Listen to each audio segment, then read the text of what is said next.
The Opie and Anthony Show. Opie and Anthony. Radio shock jock. Opie and Anthony. Lose that, you're done. You might as well blow your brains out. But enough of this palaver.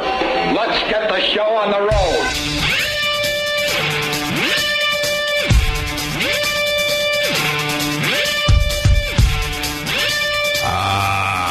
Friday. Yeah, that does seem to be something that kind of perks you up a little bit, doesn't it? Effing Friday. Friday! Nice. Nice. Oscars this weekend, yes. They're saying no one cares, though. People are saying it's going to be the lowest rated Oscars ever because the movies are a little too weird. Well, the movies are a little weird, a little off. No big mainstream hits, I think. And then I guess Hugh Jackman is hosting it. Oh, really?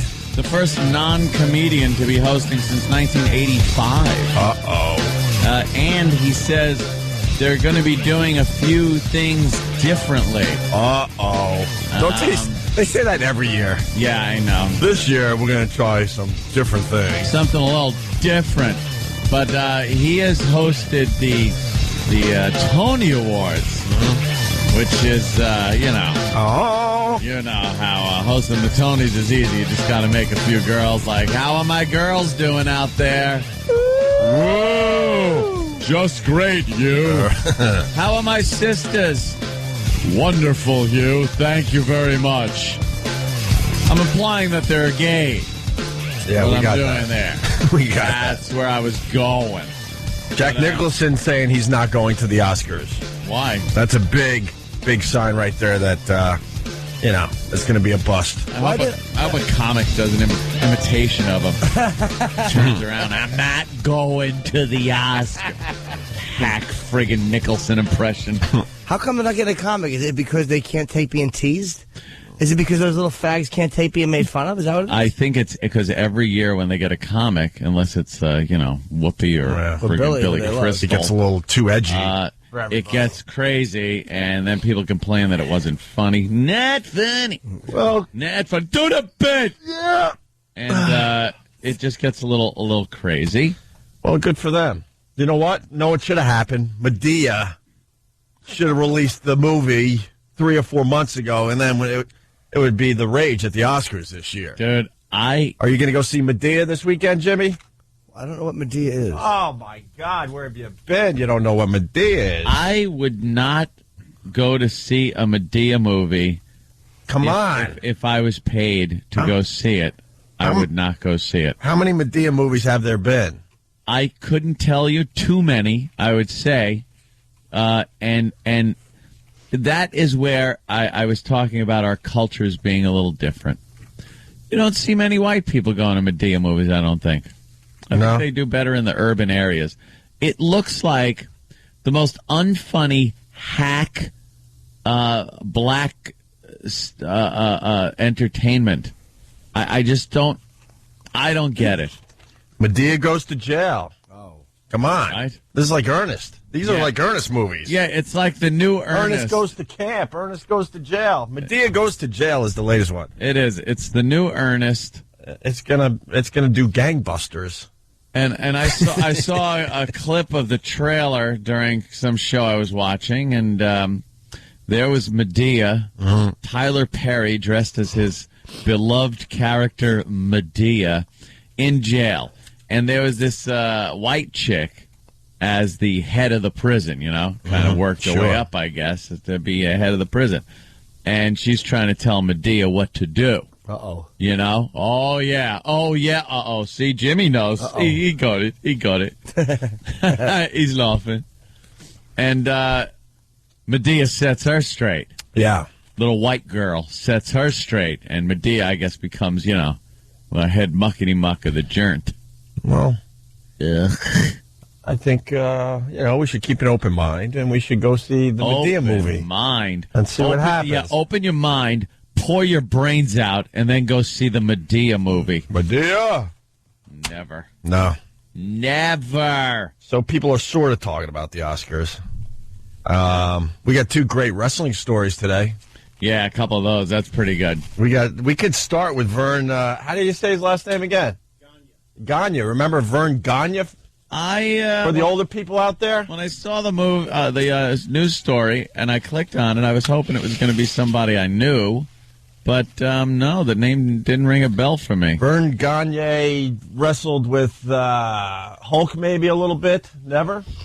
They never crossed paths? Probably not. More Bruno Sammartino, probably.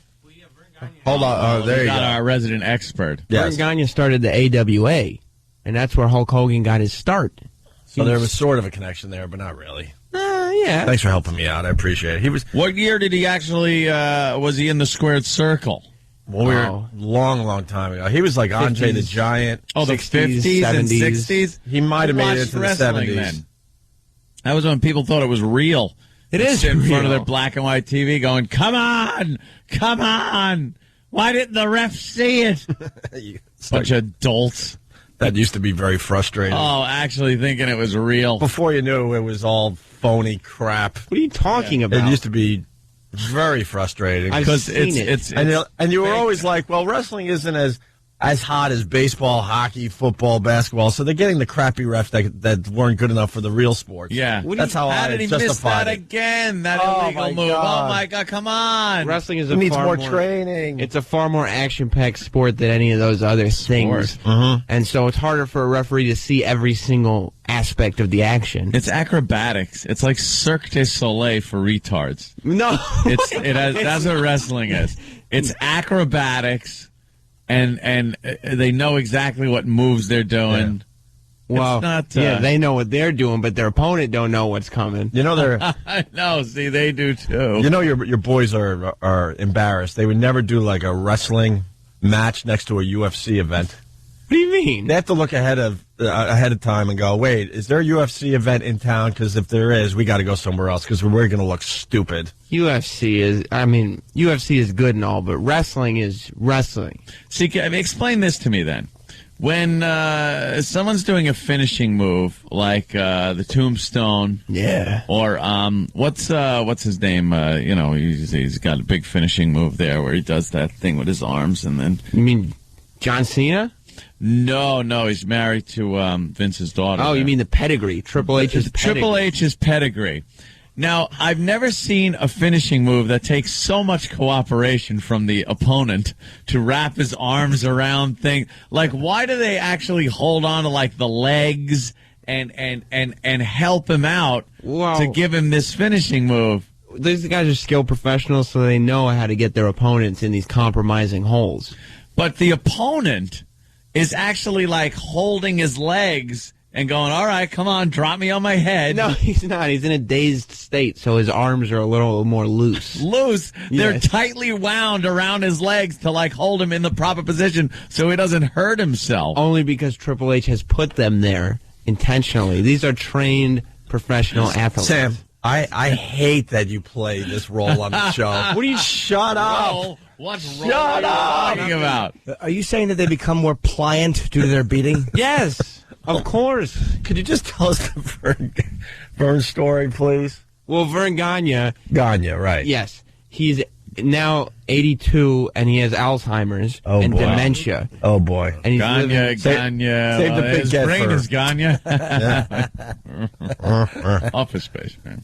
Right. Well, I like the first track because the news has some good lines about forgetting things and having dementia. All right, so this is what happened to good old Vern. Yes. Some of you guys might remember this old school wrestler. His name is synonymous with pro wrestling. Vern Gagne practically invented the flamboyant genre back in the 50s. Oh, that hurt. But he never forgot his humble Minnesota roots. But the 82-year-old Gagne is forgetting. I guess he forgot. He never forgot his humble roots, but he, forgot the fact that he shouldn't be killing people. That's the thing about wrestlers, though. What? They'll kill you. Thank you. I like the turn the reporter makes here. Yeah. He gets a little serious all of a sudden. 82-year-old Gagne is forgetting most everything else. He is suffering from Alzheimer's-related dementia, and for the last few years he's been living at the Friendship Village home in Bloomington. All right, so that's the update so far. Right, he's got a bit of the Alzheimer's. forgetting almost everything, and he's living in a nursing home. Right. But then something happened. Yeah. I want you to kill someone. It's an Alzheimer's match. Yeah. An Alzheimer's match.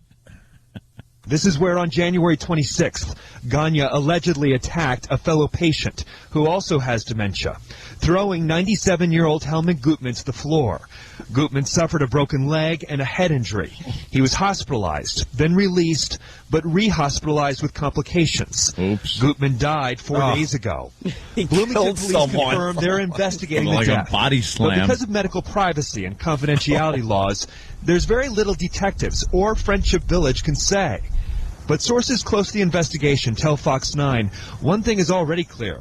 Vern Gagne was not in control of his mental faculties, and criminal charges are unlikely. There's a sleeper. Because the man once known for his powerful sleeper hold was most likely unaware Asleep. his fighting days were long over. Alzheimer's had a sleeper hold on him. Oh. They should have added that. They should have added that, all kinds of wrestling terms and everything.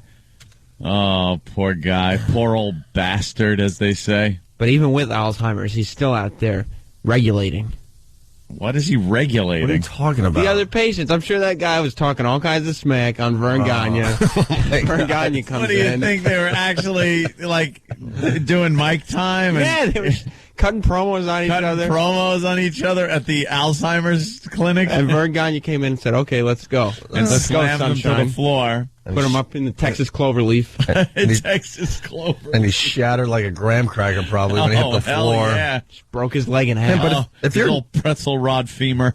if you're 82 or 97, you have Alzheimer's, and you're in the middle of a wrestling match, that's got to rock in your mind. Oh, yeah. I mean, in your mind, it's got to be the greatest thing ever. He probably thought he was back in the ring. Oh, yeah. The crowd is going wild. Mm-hmm. He actually saw that in his head. That's got to be just amazing. I hope they put him just back into the nursing home and he just keeps doing it. That's it. To everyone. They should have called 911 and had the cops shoot him. Why? Because he's like a chimp. He's like a wild chimpanzee. He's a Hall of Famer. Is he really? Yeah, He's in the WWE Hall of Fame. That's wonderful. I hope they don't eject him because of this. No, if anything, they'll put him up a run. His last victory. Yeah, he's still winning. He's still... Can't be beat. No, apparently not. Not even by the old Alzheimer's. No, some 97-year-old wants to step forward. All right. He just takes it and uses it. Not Alzheimer's. He's like, yeah, screw it. I'm going to, another match. I'll make up my own match. Right. Kind of like Alzheimer's took those memories and just threw them to the floor. Smashed them on their back and broke them. Little body slam of his memories. All right, Sam. Good job. Yeah. Oh, We're just getting started. It's Friday. Phone number 877-212-OWNDAY. We're going to take a quick break and continue. Opie and Anthony.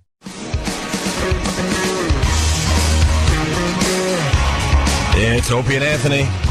I'm looking at pictures of topless broads smoking cigarettes down there in NYU, here in New York City. Broads. They're all right. They're really good for topless broads. Yeah, you know how it is. I like how they have to smoke cigarettes because they're really uncomfortable being topless. Is that what it is? Like, Oh, yeah. The cigarette's like a little security blanket They're for all them. nervous. They're exposed to the world, man. Jimmy, what do we know on this? They're protesting about what? Andrea Pizer from the Post. Yeah. It usually irritates me, but today on page 5 of the Post, just a sarcastic slap. Just the opening line of this. They're occupying, I don't know exactly what it is they want. Does that have anything to do with Israel and Palestine, Mike? I just read this story twice. I still don't know why they're doing this. They got problems with NYU. They got problems with budget Palestine. Are bugging them. Huh? They're upset about the recent budget cuts, so they're demanding full disclosure. And there's also been something added in there about scholarships for people from Gaza. But everyone's budgets are being cut. Yeah, everyone's are. But Scholarships for people from Gaza? Yeah, they're demanding all the teachers' salaries be posted and the operating budget be posted so they can judge it. Oh, They're just, it's cute, actually. They're trying so hard to be something. Adorable. But the opening line is, she's like, they don't make radicals the way they used to. Some 60 students, all elite, lily white, and whiny, took over the cafeteria at New York University Kimmel Center Wednesday to stage not a party but a protest. She just used like a really condescending, sarcastic face slapping. Good. Just how they all showed up armed with their laptops and their little cell phones, and they called their moms and made their demands. Isn't it? And their first big thing was to make sure that the university would go and let them go to the bathroom. Oh, really? Well, they had to tinkle during their protest. Yes. So, wait, but it looks like they're like blocking the doors and stuff with all the chairs and tables. I don't know what they do. Maybe they move it, but the one girl was on the phone and said, not allowing us to use the bathroom is a human rights violation. Oh, then then stop your stupid protest. Oh, of course, you know. And the one girl said, my parents are a little worried. At least they picked a good thing, though, like just topless chicks. They're not in this article, though. Yeah. Are they the same protest, even? Yeah, a little later on, outside, about 40 supporters held a rally. Curry, Lyons, 20, and Nadia walked around topless in some kind of protest over NYU's failure to expose where its money goes or something. It was cold. I see. Yeah, so I don't know. Those guys, they're radical. I mean, you can't, who knows what's going on inside those crazy minds. They're crazy. They're all privileged. Yeah. Just a bunch of spoiled little suburban white kids. We want to make a difference. We're special and we can change our world. Shut it. You cannot. Quiet. Go to school. Exactly. And go play some beer pong somewhere. Yeah. What happened to just having fun? How would you know about the budget of NYU? I went to college. That was the last thing I cared about. What the budget was of the university. We want full disclosure of the salaries of the teachers. Do you? Everyone's budgets are being, cut. People are losing jobs. Shut up. Well, the number of students had dwindled. There was like 60 during the big takeover, and they said the number of students dwindled to just over 20 by nightfall as kids went to class or went home. Yeah. One who gave up was Colin Dillon, who bounded out of the building and reported that NYU would serve dinner. A lot of people have very particular diets, he said. Food allergies, or they're vegetarian or vegans.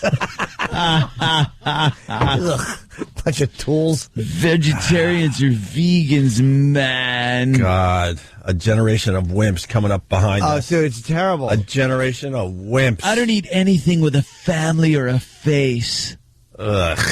Is that it? That's how they justify eating plants. Yes. Yeah, but how do we know?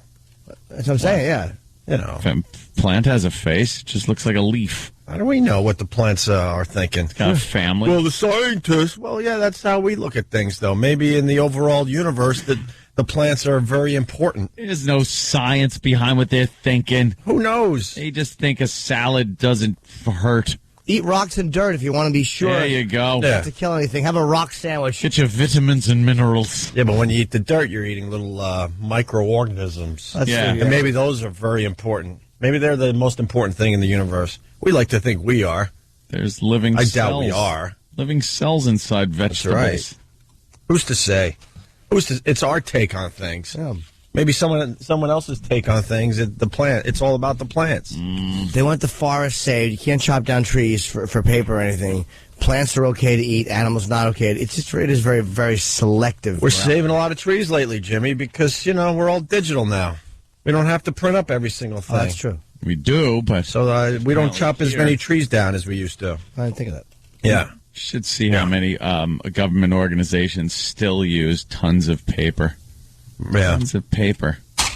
But have you ever been out? Paper. Well, people don't understand that when you're out west and you see all the forests being knocked down for paper and whatnot, they plant little trees right behind it. Yep. You see a whole mountainside destroyed, the trees are completely gone, and you go around the corner, and then it's a whole mountainside of tiny little trees. Yep, which will be in the, growing for the next whatever, and then 20, 30 years. You seen what they've been doing with strip mines when they do strip mining? Where they just take these giant holes in the ground that are built like in levels, you know, so they could get the vehicles down to the bottom and stuff. They've been filling these things in and reclaiming the environment, they call it. And a company goes in there and fills it up, puts grass over the top of it, and you never know a mine was there. Right. So we're doing things that are, supposed to be good for the environment and stuff, but it's just constantly getting. NYU student standoff. Oh, that's good. I like watching. Whoever that cop was with that nightstick, I'm all for it. Nah, he was pummeling people. He wasn't pummeling nobody. Was he hitting the? Just the barricade. He was scaring. He was just showing that he means business. Stay where you are, or this will be your head. They're crazy, Who's though. Next? All right, that's all well and good. It's nice that the topless girls, were doing their thing yesterday. It does get attention, the topless girls. We've noticed that over the years. Of course. I read the article. It made me read the article. I don't know what they're protesting. Maybe one of these students could call up our show. Yes, sir. I have no idea. But in the meantime, we got this. We started the show talking about this, and now, for everyone's pleasure. We are all struggling to be our best. Can I have some me time, please? Did I ever ask you for some me time? What the hell is me time? Well, dear, you have an anger management problem. Fine, Cora. Oh, God. It's Medea, Jimmy, come on. Medea goes to jail. You know what? As much as that sounds horrible, I'll take the box set of that over anything Steve Martin is doing. Well, that was my question. Would you see Medea or Pink Panther? What, Medea's an original character, at least? It sounds like it's just a guy dressed like a chick and being stupid. I'll take that over Steve We're making Martin. fun, but this Tyler Perry's a multi-millionaire over these Medea freaking movies. If I don't get if I had to sit in a theater and watch a movie, and the only choices were Pink Panther 2 or any Medea movie, I would have to go to Pink Panther 2. I would have to, and hate it, but I would hate it less. You get more laughs out of the Medea. The writing would probably be less politically correct. Would it be? Oh, yeah. Would it be? Or would it just be another sassy black woman made out of a black man and doing every stereotypical stupid, don't mess with Medea. Oh, she crazy. I'm not happy at the choices, but I'm with Jimmy. Original character. Original character? What? This Tyler Perry made up Medea. Well, he didn't steal it from a dead guy. What? He made up a character called Medea. All right, yeah. I'm not saying it. Dig up Flip Wilson. I'm not saying we're looking at the next. Is Flip Wilson dead? Because dig him up. And he had a character that he dressed like. Geraldine, the sassy black woman. Stop it. But it's not a direct ripoff. Well, no, he's not calling it Geraldine. The writing would be less politically correct here. I guarantee you the writing is less smug and self-congratulating. Oh, I'm sure it just contains a bunch of dumb white people and all the black people get over on Whitey. Oh, enough. Do we have any clips of that? Any of the Medea series? Yeah, well, that's what we're playing here. We got a few more It clips. shan't be playing at the Cumia Multiplex. Of course not. Which only contains one screen. You even have to say that. I call it the Cumia Of Multiplex. course not. There's no Medea on my catalog. If Medea was a white movie, would you see it over the Pink Panther movie? No, because there's been those, hasn't they? Hasn't there? What? You've been talking like Medea. Hasn't they? Hadn't they been Thanks, some of that over there? I would be. What's wrong with the movies we got? I'd be furious sitting in that movie theater watching that Pink Panther movie, knowing that I saw all the Peter. All right, movies. Mrs. Doubtfire. There you go. Thank you, sir. Medea. Here's some of the movies: Diary of a Mad Black Woman, Medea's Class Reunion, Medea's Family Reunion, and now Medea Goes to Jail. Here's another fine clip from the trailer. Medea's Silk Pillow. Satin. Excuse me. Same thing. And we are all on a journey. I didn't raise no punk. You better go get that boot. Between where we came from. What are you doing with her? I was just trying to help her out. You've helped her enough. And who we want to be. What is wrong with you? Why do you feel the need that you got to get somebody all the time? Well, when you get and got and somebody done got you and you go get them, when you get them, everybody's going to get got. Yeah, but you're getting the gotters when they didn't do anything to you to get you. If the gotters get me, I'm going to get my Glock. Jimmy, I was on your Dr. Phil. Jimmy, I was on your side, but and that's some of the fantastic writing. I think I'm not saying the writing. Dr. Phil's in the movie. You're losing me. I'm not saying it's good. You're losing me. You just said the writing will be better. I said the writing will be edgier than the Pink Panther, less politically correct. Yeah, that was edgy. Like get Dr. Phil in there. I would rather have sassy black dialogue than that smug douche going, hamburger in a little hat. I would love to see them both on fire. That's what I would like I won't to see, disagree. believe me. But given the choice, I would sit through that stupid ass Pink Panther movie than any Medea movie. I just can't take that sassy, fast-talking, drivel, ghetto crap. But Steve Martin may have that element in his movie. I mean, because he likes you have Beyonce, and he likes the sassy. Oh, I'm sure that's in there. Yeah, I'm sure that's part of it. But I'm sure not going to sit through 2 hours of sassiness. All right, let's listen to another clip from Medea Goes to Jail. Tyler Perry and Lionsgate invite you to experience the laughter, Joe, who the hell are all these people in my house?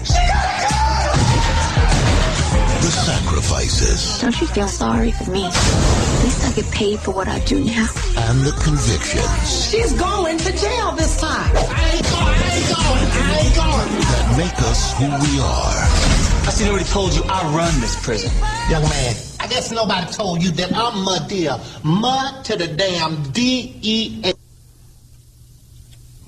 That was the equipment mercifully quitting.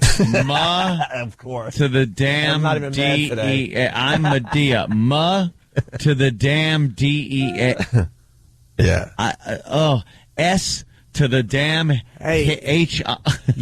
No one is saying that this is not a pile of. This is not only crap, it's a wet bag of it. It is a sopping wet. I'm only saying that compared to what Steve Martin is doing, I will still take this.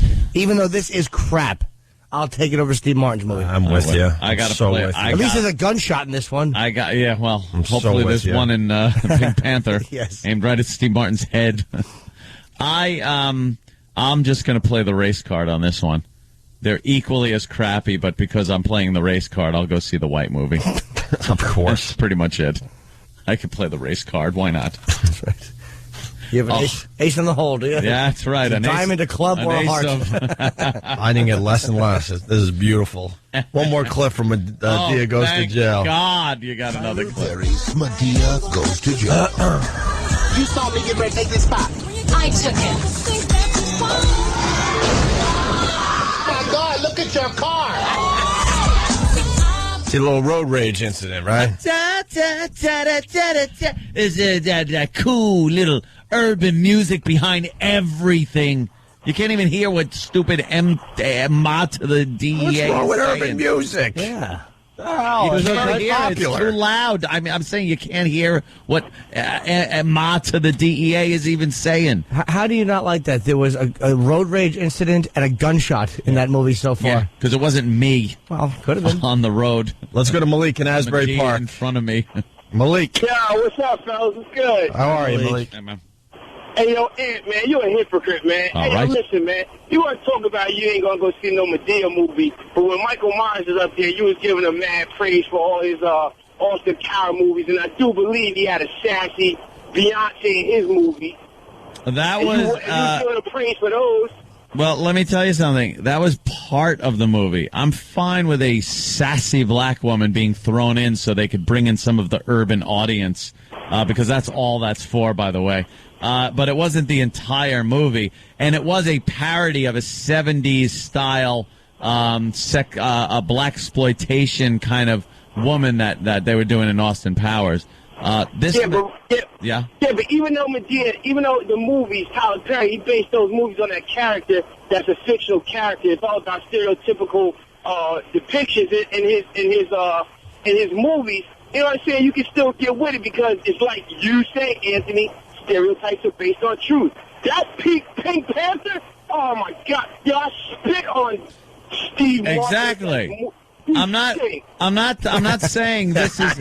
I'm not saying I would watch that because Pink Panther and Steve Martin is so good. It goes to show you how much I will never see this Tyler Perry movie because I think Pink Panther just stinks on ice, and I would see that before I saw any Tyler Perry movie. Have you seen any of them? Official. Hey, Malik, have you seen any of these Medea movies? Yeah, I've seen the first one, Diary of a Mad Black Woman. Actually, I've seen the Broadway play, the play, and it was pretty good. And believe me, I am no fan of Steven Tyler at all. Yo, I don't back him. That's not my kind of thing. Tyler Perry Smith. Well, Malik, was the movie good though? it was funny. I got it was funny. All right. Funny. All right. That is part that made me laugh. I mean, just give it a try. But, yo, Ant, man, you got to stop drinking that haterade juice, man. You got to do that, man. That is true. Ant does have a big glass of haterade every day. I love my haterade. Believe me, I love my haterade. How many clips would you give it? How many what? How many clips would you give it? If you want to rate how many you would lay into the screen during the movie. Out of a 10, I'd give it a 5. 5 clips. Next to Steve Martin, I give it a 10 and a half. I like the fact that you wanted to say a 10 and an 11, so you just went 10 and a half. 10 and a half, screw it. You know, we could settle this argument. We need to find someone that's half white, half black, go see both movies, and then give us an honest opinion. Sam? Obama? Because this Madea movie, I mean, everyone's calling. It's not made for whitey. They're all saying it's not made for whitey. Well, I thought we were one true. people. You just gotta open your mind. You gotta open your mind up. It's like Anthony said.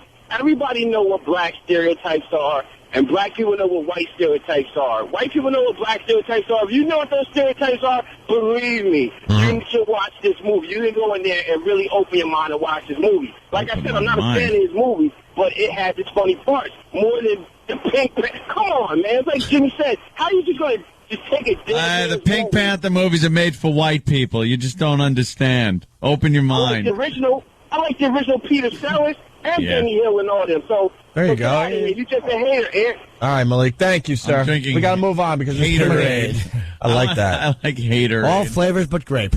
Let's go to Benny in Philly. Benny. What's up, man? Screw you, Benny. When I was down here at the, I forgot, one of them buildings, I was there and I was doing one of y'all contests with the push-up contest, and y'all shoved my face in a duck. In a what? Y'all remember that thing that y'all did in Philly? I forgot what theater it was. But right. Contest. Yeah. Exactly, and I was doing the push-ups.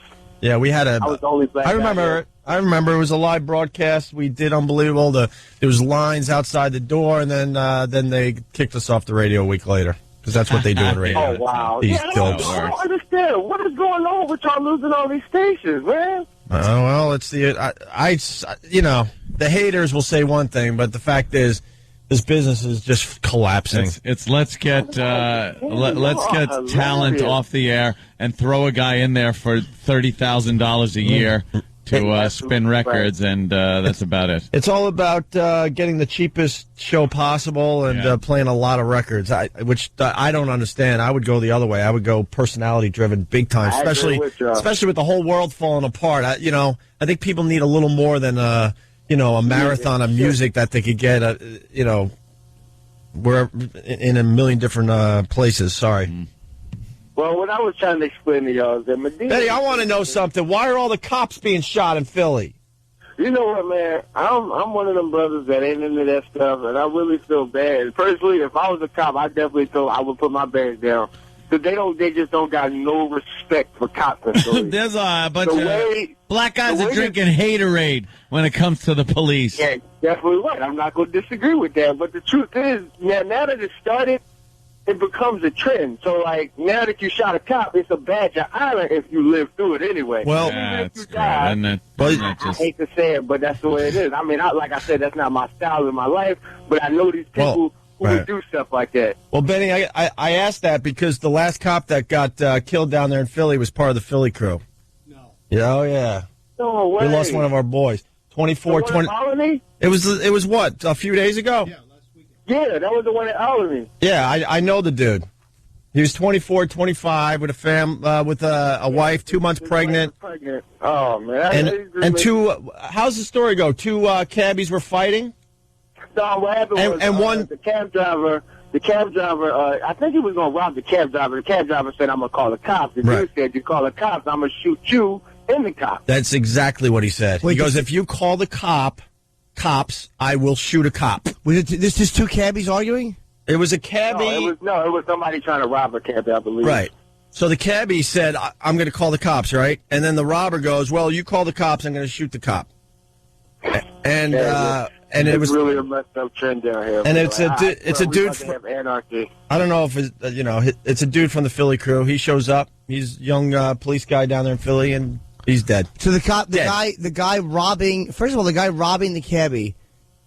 Did he shoot the cabbie as well, or did he shoot the cop and then get shot? I didn't hear nothing about the cabbie getting shot, so I'm kind of even wondering if he was robbing the cabbie. I think he just gotten a guns blazing. That's how the cops should show up to these calls. Of course. Guns blazing. It was a relatively. They need to have an AK on their head because the people around they just not intimidated by the cops. They literally need to come up looking like a Russian. Goddamn animals! What the? There you go. Give me a break. I know that dude. Look at that. Young guy. I know that dude.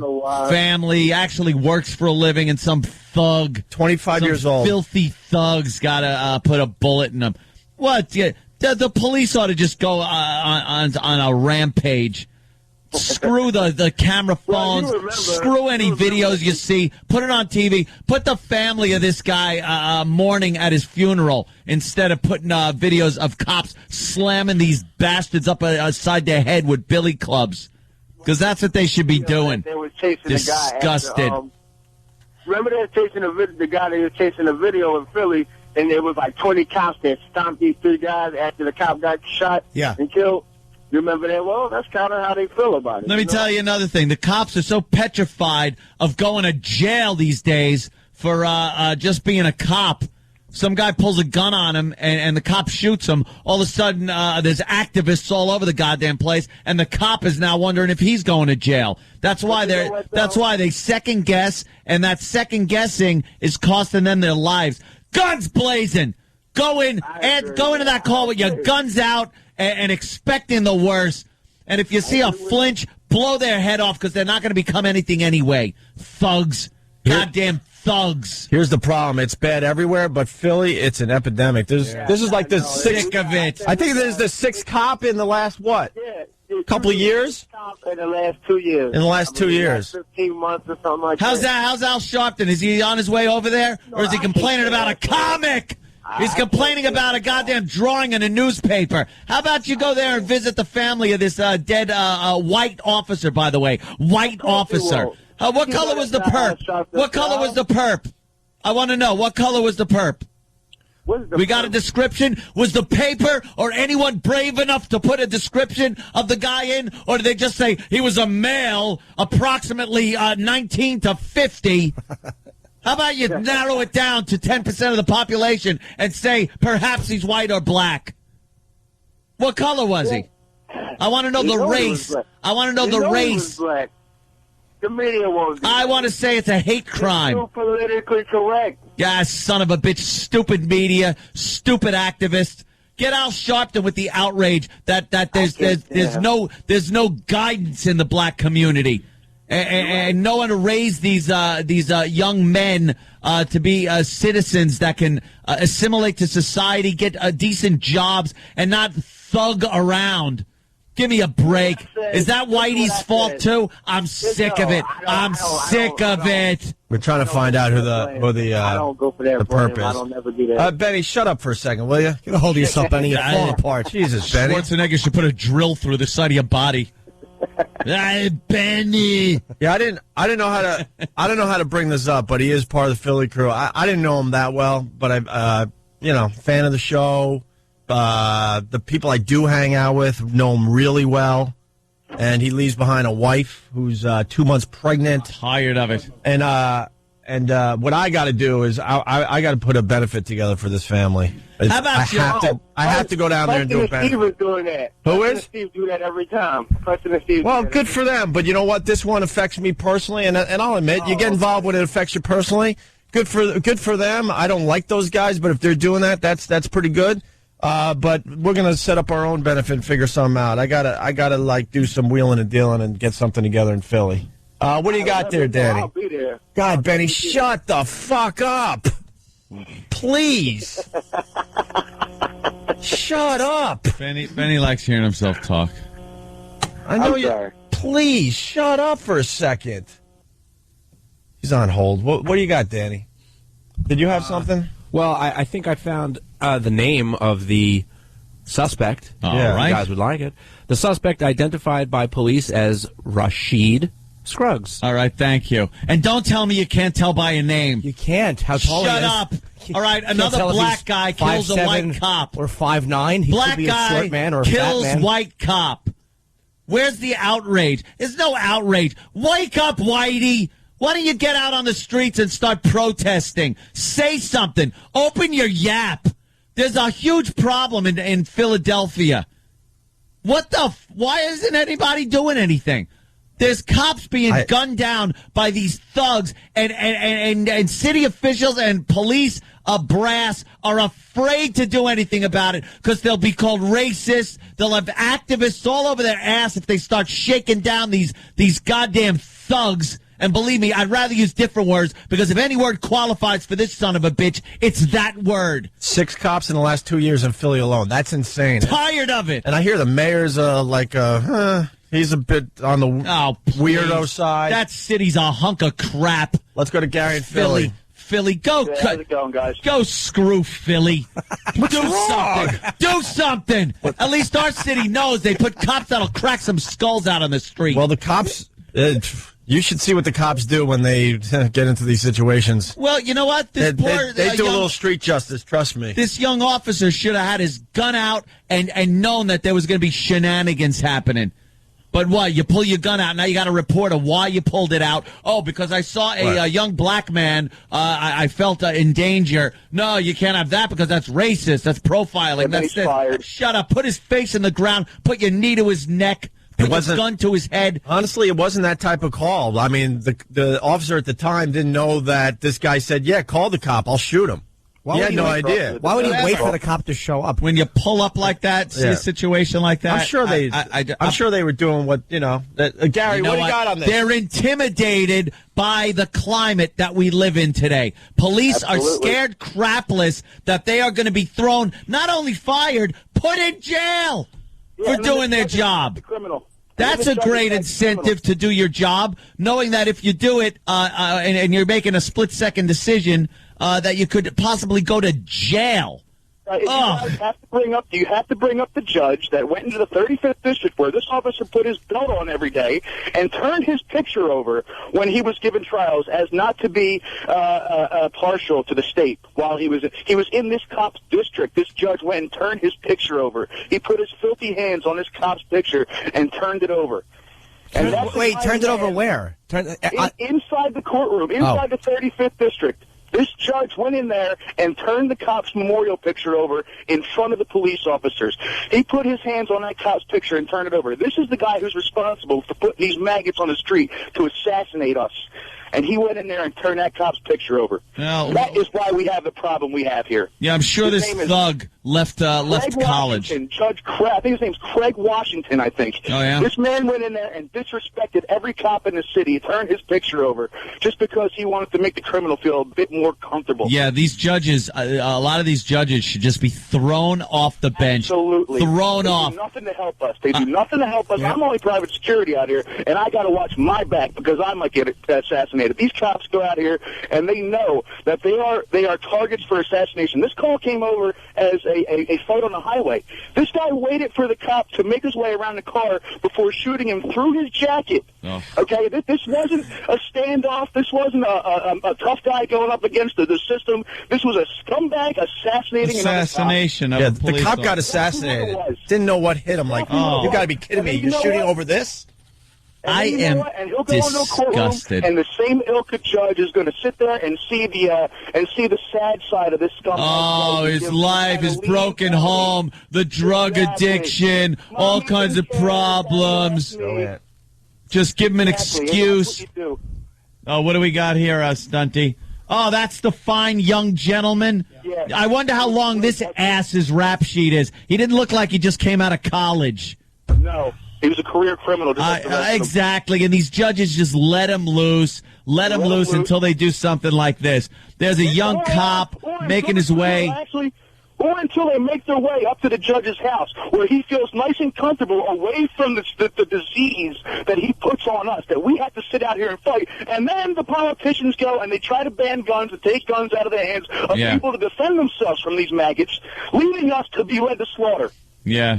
That's the bottom line. All right, Gary, I got someone going to the actual funeral right now. I am just Thank you, Gary. Disgusted with the society today. I was going to bring this up today, and here we go. This guy, he was a cool dude, and I got to do something. I'm putting together. They're starting to put together a benefit, but we're going to put it over the top and do something nice for this family, man, because they're in a tough spot now. You can't just look at a man like Barack Obama that made his way up to the presidency of the United States. All the black men that he's appointing to his cabinet these days. First African Americans to reach such a pinnacle of power in this country. You can't look at that with a little pride and maybe think that you can do something with yourself. Instead, you got to thug it out and shoot cops. Mm-hmm. What a waste of life. Just die. Just friggin' die. Before I get to Shane, John and Geneseo, I can't get to you, but yes, we lost a cop in Rochester as well.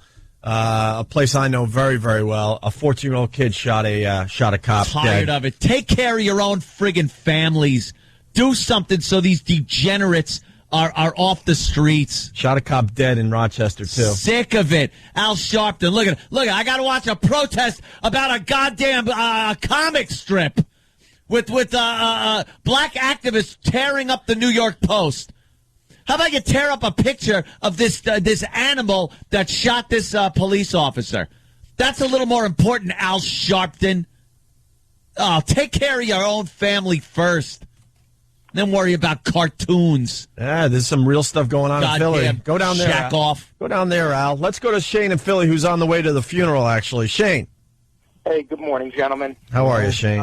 Haterade. That's me. Been better, been worse. Hey, listen, real quick, and I don't know if you'd remember, actually, October 31st, 2007, I was actually on the phone with you at your house when my other brother from the 35th District, Chuck Cassidy, was murdered. Oh, right. Okay. I do remember that. Yeah, Shane. All right. I really do. I'm assigned down the ballistics lab. I originally came out of the 35th District. And, it's... Yeah, you guys are in the driveway. Yeah. It's become epidemic in our city. I mean, we're now on the 8th officer since 2007, and there's no signs of it really stopping. Wait, this is the 8th one since 2007? Unbelievable. The 8th. Who's that? Why isn't anyone talking about this? What is Mayor Nutter doing? And his name is Nutter, by the way. I just looked on the Philly... What is Mayor Nutter doing about this? Apparently nothing. I just went over all his recent press releases and the Philly.gov website. There is no mention of this. There is no mention of the violence against the police. Acceptable loss. That way we can coddle the community and not make them feel bad about themselves and not stereotype and not profile. Just let cops that are trying to... earn a living and take care of their families. Just let them keep dying instead of doing something, instead of really cracking down and racking some heads. It's actually been steadily increasing for the past about 10 years. Assaults against police officers and violence against cops has just taken huge dramatic leaps in Philly. I mean, it's not an unusual thing to have a couple cops go to the hospital every night, and keeping in mind that we're not that big of a city in the grand scheme of things. We're like number 7 or 8 as far as big cities go, and we're ranking number 1 for the most dangerous city for cops. Yeah, isn't that wonderful? Yeah, well, another one. Now I look behind me, and another story about the cartoon and Al Sharpton protesting the cartoon. Who wouldn't want to? And believe me, this isn't a threat. I'm not making a threat. But when you see something like this, who wouldn't want to just punch Al Sharpton in the face for being a hypocritical, one-sided, race-baiting phony that he is? Opportunistic. Boy, did they get that right in the Post when they said he is an opportunistic guy that just latches on to these high-profile, in-the-news stories. A comic about a dead friggin' chimp has him up in arms. Get your fat ass to Philly and find out why these thugs are killing police officers. There you go. You know how much more respect you'd get? you stupid ass, Al Sharpton. How much more respect you'd get if you address that problem? That's a problem. Who's worse than Sharpton is the media, because that's what they report. They report this ridiculous post story. I'll blame the media too. Instead of going down there with a camera crew into that area and reporting this cop getting shot. They're all scared. Everyone's scared. And what are you scared of? Speak your mind, Whitey. You bunch of dummies. New York is close enough to Philly that they could be doing a fine story on this. Yeah. This is a biggie. There's a giant problem. Everyone in Philly is talking about this, except for the media and except for the politicians. Giant problem. There's a complete lack of discipline in this community, where these guys are being brought up with no supervision, no nothing, and not doing anything to improve the community, so that nothing but crime, running rampant, drugs, and murder. And there's an ass down there that does a radio show that made fun of the last cop killing, made it a trivia. Oh, that's made good. it a part of a trivia contest. Oh, that's good. I hope he gets a. I hope he gets his door kicked in and calls 911. And the cops are maybe a little slow to answer his call. Shane, who was the DJ? A lot of the guys down there know. Is it Chio? Chio? I think Chio had a little fun with the last cop that was killed. Made it part of his little morning trivia contest. Chio. Some ass that does a radio show down in Philly. I didn't forget about that. I've just been waiting to bring all this up. Yeah. Shane, what could the average Joe do that is listening to our show? I'm definitely throwing some kind of benefit together. The Philly crew's sort of working on it, but I'm going to try to put it over the top and get some people involved. But is there a website or something? There's a few. Oh, great. Of course your phone craps out. Yeah. Shane. Your phone crapped out. Just when we're getting the good info. Shane, dude, your phone is dying. Call back. You're going to have to call back. Let's say hi to Keith in Philly. Keith. Hey, yeah. They're talking about they're doing budget right now, and there's somebody said that, I forget which news station, but they're looking to cut 30% out of the police budget. Yeah. The mayor's not even talking about it. That's fantastic. Cut 30% out of the police budget. And then I'm sure in this stimulus package, there's all kinds of money going to some low-income crap that Obama is putting into Philly. Yeah, I guarantee. The mayor's, he's pushing his recycling program right now. Yeah, recycling. There you go. There you go. Right, wonderful. Hey, Danny, I can't tell you how many people that listen to this show, part of the Philly crew, are cops. I can't even tell you. So many. Yeah. So, just ridiculous. It's infuriating. Yeah, let's go to Geneseo. John. Turn your radio down and talk, dummy. Hey, you hayseed. Turn down your radio. Who doesn't know that? In 2009, who doesn't know to turn their radio turn down? Your effing radio and down. Talk on the phone. 2009. You stupid hayseed. Have you ever heard a radio program? Maybe you're that guy. Maybe you got shot. Maybe John just died, fell on the steps. Yeah. John, you dope. You just missed your opportunity to be on a huge radio show. Now, you know what's going to happen? In a couple of minutes, or whenever the delay kicks in, he's going to start talking to his radio. Hello? You there? Hello? No, I'm here. And he'll be talking to his radio like a dolt. Oh, by the way, I already know the answer. This was barely a blip on the radar down there as far as the newspapers go. Shane. Hey, sorry, guys. You got that info? Yeah. First of all, anybody who wants to donate money to the Family Fund, they can donate through the Philadelphia Police and Fire Credit Union. You can find them on the web and do it right through the web, or you can contact the Philadelphia FOP, that's the Fraternal Order of Police, Lodge 5, Broad and Spring Garden Streets. They're also accepting donations. A police and fire bar that we all love a lot, Smoke Eaters Bar, is also putting together a couple of benefits. They're really stand-up folks. And there's also going to be a benefit tonight after the funeral at the FOP at Broad and Spring Garden, $15 a head, food and beer, to try to raise a couple of dollars. It's all fine and well to do memorials and charitable things after a cop is killed, but is anything being done to stop it from happening? Nope. in Philadelphia. Nope. This place, they've been calling it Philadelphia for a while now. Business as usual, bro. It's astounding to me that many officers can be killed in such a, no one's talking about a couple of years, and no one's talking about it. There isn't a giant outcry and a search for the reason that it's happening.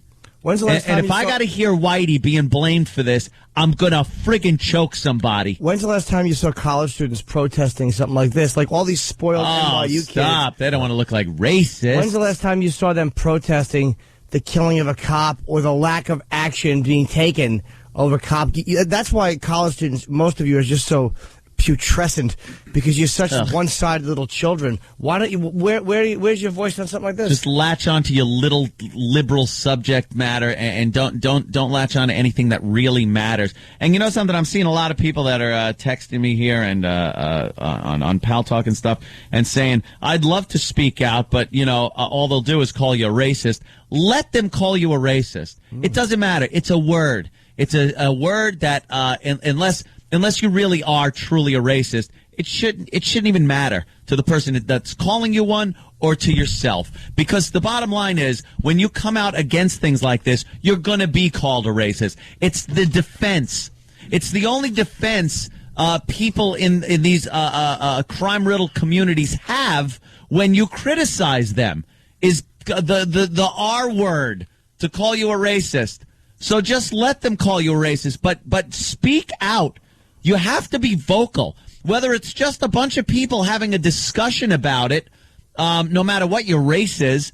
Have a discussion about what's happening and try to come up with a reason that this is going on. I want a viable, legitimate reason why these thugs are going around and just without emotion or anything, gunning down police officers in cold blood like this.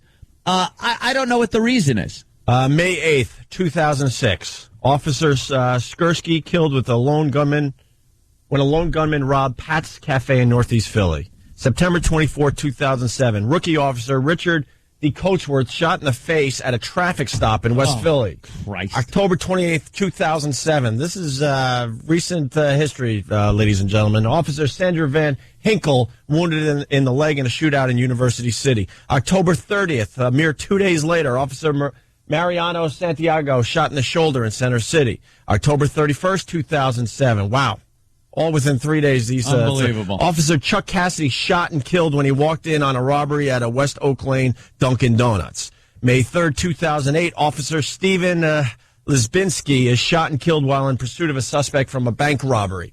September 5th, 2008, Officer Isabel Nazario was killed when her police cruiser was involved in a crash with an SUV that was being chased by police. September 23rd, 2008, 2 Philadelphia Highway Patrol officers are shot in North Philadelphia. One of them, Officer Patrick McDonald, is killed. At least one suspect is shot and killed. McDonald would later be promoted to sergeant. November 17th, 2008. That's just a little while ago, ladies and gentlemen. A Philadelphia police officer, Sergeant Timothy Simpson, is killed in a crash with a suspected drunk driver while responding to a call.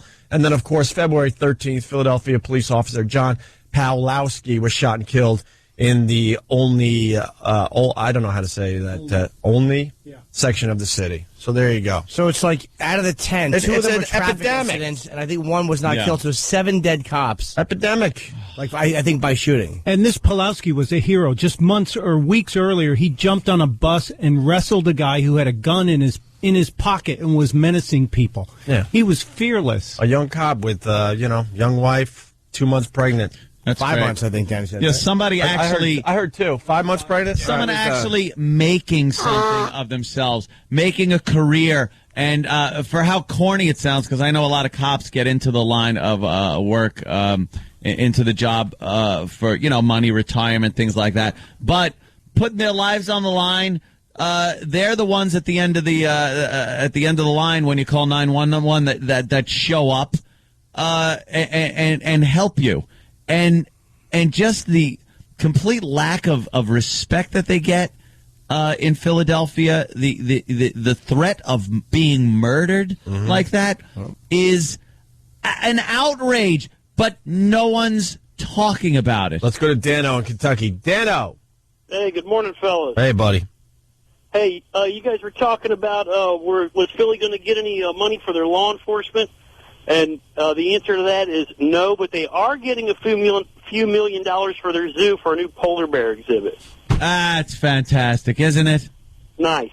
How about... At least it's a polar bear. Of all the bears it could have been, thank God it's a polar bear. Oh, Jesus.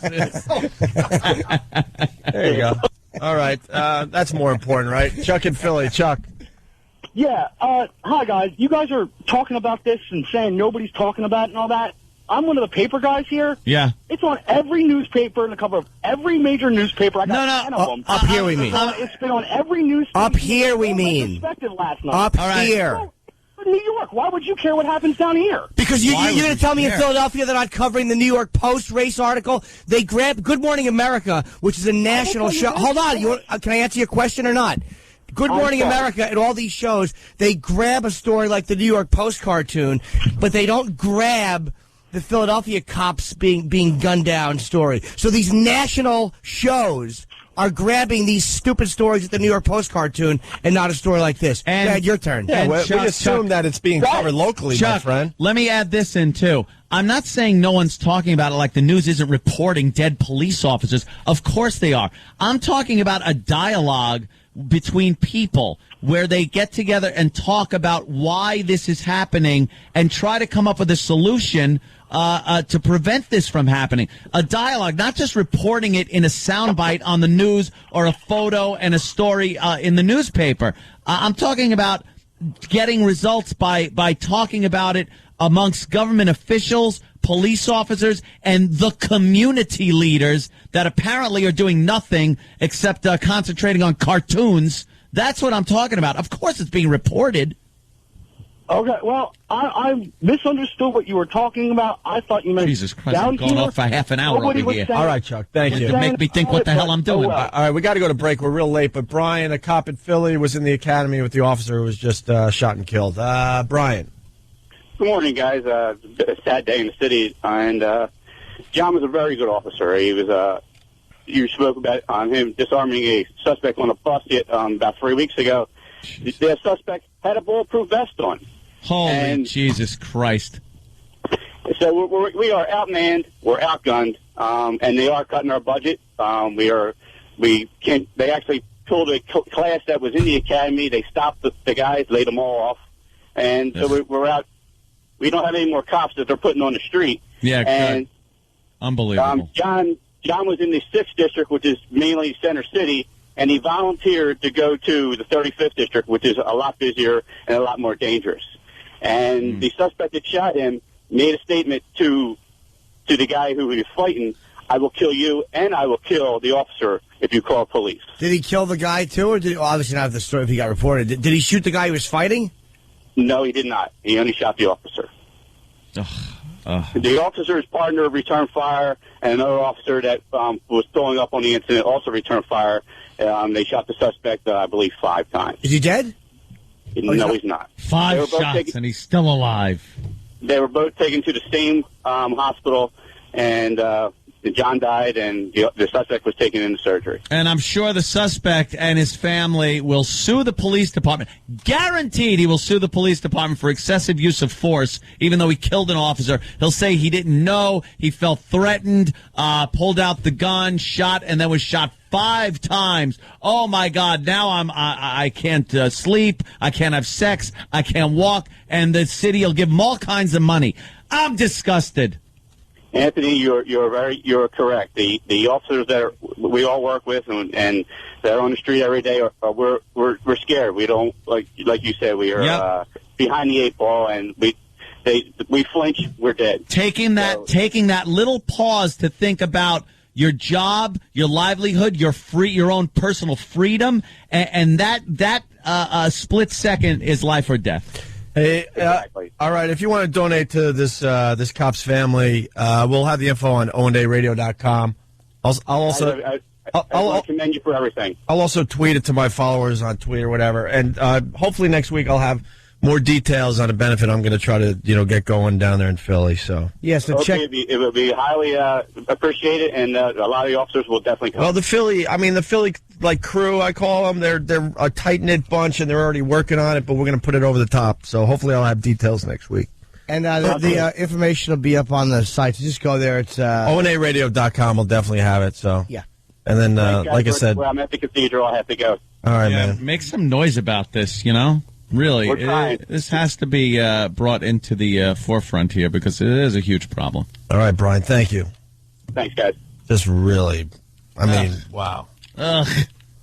And the sad thing is, it ain't just Philly. Believe me. Oh, I know. But it seems to be really bad down Philly, there. I mean, apparently they're doing nothing about it to try to solve the problem. They're cutting the police budget. Right. They got politicians over there that don't. They're blind. They don't see it. Well, we got one too, but apparently the mayor, right, Jim? Yes. That's right. And he's a mouse. And he's thirsty. He's thirsty. Look up Mayor Nutter, the mayor of Philly. He's a weird one. He's a weird one. All right, we got to take a break. We're really late. So, Opie and Anthony, stay there. Well, the phone's just lit. We'll try to go back to the phones in a few minutes here. Opie and Anthony, 877-212-0-8. Let's go right back to the phones. We got Vernon, a black guy out of Philly. Vernon. Good morning. How y'all doing? All right, Vernon. Listen, like I was just saying is, one of the problems I see is the fact that, no one fears the cops anymore. I remember there used to be a time where, you had fear about cops.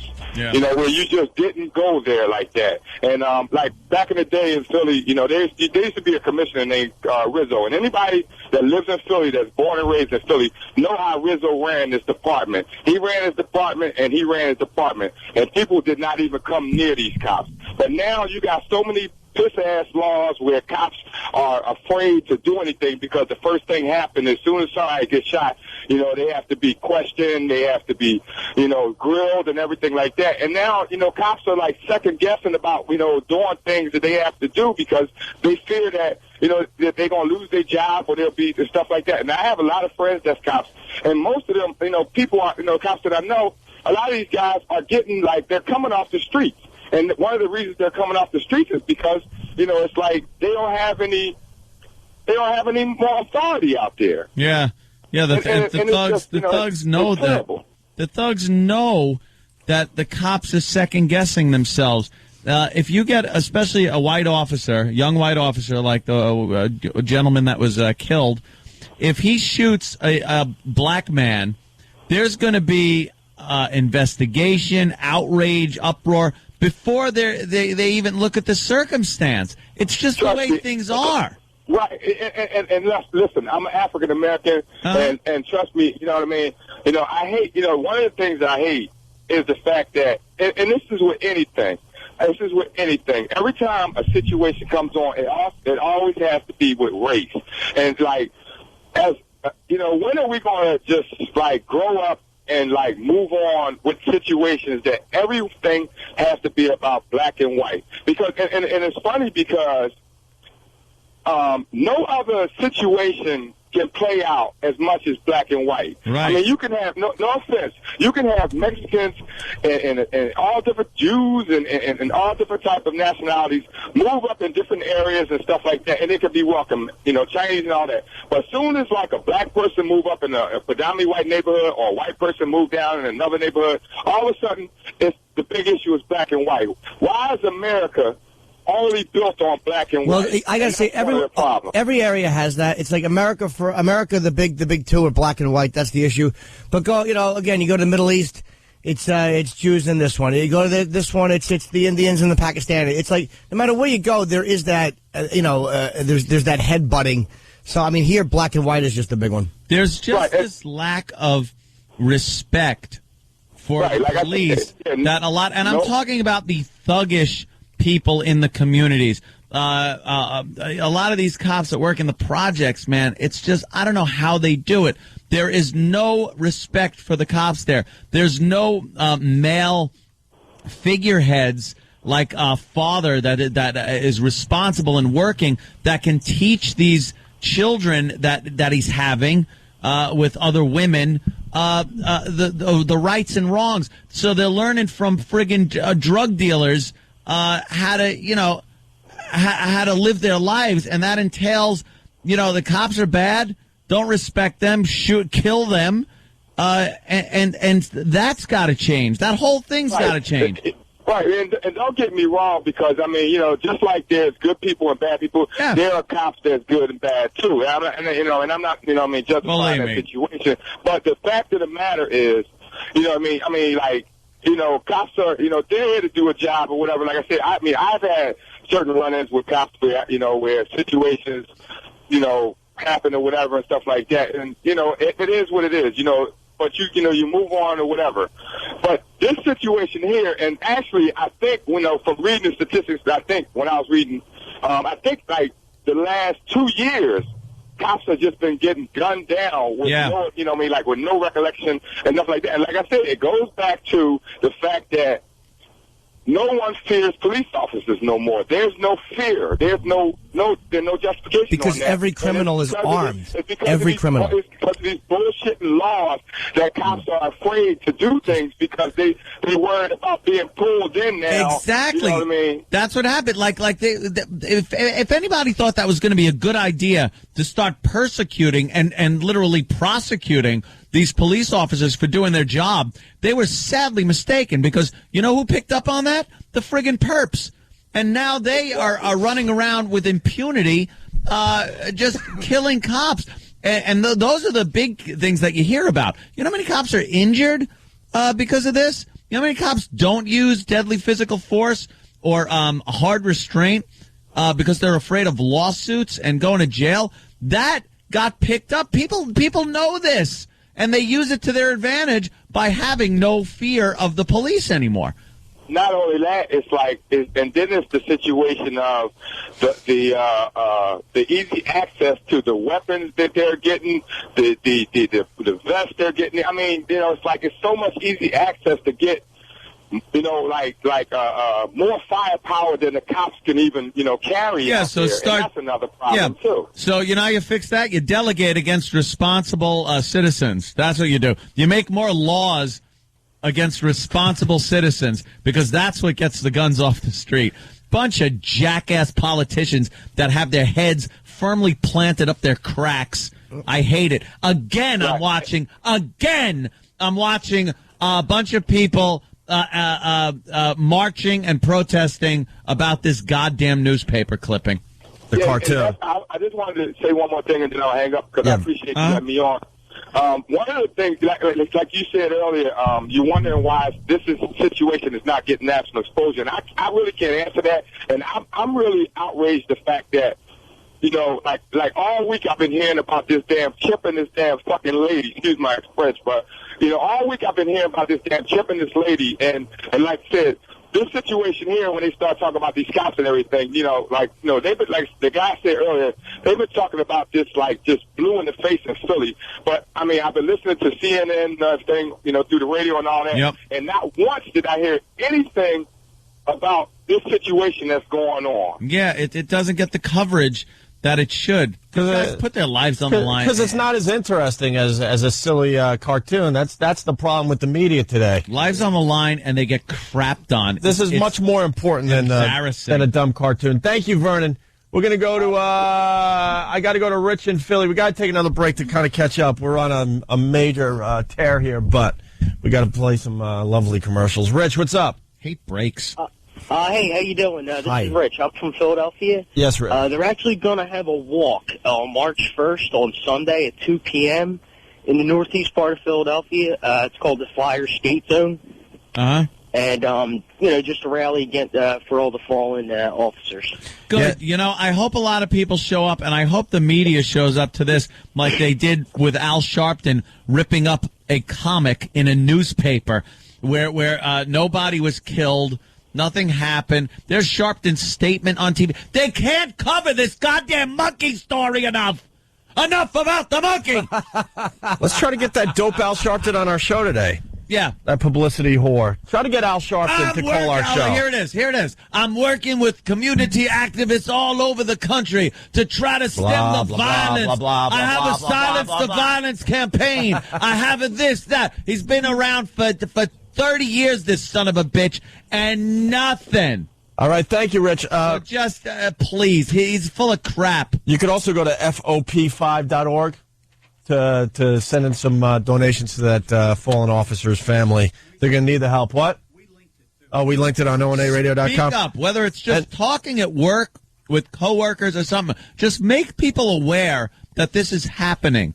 Because obviously the media is not latching onto it. You're not getting the politicians latching onto it. So as people, as concerned citizens, you really have to start talking amongst yourselves and just come up with ideas. Don't wait for the media. No. Don't wait for your politicians. No, they be take known. the easy way out as far as everything goes. I know you work for a living and you have families and things like this, and you're busy, but just let it be known that you know that this is going on, and try to let other people know that there is an epidemic of police being killed in Philly. Your media sucks, and for the most part, your politicians suck. Just they're awful. They'll never go with the heavy issues, the really tough issues. They always go for the easy stuff when they're in office. Hey, I was talking about that radio show. This has to be mentioned, and I didn't forget, and it's a perfect day to do this. Look, it's coming from us. We do some insane, edgy,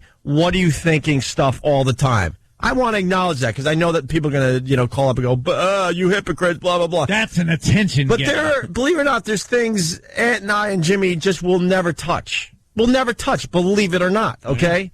And this show in... Uncle Paul. This show in Philly, Chio in the Morning, did this. Uh-oh. September 30th, 2008.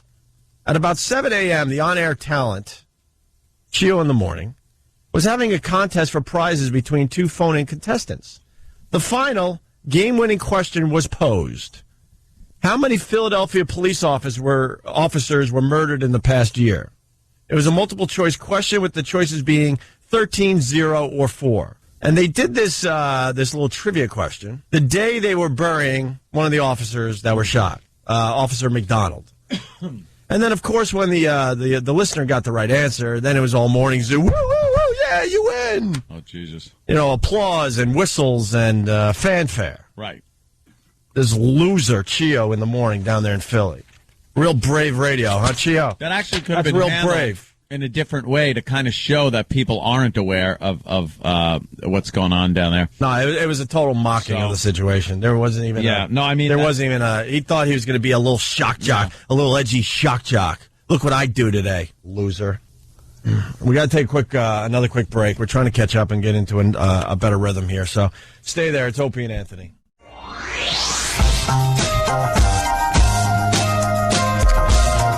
Let's see. Lots of instant feedback coming in. Let me read one of these. I'm just going to pick one to read. Let me see which one I read here. Let me read this one. Just randomly picking one. Scary Uncle in Philly writes. Oh, Paul. Tuning in to the Anthony O'Reilly show again. Nothing says funny like Anthony yelling about liberals. See you tomorrow. Shut your yap. Open your eyes. Open your eyes. No one wants to open their eyes. That's right. Who was that? Governor? No one wants to look. No one wants to open their eyes or open their mouths. Everyone's all scared. Oh, the big black community's going to get me because I'm a racist. Open your mouth about what you see, regardless of what it is. God, you see wrongs being perpetrated. Comment on it. Talk openly about it. Don't worry, we'll get back to your dick jokes tomorrow or Monday, whatever. Monday. Hey, wow. Yeah, the whole world's falling apart. I mean, you got to kind of stand up and take notice. Sometimes or you're just not doing your job on the radio. More importantly, my Shelby just got sent out to Vegas. Oh, God. Finally. Like I said, the world is falling apart. Took forever. Going to be coming back in a couple of months, 720 horsepower. Why do you need that many horses to do I need it. Why do you need more horsepower? Apparently, some guy in Seattle only needed 1 horsepower. 1 horse Ouch. pump. 877-212-0. Speaking of the world, people losing their jobs, the economy, the stock market at a 6-year low. We're getting close to like 9/11 numbers down there on Wall Street. Yeah, pretty close. It hasn't been this low in 6 years, so since 2003. And they're really digging that stimulus plan, boy. Wall Street, they're loving it. Wait, who's the guy in Wall Street calling for like a Boston Tea Party type thing?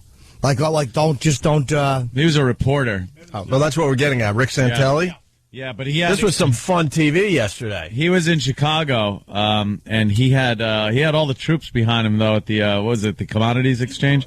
Hold on, Stump Ray. He's always on the floor of the exchange, and they do this spin around all the various markets, and Santelli always walks the floor and talks to the guys back home, and he had some interesting responses yesterday. They were all whooping and hollering for him. It was just one of those moments. He wasn't going for anything at first, and then all of a sudden he got swept away and just started yelling and caught screaming. Up in emotion. Oh, the liberals might want to turn their radios off. This might get to them. And it has to be pointed out that the people that were responding to Rick Santelli weren't the bigwigs. They were kind of like clerks and kind of the lower level of the finance. What? Yeah, they're the Chicago Exchange. Yeah. That's where they were, over there. Okay. The floor guys. So here's what Rick did yesterday. Hey, Rick, did you... What? They're like putty in your hands. Did you hear? No, they're not, Joe. They're not like putty in our hands. This is America. How many of you people want to pay for your neighbor's mortgage that has an extra bathroom and can't pay their bills? Raise their hand. How about we all... President Obama, are you listening? How about we all stop paying our mortgage? It's a moral hazard. This is like mob rule here. I'm getting scared. Yeah. This guy's a little annoyed because they actually brought something up. You might have a clip on it where they talk about the fact that they want to lower the interest rates for these people that can't afford their mortgage payments. Right. And then they said that if the mortgage rate was 0, they still couldn't afford the principal. Right. They can't afford these houses, and they're being given money to keep their houses that they can't afford. Right, even if they had, It's a weird situation. I'd still rather see that than see banks get bailed out. Well, you know what? The country needs banks. I know. The unfortunate thing is you can't have the banks folding and people making a run to withdraw their money. And the problem right now is the fact that the banks, even though they're there, aren't lending money. If the banks weren't there, where are people getting their money? Well, the mob? Well, people, and again, I'm not saying we should pay for people who just have overextended. Yeah, but a lot of people did. I have more, empathy for someone that is overextended because they want to live in a home and they want to get into a better situation than the scumbag banking industry, which has the money and just doesn't give it out, and all the dirty crap they've been doing for all these years. I have no mercy for any of these major companies because there's a selfishness and a vindictiveness in what they do, where somebody just trying to keep a house is trying to keep a house. But Anthony makes a really good point. These people are way overextended. It's not even going to come close to helping them out. Yeah, however... We all got caught up in it. I mean, the place I'm living in, I'm like, what? It's worth what and why?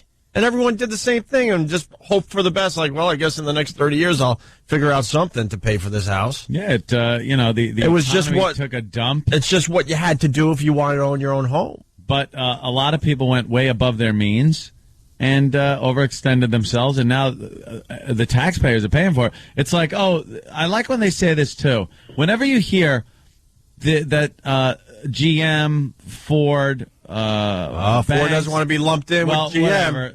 Chrysler. You saw that yesterday, right? Yeah. Chrysler, the mortgage companies, the banks, they're looking for government loans and money, or actually government handouts, bailouts. Whenever you hear government, that is you. Mm-hmm. That's not the government. This is taxpayers' money. This is your money that is being used to bail out the banks. Right. in that situation, since it's our money, I think somebody should oversee how it's being used, and if it's being used wisely, if it's being used to our best interest, because it's people, they hear these numbers. When you hear trillions and government, it becomes an unreal thing. You can't wrap your mind around it. It's like the universe is infinite. Try to figure that one out. So you hear trillions and government, you just think, all right, it's more of this bureaucracy and it's an amount of money I can't even figure out. It's what you did in April. It's what the check you wrote.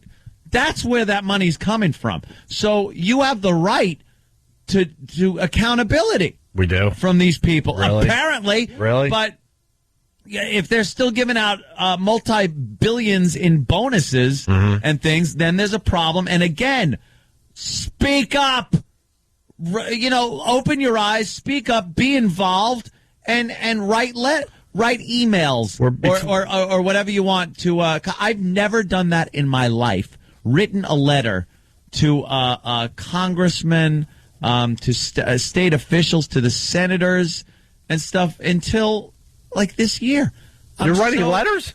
Emails. You actually write emails? I have a whole big thing going on with the Second Amendment right now that So you're involved in that? Yes. All right. So I'm making sure our senators get. You think they're reading your emails? I don't know. I doubt it. I bet your letters. Things. My suggestion would be print out what you write in an email or print it out in a Microsoft Word document. And then just mail it. Mail it. A real letter. I think that they get more attention than just I don't know why, but when someone handwrites a letter, it really does move people. Well, because you know what they probably do? They probably sprinkle baby powder on it and then send the police to your house. Look at what he sent me. What was that, Hope? It's hard to get in. Step on you? It's fine. We got another clip of Rick Santelli here on CNBC. Cool. I wonder if he was yelling and screaming about the bonuses these guys were getting. Where was Rick Santelli screaming about how we're just our faces are being raped? Yeah. We're giving bailouts, and they still want to give these scumbags. It's a weird situation though. We're between a rock and a hard place. It's like these banks need the money, or we're all screwed. But you can't tell them what to do with the money for the most part. Yeah. And that's what Obama's yelling about. But how is he going to get that figured out? He said a $500,000 maximum. He said it, but how is it actually going to be enacted? Who does it? He gets something signed. It's in the bill. And so it is in the bill. It's in the bill, and it's retroactive to people who took the TARP that'll help a little bit. And then the money itself, they're not lending it. No. They're using it for other interests to try to make money on the money they're being lended, but they're not helping the economy, which is this was supposed to do, by, again, lending to responsible people that can pay back. People just aren't going in for loans for the most part, and people that are being turned down in droves because unless you have a crystal clear, a clean credit record, you're not getting accepted. Because we're a country of vultures. There's no... It's like people say, well, and I believe you, I don't want a socialist country at all. No. But the flip side is if you have no government mandating stuff, this is what you get. Like the banks, do you ever think the banks are going to act humanely towards you? Like, do you ever think that they're ever going to, you know what, give this guy a... Never. Yeah. Well, they will never do that. This is the banks reacting from 30 years of being told they had to make these bad loans. They had to give money to people who didn't deserve it. That's BS. Listen, just because... No, that's the banks are not victims. Because it was brought up that a lot of these people are overextending beyond their means. It's a much bigger problem. This guy, I don't even know how to say his name. He's going to have to say it, from Jersey. This is what I was thinking, too. Go ahead, sir. I don't know. Apprentice? Yeah, Apprentice. Okay. Go ahead.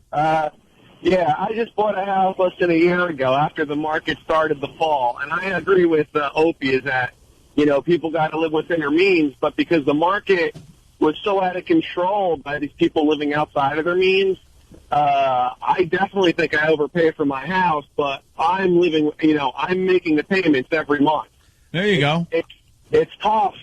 It's tough, but I'm doing it, and I'm not going to be getting a bailout from the government because I would go hungry before I would declare bankruptcy. Your tax money is bailing someone else out, by the way. But it's safe to say that everyone Everyone overpaid for their houses. Yeah, right now. I mean, I went through the thing. I was looking for over a year and a half in the suburbs in the city. I'm like, they want how much for what? How?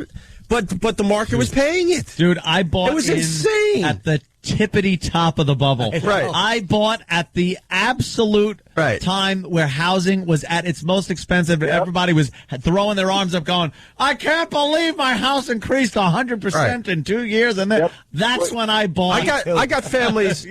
I mean, I know. I'm lucky in my life, but I got family members that are in houses, and they weren't overextending themselves by any means. They wanted a house in a relatively nice neighborhood with enough rooms for their kids. Yep. They're struggling. They're not living in some multi-million-dollar effing gated community type house. It's a regular house. And that's what the average person did. They overpaid for the houses. They didn't have a choice. Unless you want to live in the ghetto or in some horrific place. I was reading a bunch of things that came out of WAMU, and they were forced. A lot of the workers at WAMU were forced to just make the loan. They were told by their superiors, I don't care, make up an income for this guy. Right. They were actually told, this guy came in for a loan, and they go to their supervisor and go, look, this guy, he barely works. He makes $20,000 a year maybe, and he's looking to get a loan for this, $500,000 house. Right. He can't do it. And they would tell them, well, what does he do? He's a musician. Mm-hmm. All right. Well, make him as a musical director, boost up his salary. And they lied. They blatantly would lie on these sheets just to get the loan out there. Now, Mike, you said it was because that they're being forced to do it. But couldn't it be that the banks wanted to make these loans because they're making interest on them, and if they foreclose, they just resell the house and win anyway? Doesn't their greed have anything? Like, they're not this mom and pop operation. Right. All this was built in. There was a segment of the banking that was forced to make loans to people who couldn't afford it. There was a greedy segment of the banking industry that did make 125% loans at the peak of the market, and then would package those loans and sell them in these weird derivative security markets that then crumbled. So, yeah, there were different ends of it. But the banks were forced to go from 4% risky loans to almost 40% risky loans in the last 30 years. And that was a horrible thing that they did that put the onus on the banks to go into the other greedy end. So, there's guilt all around. But did it put the onus on them to go into the greedy end, or is the fact that they were in the greedy end put the onus on them to make other kind of loans? No, I mean, I'm not saying the banks are completely at fault. The 125% loans are just a recent issue. But those derivatives are recent. This started back in the 70s when they started forcing community banks to make loans to risky individuals. To risky, low-income individuals. We will guarantee it. Yeah. Fannie and Freddie. I want to get the second part of the Rick Santelli clip on the air here from CNBC. Then he continued, live on TV. How about the notion that Wilbur pointed out you can go down to 2% on the mortgage. You could go down to minus 2% and still have 40% and still have 40% not be able to do it. So why are they in the house? Why are we trying to keep them in the house? Mr. Summers is a great economist, but boy, I'd love the answer to that one. Jason, you get people fired up. Jason, you want to... We're thinking of having a Chicago Tea Party in July. All you capitalists that want to show up to Lake Michigan, I'm going to start organizing. What are you dumping in? What are you dumping in this time? Yeah, there you go. Pretty much. I mean, you can make the rate whatever you want. They still can't afford. They can't afford it. Can't afford it. We're effed. This is an ugly situation out there. But how about this? How about we stop giving money to other countries? How about that? How about we take $10 billion that we were going to give some other scummy nation and give it to people who, all right, you know what, they overextended. But no one's complaining that we're giving money to other countries that overextend. Yeah, that's true. I'm tired of it. Yeah. I understand, look, there are certain people that shouldn't be in their houses because they were douches and they bought something 8 times what they could afford. Yep. I'm talking about people that were kind of close and figured they could work it out and couldn't. Lost the job because the economy turns. Yeah, the ruthlessness with people want to deal with them. How about we deal with certain banks that way, with other countries that we've been giving money to? Yeah. Take money out of irritating. Banks knew that a lot of of course they did. The banks knew that a lot of these people just were going to have a real tough time making their mortgage payment every month. Yeah, they looked the other way, right? Yeah. They didn't care because they were making money either way. Know what I was thinking at the gym the other day? I got to say this very carefully. I was thinking about how the economy, I mean, the world is in a weird place right now. Yeah. I'm like, there's going to be a situation to take care of it. You think a situation? I'm going to just say a situation. Yeah, let's just say a thinning of the herd. Oh. And that scares the crap out of me. Oh, like a plague or... I'm just saying a situation. Meteor. A situation. But I was thinking, well, how does the world get out of this mess? Well, if there's a situation that thins the herd, it makes it a lot easier to kind of, bounce back. Zombies, Danny, zombies. You want to go with zombies? How cool would that be? Because I'm friggin' set. I'm fine. And I don't trust our government. I don't trust the world government. Come over my house. Absolutely. Me, Danny, zombies, cool. Yeah. But you know what I'm saying? Zombies. You know what I'm saying? You know what I'm saying? Yes. Because how else do we get out of this? When hell is full, the dead will walk the earth. All right, then we get open the gates, let the zombies out. Zombies! How is hell full? Just put more of them in there. What does hell have? The dead will walk the earth. Oh, right. Well, then they would never so work. Much room. There's got to be a reason why they're going to walk the earth. Yeah, there's maximum occupancy, like an elevator. Mm. Yeah, you got to. Sometimes people get in and they go, "Okay, I'll wait." Hell starts dinging, and then few people have to get out. And a few people got to go walk around until they're shot in the head. What do you think of that thought? Really, zombies? Great. Just a situation. Oh, just something. A situation. Yeah, and would that solve a lot of these world issues? Yeah. I think it would. They say that war solves a lot of war. Yeah, world problems. War world war would solve. That would. We've been in a war for quite a few years. It's hasn't helped. Done nothing. Yeah, it's hurt. But AIDS didn't solve anything. Starvation didn't solve anything. I noticed the economy really starting to turn, and I know the housing thing had a lot to do with it. But when the price of gas started shooting up to like $5 a gallon. It really screwed things up because gas, drives the planet, and it really made everything expensive. And now gas is real cheap, but things are still screwy. Mm-hmm. So, gas is going up though, right? People stopped buying SUVs. Gas just took another dump today, though. It took sense, but we've gone from 150 to almost $2. Yeah, it's been moving upwards. 193 now. But again, all these terrible people that overextended, again, a lot of them were idiots. But how does that happen? How are we all of a sudden allowing these filthy countries to dictate that we're paying $4.50 a gallon? It's irritating. How are we, if we're going to go invade a country, Saudi Arabia, take it. There you go. We got it. That's too complicated, Jimmy. Come on. God Almighty, just take it. $35. That's too logical. Or something, yeah. It's about refining. Like $35. We're not refining as much. Yeah, well, start refining and drilling again. I say it again. I say 3 cents a gallon. Our politicians are a joke. We got to take another break here. Zombies. Why did you just hand me tissues? Because you've been wiping your nose on with a napkin. Oh, thank you. Okay. Wow. That's perceptive. No, I thought I was sniffling into the mic. He was trying to help you out. All right, that was just an odd thing. All right. We'll try to lighten it up a little bit. We got an Oscar moment. Tampon, you fag. Why? I don't need tampons. Oh, okay. Oscars this Sunday. Fishing through the garbage. Oscar moment on the Opie and Anthony Show. Nominated for 5 Academy Awards, including Performance by an Actor in a Leading Role, Directing, Film Editing, Best Picture. Frost Nixon. I hope I'm not disturbing. No. It's a Friday night.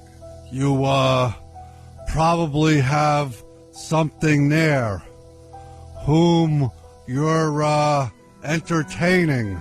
No. Then what are you doing? A handsome young fella, an eligible young bachelor, alone on a Friday night? If you must know, I'm preparing for our final session. Ah, the all-important final session. Yes. Watergate. Well, I'm going to give it my best shot. Stay tuned for more Oscar moments, presented by the Opie and Anthony Show. Wow, we're getting serious today on the Opie and Anthony Show. We didn't even get to do our Black History Month yet. Our honoree for today. We got the FU line. I mean, everyone else is angry about something. We could check that out in a minute or two. Date the 20th? 20th, yeah. Yeah, there's only so many days left. Black History Month. I haven't even started celebrating yet. I don't even have my Black History Month decorations up in my house yet. You start March 1st. Yeah. It's All right, we'll do today's honoree. Oh, don't speculate about the decorations. We weren't. Well, some people were. Everybody was.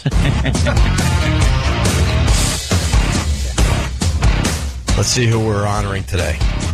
To celebrate Black History Month, the Opie and Anthony Show is recognizing those historic African Americans without whom this country would not be the melting pot it is today. Today we salute slugger Pedro Serrano from the 1989 baseball epic Major League. When faced with the problem of batting cleanup and an inability to hit a curveball, Pedro sought the strength of his higher power, as well as some unconventional wardrobe choices for his bats.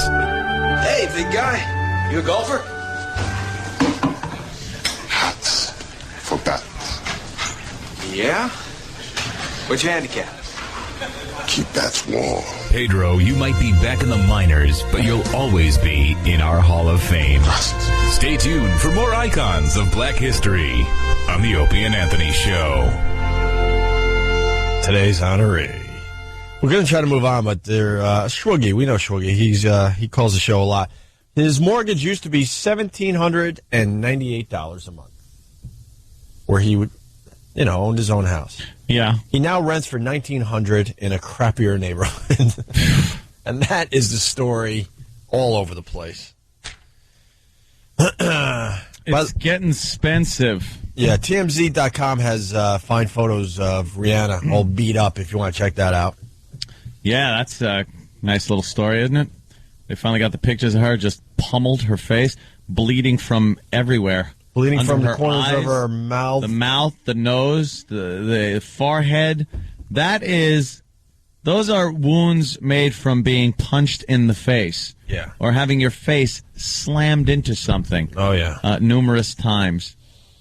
Unbelievable. Wonder what that was all about. He probably got a text. They fight all the time anyway. Yeah? I think so, yeah. I heard he got a text from some chick.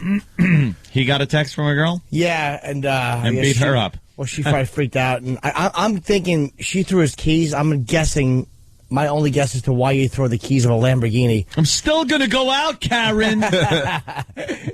Is if someone was driving, angrily. Someone's driving angry. Yeah. And you're afraid you're going to go through the back of a dump truck. So maybe that was, I don't know. It's the only way to drive, though, quite frankly. Angry. It's fun that way. All right. And the Osbournes. We got the trailer for their new variety show. Ooh. This can't be good. It can only be good. First of all, anything variety show is as dated as a pet rock or a mood ring. Well, they're kind of doing variety shows, though. America's Got Talent. That's not a variety show. They're sort of doing it. No, the variety show. You're going to see the variety show come back. That's the problem. Let me tell you what the Osbournes are going to make every channel have a variety show. The variety show is you take a host or numerous hosts, usually based around some kind of subject like a family, a television show, things like that. Right. And then every week they do sketches, little comedy sketches, maybe a little song and dance number that is inappropriate for them to do. And then special celebrity guests that join in on the hijinks. That's a good point. And that is your variety show. That is your typical staple variety show. Think Brady Bunch, think Sonny and Cher, think all that crap from the Osmonds. The Glenn Campbell Show. Jonathan Winter's variety show. Flip Wilson? Flip Wilson. Laugh-In, was that a variety Ronan show, Martin's sort of? Laugh-In was a variety show. Rosie O'Donnell. Rosie O'Donnell. What are you talking about? That was a good one. Yes. Wait, Rosie O'Donnell tried this in December? Yeah. Where did that show go? NBC. Was it ever on TV? Where it belonged. Did anyone see it? No. It was so bad it was one and done. It had Liza Minnelli showing up and all kinds of crazy. Was that one and done, that sketches. show? Yeah. Wow. It was supposed to be a pilot to kick off a weekly variety show. Boy, does she start. She annoyed people so much with her, right there, Mike, it's with her stupid 9/11 views. People were like, all right with this fatso. Yeah, she just went over the edge. She was loved during her TV show, especially when it first started. Then she started getting a little lippy with her stupid politics. Tom Selleck. Uninformed politics, by the way. And, Tom Selleck gets on and she hijacks or blindsides him. And then she just started going off like a lunatic about 9/11 and the conspiracy theories and saying that some of these buildings were blown up, not knowing what goes behind demolishing a building with dynamite. Yeah, dummy, you big fat load. But they just drop you on the roof. She made news this week, too. She stopped blogging. Oh, why? People loved her blogging, and how about she stopped eating? It? How about help her? Stop blobbing. All right, let's see what the Osbournes are. Or hogging all the food. I got a million of them. Hogging. I'm gonna watch Jimmy very closely here because in his eyes, Ozzy and the rest of them can't do anything wrong. Infallible. Right. There's something to be said about having your rock stars go away. I'm a huge Kurt Cobain fan. I'm bummed he died. But you start thinking, what would he be doing if he was alive today? It probably wouldn't be good. No. Right? Is that picture from Stakeout? Yeah. Where they try to make her look like she was the hot the hot girl. What was it called? I do believe it's I think it's a movie called Exit to Eden. Yeah. Oh, Exit to Eden. I'm sorry. Yes, you're right. And she's dressed as a little dominatrix type thing, and a big dominatrix thing, in some kind of a rubber suit or leather, whatever it is. It's like a leather corset. Leather corset with some leather gauntlets. like bracers around her arm and stockings. She looks awful. She looks better there than she does now, though. Well, why does she look awful? She's youth with her. She's 60 to 70 pounds lighter than she is today. Maybe 100 pounds lighter than she is today. Just looks. They were trying to make her look like she's a sex pot. But yeah. The corset was holding in a world of hurt. Oh, yeah. She was probably having a tough time breathing. They probably pinned the fat behind her back. What? Kurt's birthday's today. Thank you, Travis. What? I should know this. He would have been 42. Oh, really? Oh, my God. No, he was a youngster. Yep. 27, I think. 27. He made the 27 Club. Mm. The Osbournes Variety Show, I think, has potential. All right, let's take a listen. It certainly does for a big chill of the douche variety. I disagree. We got the wise-ass Sam Roberts in studio. Sam? I got to watch the trailer. They put out an extended, 2-minute trailer, and it showed you a lot of the things you can expect. Some of the things Anthony described, sketches, musical performances. Good. But, this is the big intro to the clip. What network's it on? Fox. Okay. Ooh, Fox. All right. Edgy. Fox is known for bringing you the most outrageous families on television. Now, we're doing it again with Sharon, Jack, Kelly, and Ozzy. It's the Osbournes Reloaded, a new kind of comedy show like you've never seen before.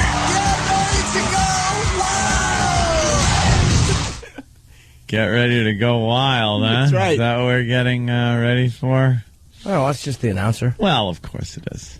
Yeah. No, that was Ozzy saying. No, get but I ready to mean go the wild. announcement. You know. Oh boy. Okay. Ozzy's got one of those guns, and he's shooting shirts into the audience. Can she let this poor son of a bitch just sit down and sleep? Can she just leave him alone for a little while and let him just enjoy his aging? Family's too crazy not to be on TV. They gotta.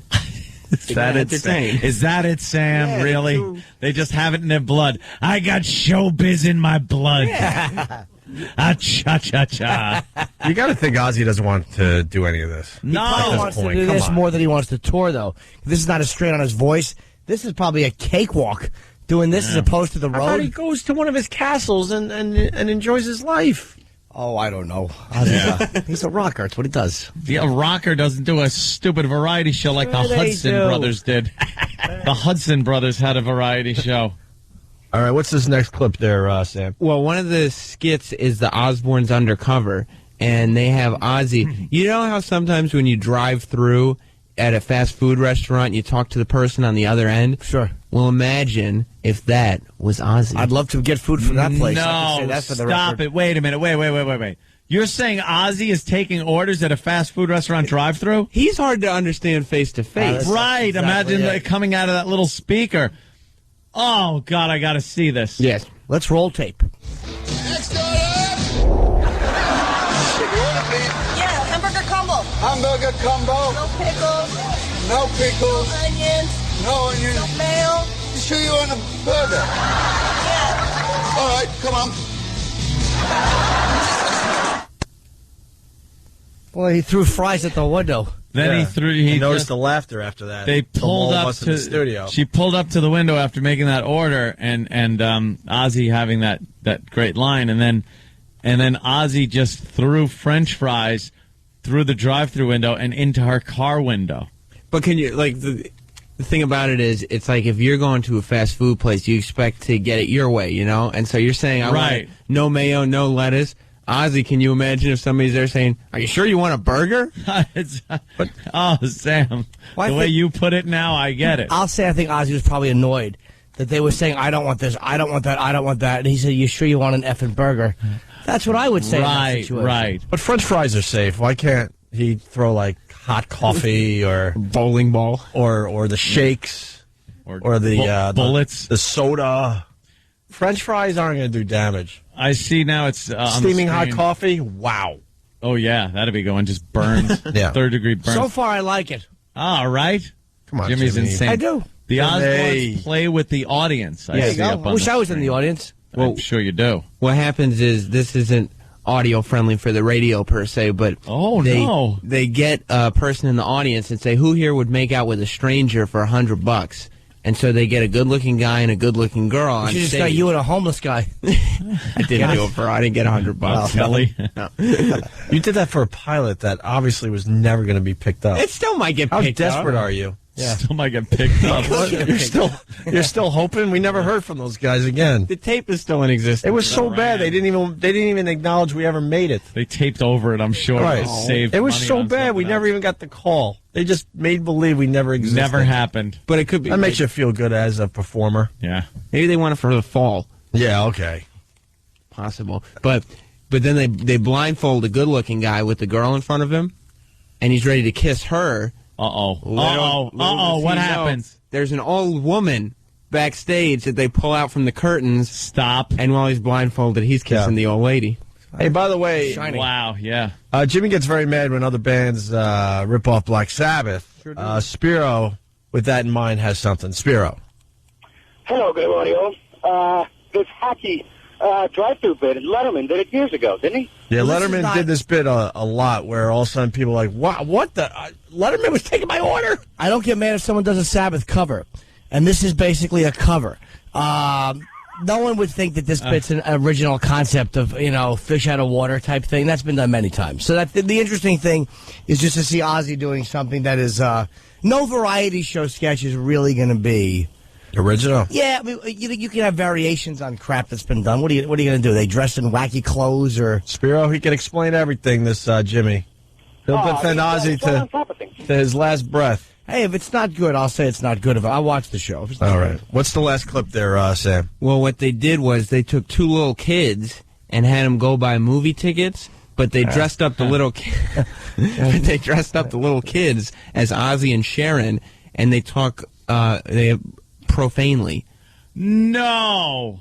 It's a sketch. It's not like a hidden camera thing. So I mean, the ticket taker's in on it and everything. Oh, okay. Oof, boy, you scared me for a second. Yeah, I didn't want to make anyone nervous, but you did. Still, you can imagine with this clip. I like children cursing. Welcome to Majestic Cinemas. 2 for Jack the Blind Cave Batch 3. I'm sorry, that film's rated R and you've got to be over 18 to see it. Look at you, you're barely out of nappies yourself. Try and tell us what the to do. Look, those are the rules. And this is my fifth. We are coming in, and you can shove your balls up your... Wow. That's like a sketch. Yeah, that's one of the wacky comedy sketches. I would have to see the oh, there's the video. All right. And, so it looks like a little... Just like little Ozzy and little Sharon. I must say, though, little English kids cursing, probably the most adorable thing besides stuff, a right? chimp in an engineer costume. Yes, or in a driveway. Right. Having a nose sandwich with a side odor of jaw. I bet you the show does very well. It'll find its audience. Will it? I think so. I don't. You think it's going to be a bust? I see. Dude, if Bromance does well, the Osbournes are going to do fine. the great silver doors of the Enola Gay opening up above Hiroshima. Really? Oh, yeah. Wait, I said bromance, and what did Sam say? It's Brody Jenner. What about the homo undertones?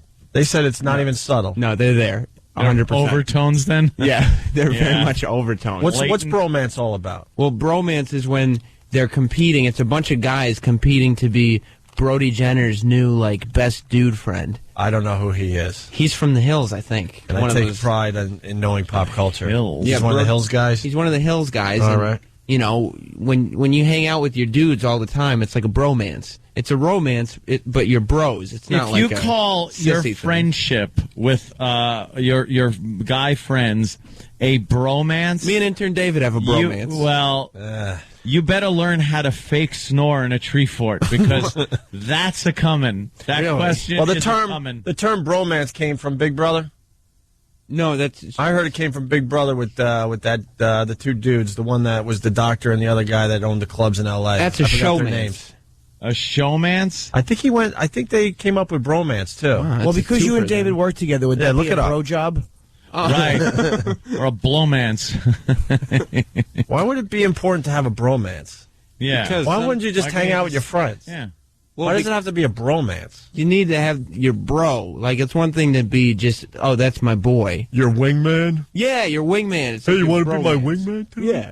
Let's go pick up some broads and bang them at my place. He's the guy you can be my wingman. When I go in, you're my wingman. Hey, you take one for the team and you go home with Fatty. Maverick, you never leave your wingman. Hey, I had to go home with Fatty because, it was her best friend, and my bromance partner was really digging that chick. Yeah, bromance. Target-rich environment. Right. Ugh. I hated that whole wingman thing. Now it's bromance. Bromance. I used to say, "Hey, Fatty, beat it, stupid. I'm gonna bang. I'm gonna bang this one." Does it? Go home. Here's cab fare. I don't need a wingman to bring the fat broad home. I did fine. You just work out the situation on your own. You're not good for a bromance. The man's part of bromance mean romance? It comes from the word romance. Yeah, but and isn't that something you don't want with one of your guy's friends? Is a romance? I think it's more like the platonic part of the relationship with a girl. Oh, so the reo part is that's the romantic physical part. Yeah. Mm-hmm. The manse is what? The manse is like when you're best friends. That's called a manse. Bromance. Yeah, it's when your bro is like your best friend, your confidant. You know what I mean? When times get tough, your bromance. Can you get bromantic with some guy? Yeah, I mean, when you guys have a moment. It's being bromantic? Yeah. When you guys are sitting around and be like, dude, we just had a moment. Yeah. I was right. Bromance came from Big Brother. Thank you, Stumpbrain. You can find anything on the internet. Face. Guess so. Yeah. You ever have a wingman, eh? Yeah, I had a wingman. We're going to go in for the kill. Here we go. Walk in, look around. Yep. Let me scope it out. Some targets. Yeah. I got tone. Hey, Fatty, here's some money. Go get yourself a sub. I'm going to be busy for the next couple hours. I'm a bucket of wings instead of a wingman. That's all you need. Are you kidding me? You got to go in with a wingman if you want to score the hot broads. Yeah. Is that right? Yes. Sam, is that right? That's exactly right. You need a good bromance. Yeah. Do you? Yeah. You know what? It works. You go in there with your wingman. Mm-hmm. Target-rich environment. Yeah.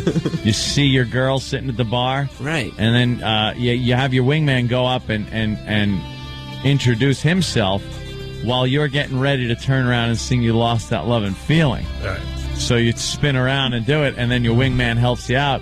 And then when that romance is made, they all peel off in the missing man formation because you're kind of left behind to... I got to give credit to the girls out there because they want to F just as bad as you do. Do they? And the fat friend wasn't getting in the way. This whole, I would love to, but, I got, her. Fatty with me. The albatross. I've seen these girls blow off their fat friend more times than I could count. They give him the keys. They give him everything. Yeah, beat it. There it is. Yeah. Tom Cruise singing to Kelly McGillis, who now looks like... I don't know what Kelly McGillis. Kelly McGilla. She still looks like Kelly, just the male version. Oh, He could have a bromance with her now. Yeah. Have you seen The Hookup Artist on VH1? No. Yeah, that's where you learn how to open 2 sets and 3 sets. You mean the pickup artist? The pickup artist, yeah, the pickup With artist. mystery. Yeah. Yeah. Wait a minute. You open up what? You can open up a 2-set. What's a 2-set? Spock, explain. If a girl's in the bar with her friend, sometimes you don't have a bromance, and you got to go in and open up a 2-set on your own, because you're only going to be able to really walk out with one of them. You're taking on 2 MIGs? Yeah. It can be done. Those guys are kind of, those guys, I would tell you something, there's a book by a guy called The Game by Neil Strauss. Yeah. About these pickup artists and the way they neg girls, like, like make fun of them, and all these techniques they use to get laid. And these guys bang nothing but hot chicks. These dumb, it works. Are they good-looking guys? Average. Some of them are probably good-looking, but they're weird. They know how to be weird. Quirky. Mystery always wears goggles on his forehead. Yeah, all right, that's kind of weird. He's a weird guy, but you know what? And he's like a depressed guy. His real name is Eric. He's Canadian. He apparently would bang nothing but hot strippers. Like the ones that are hard to get in bed, he would bang them all. Wow. There is a method to it that works. It probably looks terrible. But strippers were never hard to get in bed. Are you kidding? Strippers? For cash. To walk out with a stripper from a strip club? Oh, he's walking out of the strip club with him? Not easy to bang. Strippers make their living convincing people they might have a shot and then not doing it. Yeah, well, true. Yeah, these guys, this book was excellent. His sidekick's name is Matador. Yeah, that guy's mentioned. They have all weird names, too. All weird names. Matador. He says it like Matador. Matador. All right. Did he wear a costume? No. Well, you do need he had like a furry vest. And what was that called? His costume. Costume. Speaking of reality shows, I wasn't going to mention it, but it made me laugh hard. In the paper, they do a little reality show recap. You want reality? And they did something on Love Bus. Brett Michaels. Yeah. Rock Bus, whatever it's called. Rock of Love Bus. Rock of Love Bus, sure, okay. That too. Jesus, Rock of Love Bus. I don't know what. All these papers are the exact same paper. Fly off an embankment. How am I gonna find this? Can you look in the other dopey paper that thinks they're a newspaper? Oh, God. Taya Parker is still on Rock of Love Bus. Yeah, we're friends with her. Hope she wins. Taya Parker. Oh, yeah? She's still on there? Yeah. Yep. Yeah. She's doing good. I'll find this. Just babble about anything. I'll be Just right with babble you. about anything. I'll be right with you. Don't know if right when we start babbling, you're going to, find it. Here we go. Start talking. Rock of Love Bus. So they do the Reality Bites segment, one of the papers. Jennifer, who Brett invited to join the tour last week, revealed on Sunday night's episode that her father recently passed away and that she's still dealing with her emotions over the ordeal, but that she wants to be on the show because it would make her father proud. Proud? Yeah. How is banging Brett Michaels making Daddy proud? Maybe he was a big Poison fan. All right, that makes sense. Father dies. She doesn't do the right thing and leave the show to be with her family and go to the funeral and stuff. She needs to be on, and then she needs to be on Rock of Love Bus because that's what Daddy would want. She finally built up the courage to tell Brett, and she was like, "I just want you to know I'm experiencing a lot, but I love being here with you. My dad just died, blah blah blah." So Brett gave her the boot and said you shouldn't be here. Right. Oh, wow. He kicked her off anyway. Kicked her off. And that was the week where they were mud wrestling and playing mud football. The type of thing Dad would be proud of. He just didn't want the thought of maybe dear old Dad peeking in on her. Yeah. Well, because you think that sometimes when you're having sexual relations, that some of your dead relatives could just make a little visit. Yeah. Because apparently they could go anywhere and look in on you. You know what it's like, you're some girl or something, father dies, and she's in a big play and things like that, and then she's like, "Oh, I just wish my father was here." And then the mother says something like, he was watching you. He was here watching your performance, and I'm sure he was so very proud. It's like, why then wouldn't he just turn up at an inopportune moment, like when you're just doing something horrific, having sex and illegal. You're doing that for the first time and it's hurting. Dropping a deuce. Dropping a deuce, a big nasty where you. There. Danny just put up Tub Girl. Yeah, was Tub Girl's father in the room? Very dishonorable. Keep an eye on his daughter. Yeah, I mean... You know what? They did that to me at my wedding. Did they? I was like, I'm bummed my dad's not here. How do you know he's not here? And I want to say, because he's dead. Because he's dead and he's not here, and I don't want to follow me to the honeymoon. All right. Watching that. Right. Oh, gaping. You know, they mean well, and they try to say the right thing, but it's like, stop. But do you think they have, if he was there, he would have patted me on the back mysteriously. You'd have felt it? I would have felt some mysterious pat on the back. Do you think they have some kind of a, ethics where, all right, I'll come in and check out his wedding, but I'm not going to, watch anything inappropriate? I think they see everything, but the rules are so different now that you're dead, it doesn't matter, right? Like, it doesn't matter? That's how I look at it. Like you've been assimilated like the Borg? Right. You just don't care? Yeah. It's not emotional? You like Invasion of the Body Snatchers? Yeah. It's good to see my boys doing exactly what I did. There he is. Let me get one of my bromance buddies up here in heaven, and I'll show him what he's doing. My thought is it just doesn't matter anymore, so it's like, But then that would suck because with then the good stuff. Then they're different people when you meet them in the light and go see them. You'll be like, hey, were you checking me out? And they're like, yes. It doesn't matter to me. Yeah. I did not care that you were having intercourse. Yeah, now they're zombies. It's heavenly zombies. Heavenly zombies. I can't stand that. Finishing the Rock of Love bus. Mystery of the universe. So give me an answer. So she wanted to stay on the show because this is even better. What I haven't read yet. And the woman that writes the column, I guess we should give her credit, Christina Cannon or something like that. Terrible situation, but really, catching Brett's mono is going to have Dear Dad smiling down from heaven. Why not make a donation to a good cause or adopt a puppy instead? So she trashes the reality show with shows with her Reality Bites column. Yeah. That Rock of Love bus, I was watching it in the gym yesterday, though. Why am I not watching this every week? Show. They were playing mud football, and one of the girls' strategy was to rip the clothes off everybody else. Just rip pants off. And they are barely cubing out stuff. Mm-hmm. That and the Playboy show.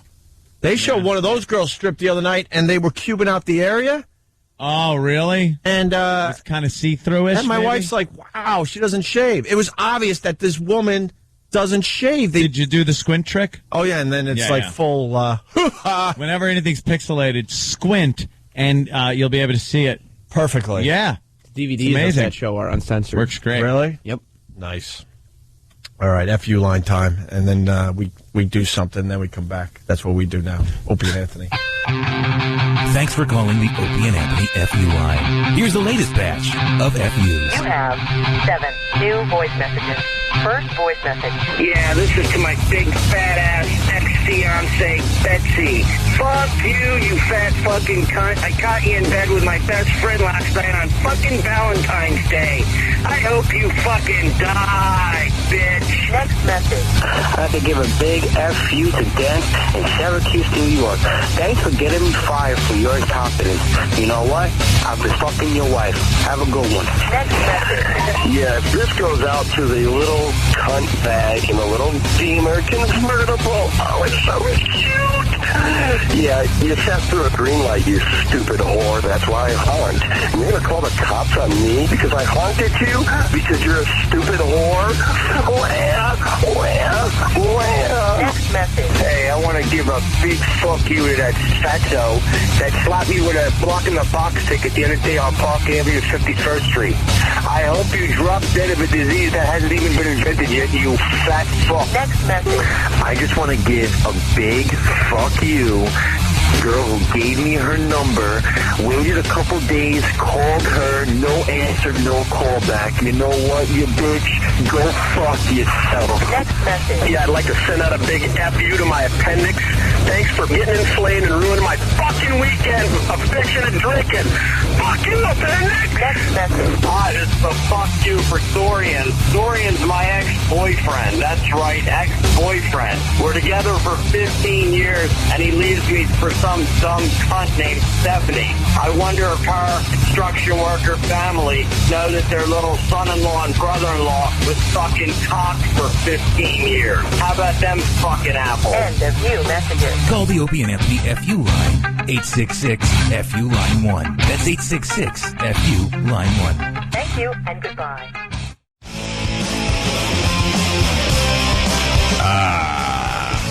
Almost done with this side. Then we'll move over to Sirius XM satellite radio. Radio. Why is everyone saying my name? What? Why is everybody saying my name on Pal Talk? You troublemakers. Stacy. Jolisa. Opie and Anthony. Got a little heavy today with the show, huh? You got to, though, what? man. I said a little heavy. Oh. With the cops getting killed and mortgages and the economy and zombies. 'Tis a talk show. And having a wingman. Stupid wingman. And now we have this. Okay. Who wants to clean and debone them? I'll do it. What gives? You want to do it? Just wait till you see what I've got. It's the Wonder Boner. The Wonder Boner? Oh, you laugh now. Just watch. Voila! The Wonder Boner. My wife would like that. Introducing the Wonder Boner, the amazing new fishing tool that makes deboning fish a breeze. Well, I think the Wonder Boner is a winner. So, Dave, where did you get the Wonder Boner? Funny you should ask. Order your Wonder Boner now. The Wonder Boner comes complete with 3 stainless steel rod tops and 2 extension rods. Order your Wonder Boner for only $19.95. Call now. All right, come on. It's totally fake. Well, that's real. Totally fake. That's how you get rid of the spine from a fish. Wonder Boner comes with rods. It's like, dude, my wife would love the Wonder Boner. Hey, sex sells. What can I tell you? It's a real product called the Wonder Boner. Wait a minute. You just slide a fish over that stupid thing and its spine comes out? Yeah. That's like the Predator. Yeah, look at that. And it just rips that spine right out and goes, yeah. Wait, Mike Rowe's involved with the Wonder Boner? Yes, if you listen carefully, he's actually the one doing the voiceover. Ah, well. Wonder Boner. He's everywhere. He's got that deep voice. I miss Mike Rowe. Remember when he used to do our show? I do. And now he's real famous, and he's another guy busy. we had to say goodbye to. He's a nice guy, though. Yeah. Probably doesn't mean it. Like the other ones. All right. Well. The Wonder Boner. Glad that was sitting around for 3 months, right? I know. I have a feeling that's a gag. It's not a gag. No, I mean, you can get... No, I'm kidding, of course. Yeah. I just think, like, is that a real number?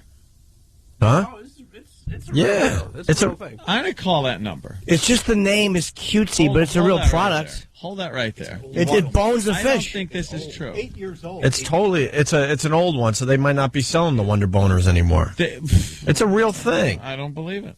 I don't believe it. What are they supposed to call it? Not the Wonder Boner. Why and then not? put it like that. The fishbone remover? I mean, you know, you got to try to sell these things. You got to pique everyone's interest. A boner, and it's wonderful at the same time. Right. You put those 2 things together, it's a Wonder Boner. Okay. I want to know... All right, you're calling the number. I'm calling the number. I want to see. You know someone else has the number now. You think? They're going to be so annoyed. Like, another call for the Wonder Boner. Great. Ringy dingy. Oh, ow. Oh, it's a fax line now. Now it's a fax line. Hello? No, that's a fax. It's fax. Haven't heard that in a while. Mm-hmm. A fax line is now the Wonder Boner line is now a fax line. Yeah. It's a real product. Look it up online. You want one? I could probably find one on eBay. They got AIDS on eBay. Do they? I can get Wonder Boners. Yeah. You can see the video. It's on YouTube. We'll link it on OandARadio.com. I think we've done enough for today. Here, I would say yes. Oh, yeah. The shenanigans will continue on the other side. We talked about that. Tiger Woods coming back to golf. That's exciting for golf fans. What else? Yeah, I think good. Jose Canseco wants an apology from baseball for treating him like an outcast. Yes. He was the one that pretty much started the whole steroid thing.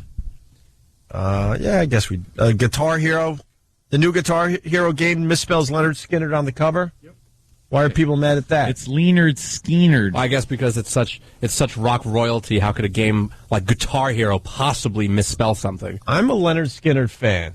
I bet you I would misspell it right. I misspell it all the time. Like, if no one pointed out, most people wouldn't even notice that it was misspelled. What? That is Lyna. L-Y. Wait, spell Leonard Skinner. Hold on. And keep that A in there. Lyn. Right. A-R-D. I think that actually is wrong already. Lynyard. Wait, L-Y what? Lanyard. Lanyard. L-Y-N. E-R-D. No. L-Y-N. Yeah. Y-R-D.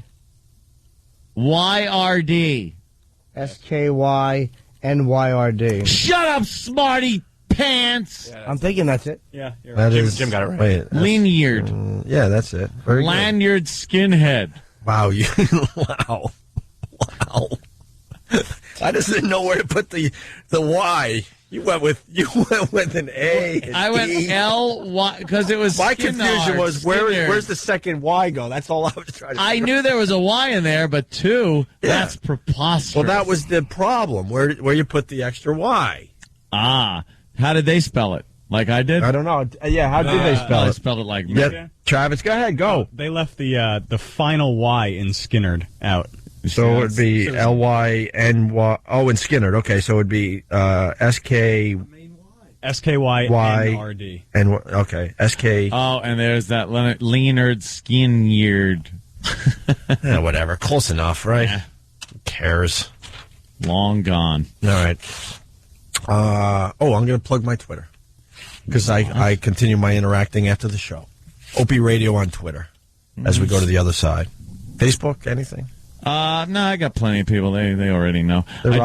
I did expand it to Anthony Cumia Radio, which is my fan site, which can take unlimited amounts of friends and guests and whatever. So that is the site that people go to.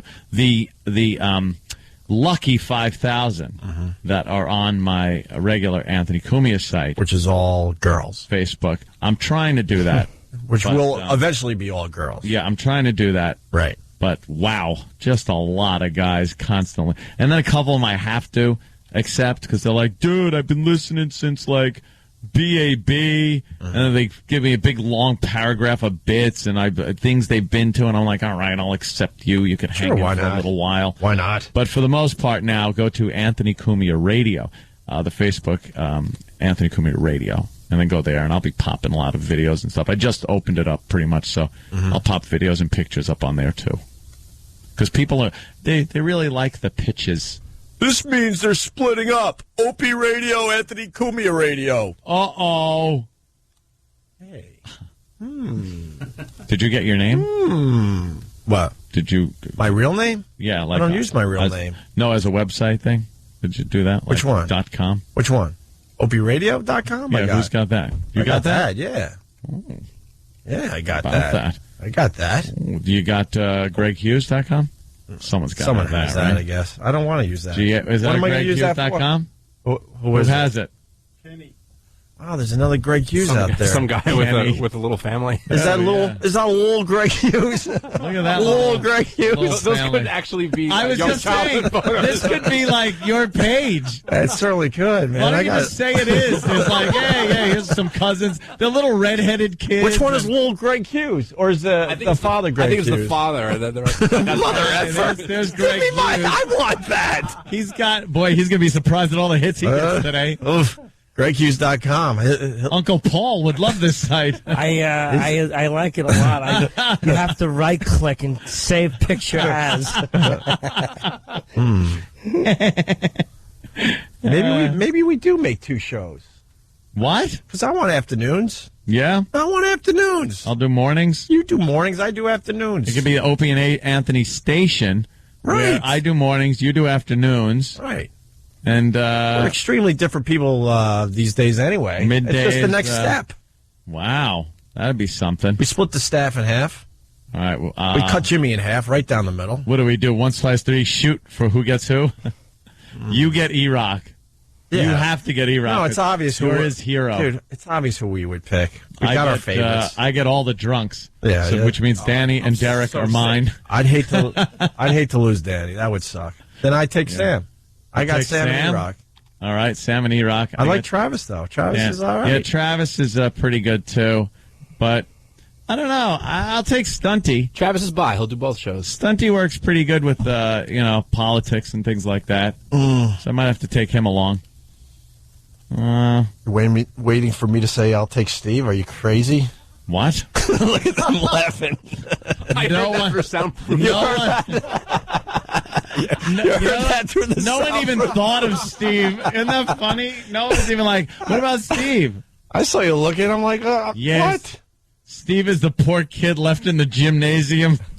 No one picked him for softball. But see, people are now taking sides already. It would be a nice split. It would just be like the way that this should go, maybe. Amicable. We could do little crossovers. Yeah, hey, remember the time? I'll come on your show. Hey, remember the time? It's not a bad idea, to be honest with you. I don't know where I'd go. I'd have to wait and see how the books played out. I want to check out the ratings, see who's got a better... Who's got the longer coat tail? Absolutely. I don't want to hop on it. I just want to step gingerly. Right. You don't have to hold on with your hands. No. You just want to surf on that coat tail. All right. Well, hang with me. Twitter. I love the Twitter because it's a simple version of Facebook. I'm Opie Radio, and I send pictures. I get dumb and silly. You got your Twitter in my Facebook. Yeah. I don't really want the Facebook. Nah. It's too involved. I like keeping it easy and simple. Both of them have their ups and downs. Yeah. No, absolutely. Yeah. All right. Jimmy, anything? Yep. The gig I've been plugging, which is the Tower Theater, is tomorrow night. Me and Artie Lang, you can go to livenation.com. It's in Upper Darby, which is near Philly. I understand it's a lovely suburb of Philadelphia. I've been there, but it's been 7 years since I've done that. 7 years? It's a great theater, actually. Yeah, I did it the week after It's just in a weird area. Back in 2002. Ooh, I was there. I was at that. Yeah, it was a week after the Rolling Stones. It was a great old theater. Jimmy was on the same billboard as the Rolling Stones. There's a picture of that somewhere. It's very cool. Some fan sent it from news. There was some firefighters got in trouble outside the tower. So the news showed Tower Theater marquee, and it said Rolling Stones sold out, and then under it, Jim Norton, like 1 week apart. Yeah. And unfortunately, I wasn't sold out, but it's 2,600 seats. I did good numbers. But I got that framed. You'll do it this time. I don't know. We'll sell it. Oh, yeah. It's going to be a funny show. God damn it. I hope so. What I do now is I do this new thing where I laugh at all my own jokes, and it gets the people started. Like, I'll say something like, and it was so cold. And I kind of, I put my right hand like Caligula would do. Wave it in front of you. You're a lot of new things you're doing. Yeah, it's a lot of audience participation. I do a magic thing. Magic? Where I pull a bowling ball out of a bedpan, and I do like all kinds of weird cancer patient jokes. I put on a chimp suit, and I bite the face of a young lottery winner. Like, we do drawings, and me in my monkey suit, I'll bite a girl's face and ears off. And they don't know it's for real. No, they have no idea. They think it's like part of a weird, funny act. Yeah. But you literally rip her face off. And I'll leave the stage bloody, and then let Russ Beneve's the host, and I'll let Russ Beneve do 5 minutes while they mop it up. Now clean it up. I'll clean it up. Russ is very funny, by the way. Very, very funny. Yeah, like good guy. Hey, there's rumors about this station, so hopefully we'll be back Monday. More rumors? Yeah, supposedly something's going down today, if you believe all the inside radio guys. Christ on a pony. I don't know. I really don't know. Huh? Yeah, E-Rock. Gotta hope they're wrong so we can slam E-Rock on Monday. Rumors. E-Rock was the main rumor spreader on this one. There's going to be another CHR in this city sooner than later, so we'll have to see how it plays out. All right, we're out. What? Why are you laughing, Stump Brain? E-Rock. Yeah. E-Rock, what do you know on this rumor? Yeah. What's the word on the street, E-Rock? What's the word on the street? Hot dog carts. And don't hold back. What have you heard? There might be something at 5 o'clock today. For this station or? That's the latest. From this station or another one? Wait, now they're saying this station? They haven't specified which, but there could be something. What did you hear, Vic Morrow, Blackboard Jungle Hat? I'm telling you. Oh. 5 o'clock. 5 o'clock. How do you know? Well, 5 o'clock in L.A. that fine talk station that was doing okay, is flipping to a CHR station called Amped. And the consultant also consults this station. Kevin Weatherly, who's a fine programmer. I can't trash the guy. He's very good. They even kicked Likas out the door, a guy I hate, but was doing very he's well. Number one. Yeah. And he's number one. That's what's going on radio. Hate the guy, but you got to acknowledge he has a following. They said, goodbye. Oh, we're so gone. And Adam Carolla, who I think was doing okay. Carolla was doing okay. I think he was doing okay. He's gone. 5. Carolla wasn't bombing out in L.A. He was doing well in San Diego, Vegas. And then Super Agent Bob Eatman was telling me that he has clients on that station as well. I don't know their names or what shift. And they were doing very well in the demo. Gone. All right. Take it easy. I disagree. I think we're going to make the cut. Oh, yeah? Yes, I do. But if we don't... Well, the rumor is it's either this station or Fresh. Those are the two possibilities. Fresh would be... The little info that corporate's giving us, they're saying that we're safe for now, whatever that means. Just be for now. Honest and... But our contracts are ending up, so... Our contracts are ending very soon, but we're safe for now. Can they just say, here's what the deal is? They booted Likas with 3 years left. Yes. You think they'll want to pay out the last 2 months here or no? Can't they just say what's going on? Well, you really can't talk about our contracts, but it's safe to say we don't have a lot of time left. I think we can say that. I'll stop right there. Yeah, I've got the stop sign. Let's just... I got a big old stop sign here in the middle of my Let's just... Stop. If we don't stay here, thanks to the people for the... Like I always say, it's been real, it's been nice, but it hasn't been real nice. I'll sign your yearbook like that. Oh, gee. I'll sign it upside down. You know, I'm nuts. Crazy. Incorrigible. We'll see what happens. I don't want to leave. I like it. Right. Why didn't I look around? Why didn't I bring the sledgehammer in today? Take a little look around. Can we start taking stuff? Yeah. They already did. See the hallways? It's completely empty. I want that pile of crap. E-Rock. I was talking now. E-Rock, you got some insiders at Z100 too. What are they saying? I'm putting you under the bus today. Come on, E-Rock. What are they saying? Something doesn't happen at 5 o'clock. Something will happen Monday. Exactly. You're going to get thrown out a window. I'll shave your face with the back of my hand, boy. Yes.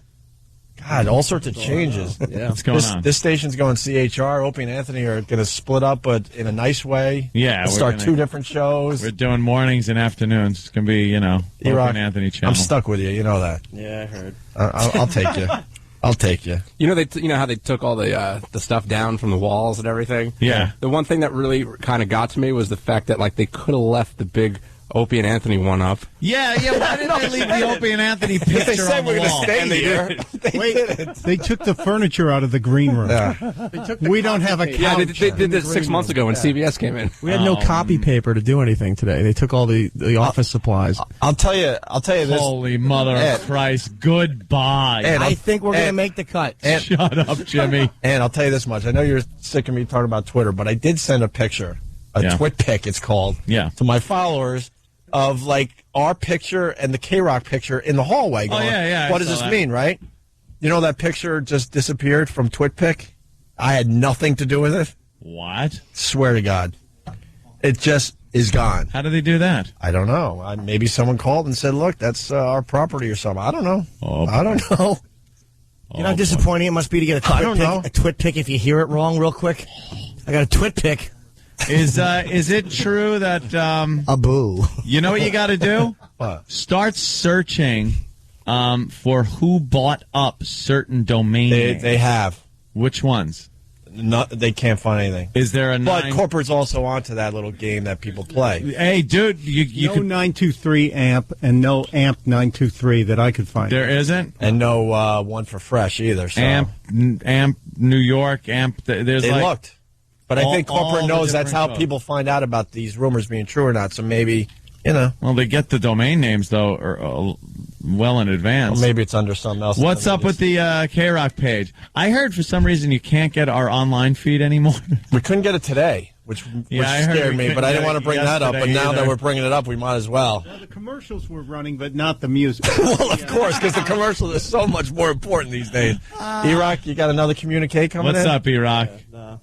You Come can't on, read that E-Rock, one? you Tell us. son of a bitch. Well, bite your ears. You rumor-mongering ass. Oh, he what else really you is. know? Fat housewife. Oh, he's showing it to Opie. Why to Opie? Oh, because he knows he'll say it. What does it say? Oh, now you're hearing it's fresh. All right. What? They're not going to dump the rock station in New York. We're fine. Famous last words. No. Not that I'm daring them to. Anyone want to? I'm not. I dare you. No. I dare you to kick us out. I'm not daring you. Oh, shut up. What? Anyone want to say it? What? Hell no. No? No. You don't I wanna will say not. it? No, I'll sniff it. And I'll put my fingers in it. I'll even lick it, but I won't say it. All right. I hear you. Well, that's good. That's a superstition thing, and I like that. No, what sucks is that. God damn, Jimmy.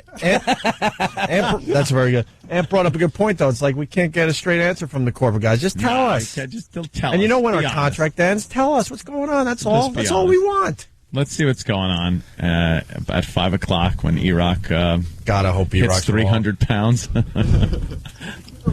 Ew. Sorry. Those snotty tissues. Hey, why don't we pick teams for the split of the show on Monday? All right, we'll do that. We'll line everyone up like we're playing a little like pickup baseball. Okay. And then we have to do that thing with the baseball bat to see who picks first. Where you grab the bat and then whoever can crown the top of the. Let's not use a bat. Let's use Jimmy's junk. Safe to say we both With fingers on not hands. Safe to say we both want Jimmy, so we leave him out of the equation.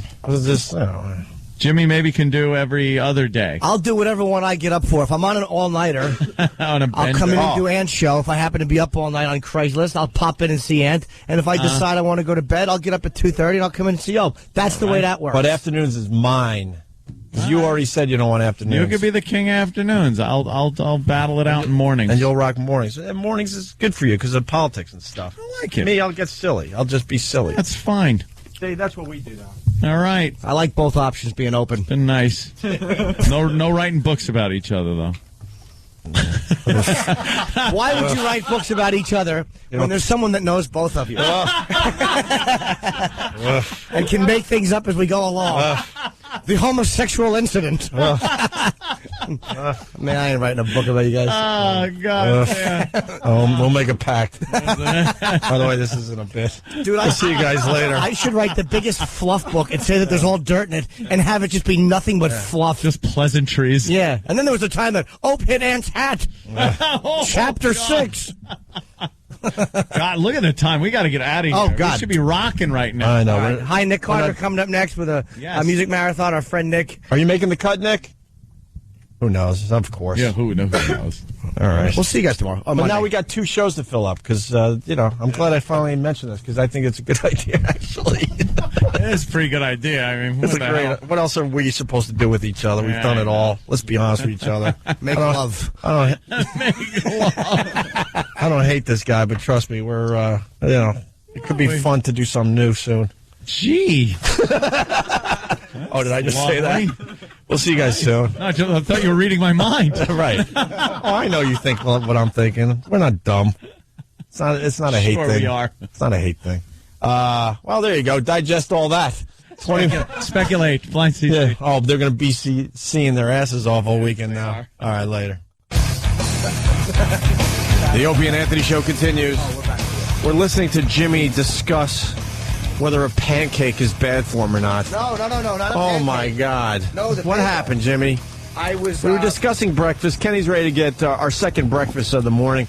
And Jimmy doesn't want to do this certain breakfast we get because he had a pancake yesterday. So now he's on the phone with his spiritual advisor trying to figure out how bad the pancake was yesterday. He doesn't know it. It's a pancake. But is it a cheat day?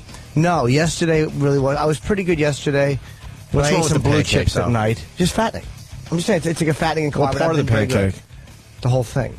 I had a little bit of fucking syrup on it. Ooh, nice. I was a very bad boy. I like mouth syrup. But I wanted to get a waffle with fucking caramel sauce, so I didn't. Well, that would be a little. That's a little chubby making. Right, But that's how you should roll. That sounds good. It does sound really good. Oh, God. Place it smell great. Mm.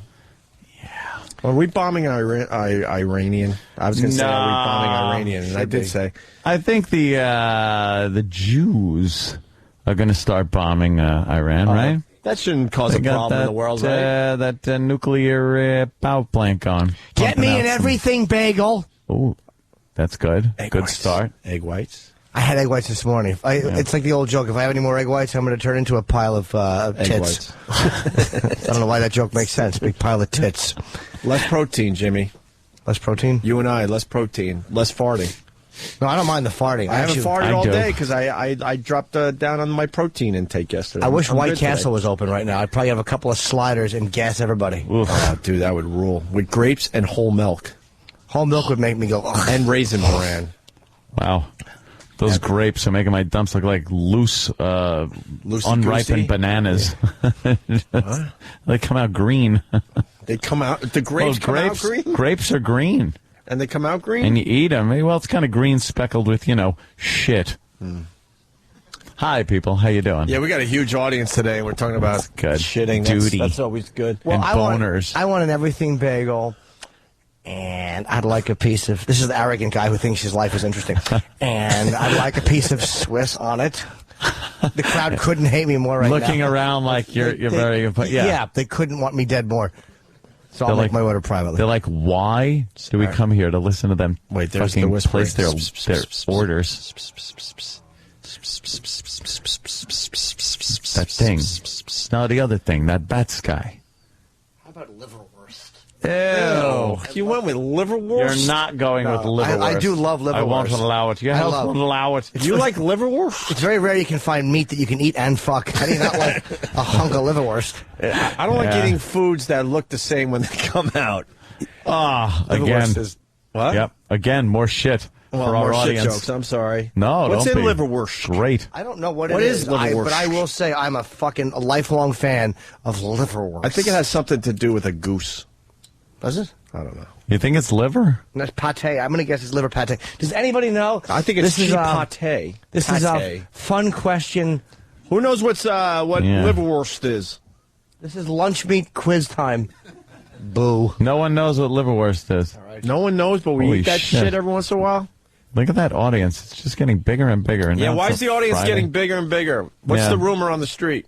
That this part's going away. We know that. But but an update, they haven't even started building our new studio. We were supposed to be in there in January. Yeah. Then it was supposed to be February 1st. Then it was supposed to be middle of February. Now they're saying March 1st, but they haven't even started building, so that's going to go away very soon. I bet you the new date is going to be April 1st. We move to the new joint. That's a good day to put us on the air. Mm-hmm. We're really good on that day. We're very good on that day. All right. Where's executive intern? Well, he's not executive intern anymore. We could bring in the new executive intern. Yes. And ask her if it's okay to bring in the old executive intern. Yes. Why would the mic work? Yes. Why? Why? It's on. According to Steve, it's on. It's on. Yes. All right, try it again. Trust me. Yeah. And you go to NYU? Uh-huh. I also hear that that you know Brucey Mittman, our old boss. Way. Yeah. From FNX. Used to work at FNX? Yeah. Well, you know Bruce? Hello, and what's your name? Did he give you that? Yeah, how many that times? little fidget? Probably. As you're looking down, talking to him? Look, because stupid human resources have to get their greasy fingers involved in everything. Is it okay if I ask you some sensitive questions? Yeah. Yeah. Did Bruce Mittman ever try to fuck you? Wow, that is sensitive. Way to delicately dance around that. Ever? Subtlety, He's been known to sexually harass? I don't know that. I don't know. We're kidding, of course. We don't know that, but he certainly enjoyed. He certainly enjoyed a little flirting behind the scenes. A little innocent flirtation from Mittman, sure, and maybe a little pot from Ozone, but I'm not certain. Ozone, you got some of that reefer? Sometimes I take a poke or two, boys. It relaxes me while I'm driving my Sherman tank because I'm so short I have to make up for it by driving a giant vehicle. Right. He was our GM at AAF, and you worked with him at FNX. Yeah. What did you do at FNX? I was on the morning show there with Swayze.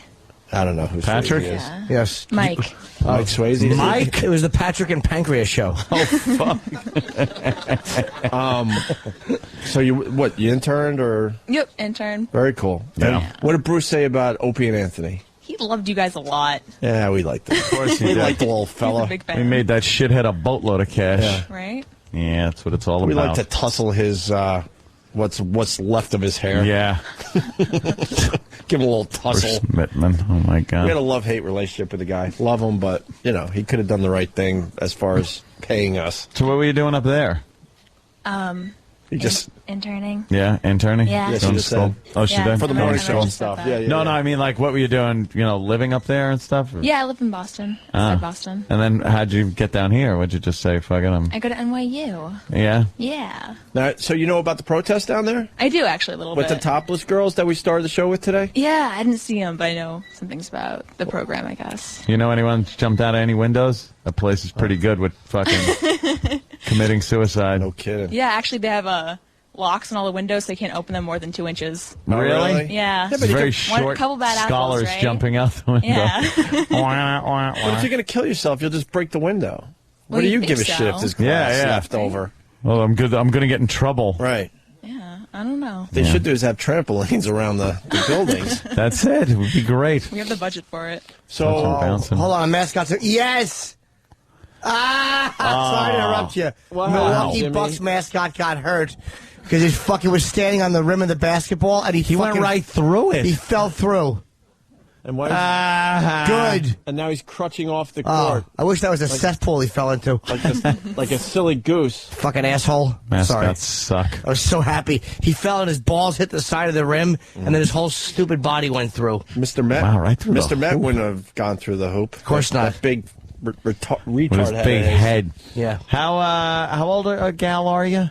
I'm 21. 21, and you're already all over, Boston and New York. Yeah. You're just like fucking I'm a jet setter. very adventurous. Right?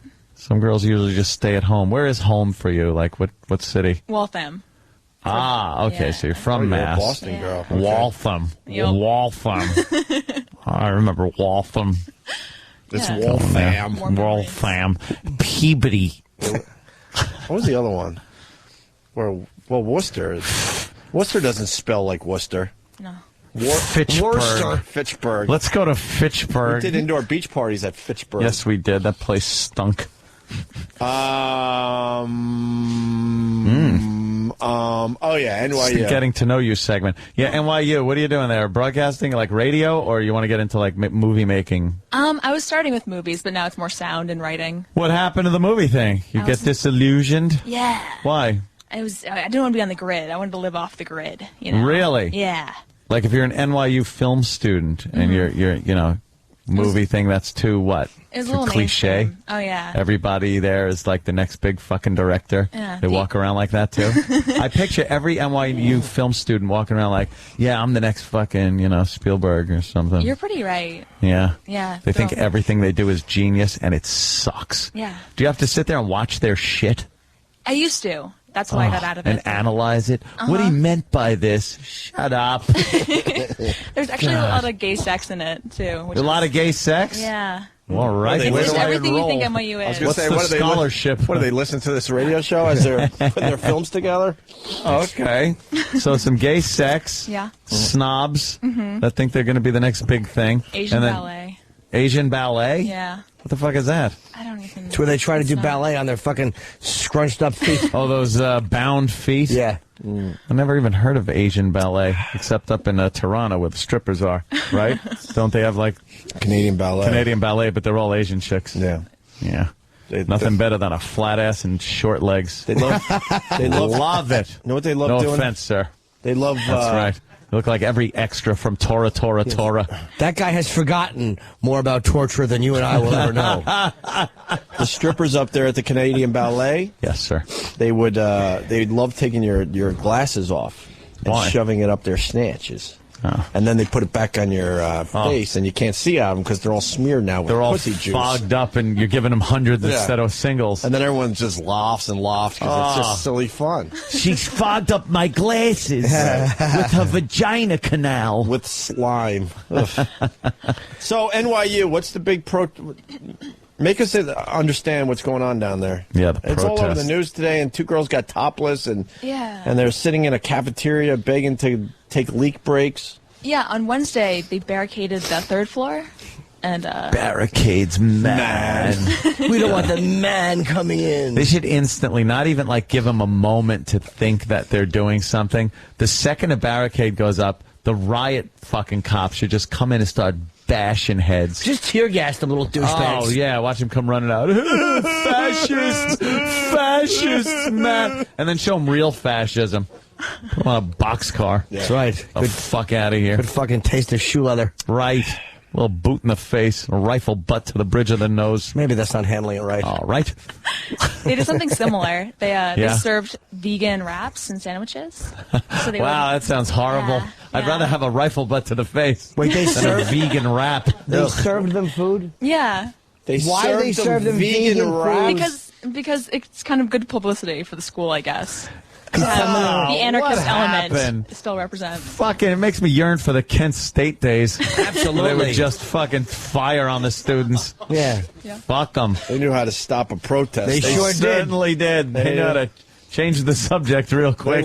They weren't into that nonsense. No, you goddamn Really? hippies. You do that, well, look what we do. All right, now what? You live on campus? Go get Crosby, No. Stills, Nash. You don't? We need a song. I live in Brooklyn now. You don't live in a little dorm or something? I did in the East Village. It was very nice. Yeah, how was that? It was gay? it was A lot of gay adorable. people? Yeah, I mean, A lot of it's the what are they? territory. Gay people. Comes with the territory, huh? No, East Village is more like old school. Art people, West drug is more, addicts, right?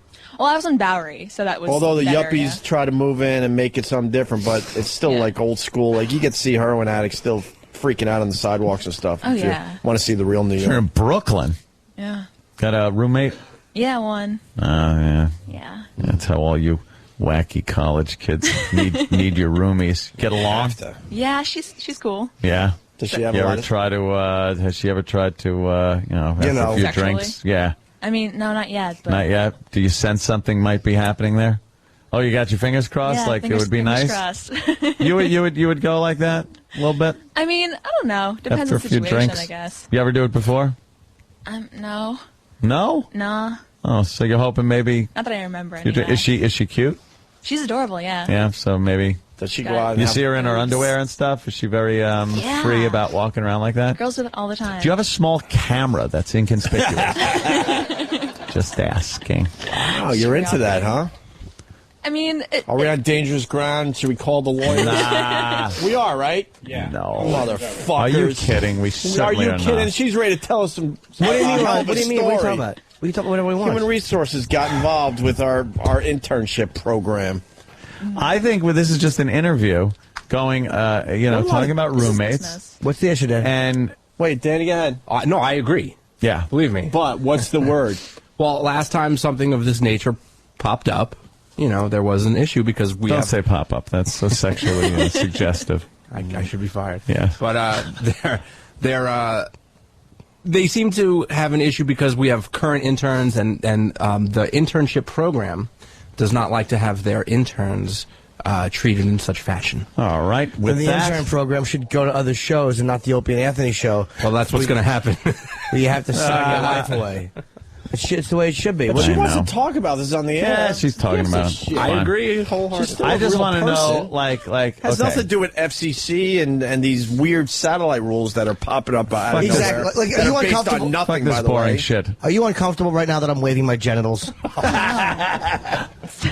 She's ready to get into some hot I just want to lesbian know what story. this is all about. So she walks around in her panties and bra, I guess, at some points. Yeah, we have a system. And do you? What's the system? We say surprise time if you're going to be in your underwear. And then What- super surprise time is when it's more than underwear. And now, how does that work? What do you mean? You say So surprise it's- time? Yeah, so it's optional if you want to, avert your gaze or just keep doing what you're doing. Oh, so you'll come into the room and go like, surprise time. Yeah. And you'll be in your underwear. Exactly. And she'll like gaze at you. All right. If she wants. And when you hear surprise time from her, Yeah. do you get like a little butterflies kind of like? Yeah. Yeah. Travis is suggesting that we have surprise time here. Yes, let's all do surprise time. Let's start with Steve. Hold on, let me jump in. Believe it or Yes. not, I'm going to be very responsible. All right. What's your name? Jill? Jill, you're officially fired from the Opie and Anthony show. Is this being responsible? Well, we're allowed to fire our interns, right? I would imagine so, yes. You will be rehired at 11:15, by the way. But for the sake of this conversation that we're having, you are officially fired from the Opie and Anthony intern program. Is that good? I guess. You want you want us to write a little something that you have to sign? Just print out a fax. McFry! All right, back to surprise time. All right, so you surprise time. Officially not an intern of the Opie and Anthony show. Right. Now, super surprise time. Yeah. Has this ever happened where she comes in and goes, super surprise time? Yeah, it happens occasionally. And that's when she has on what? Not less than underwear. Less than underwear. Or like only one. So like maybe just the panties and no bra. Right. How often does super surprise time happen? I mean, less often than surprise time, but more often than you Christ think. almighty. Don't you think that's kind of a kitteny little play thing that you two have going? that is kind of a prelude to maybe something happening? I mean, we'll find out, won't we? Yeah. I'm here for another few weeks. Have you gotten? Are you ever alone together where you're drinking and just kind of hanging out? She started drinking lately. Nice. Yeah. Very good. Yeah. By the way, very good. So she started drinking. What does she Yeah. like to drink, by the way? Oh, she used to be into amaretto sours. Yeah. Now it's Wow. beers and vodka and wine. Beers, vodka, wine, a little heavy duty. That's good. And you drink a little bit? Oh, yeah. Yeah. So, yeah. I mean, no, I okay. don't. Okay. Yeah, well, whatever. And aren't you having a party this weekend? I'm always having a party every weekend. Doesn't your party start in about an hour and a half? My party And goes all actually, weekend? on Fridays, it starts an hour before the show, and so it's party time. It's party time right now. Yeah, right now. Okay. Currently. So now, you drink and sit together. Is there any chit chat? Do you have sex talk about like your former exploits and things like that? We talk about boys. You talk about boys. Yeah. Does she ever, or have you ever talked about girls or interesting girls, even just in a fleeting, passing kind of a thing? I mean, I guess the way that we talk about any kind of the one exception rule, you know? The one girl you'd go gay for. The one girl that you'd be. So you've had that, and did she get any kind of inkling maybe that you would be into her? And I don't yeah, you're still feeling it out. How long you been together, roommates?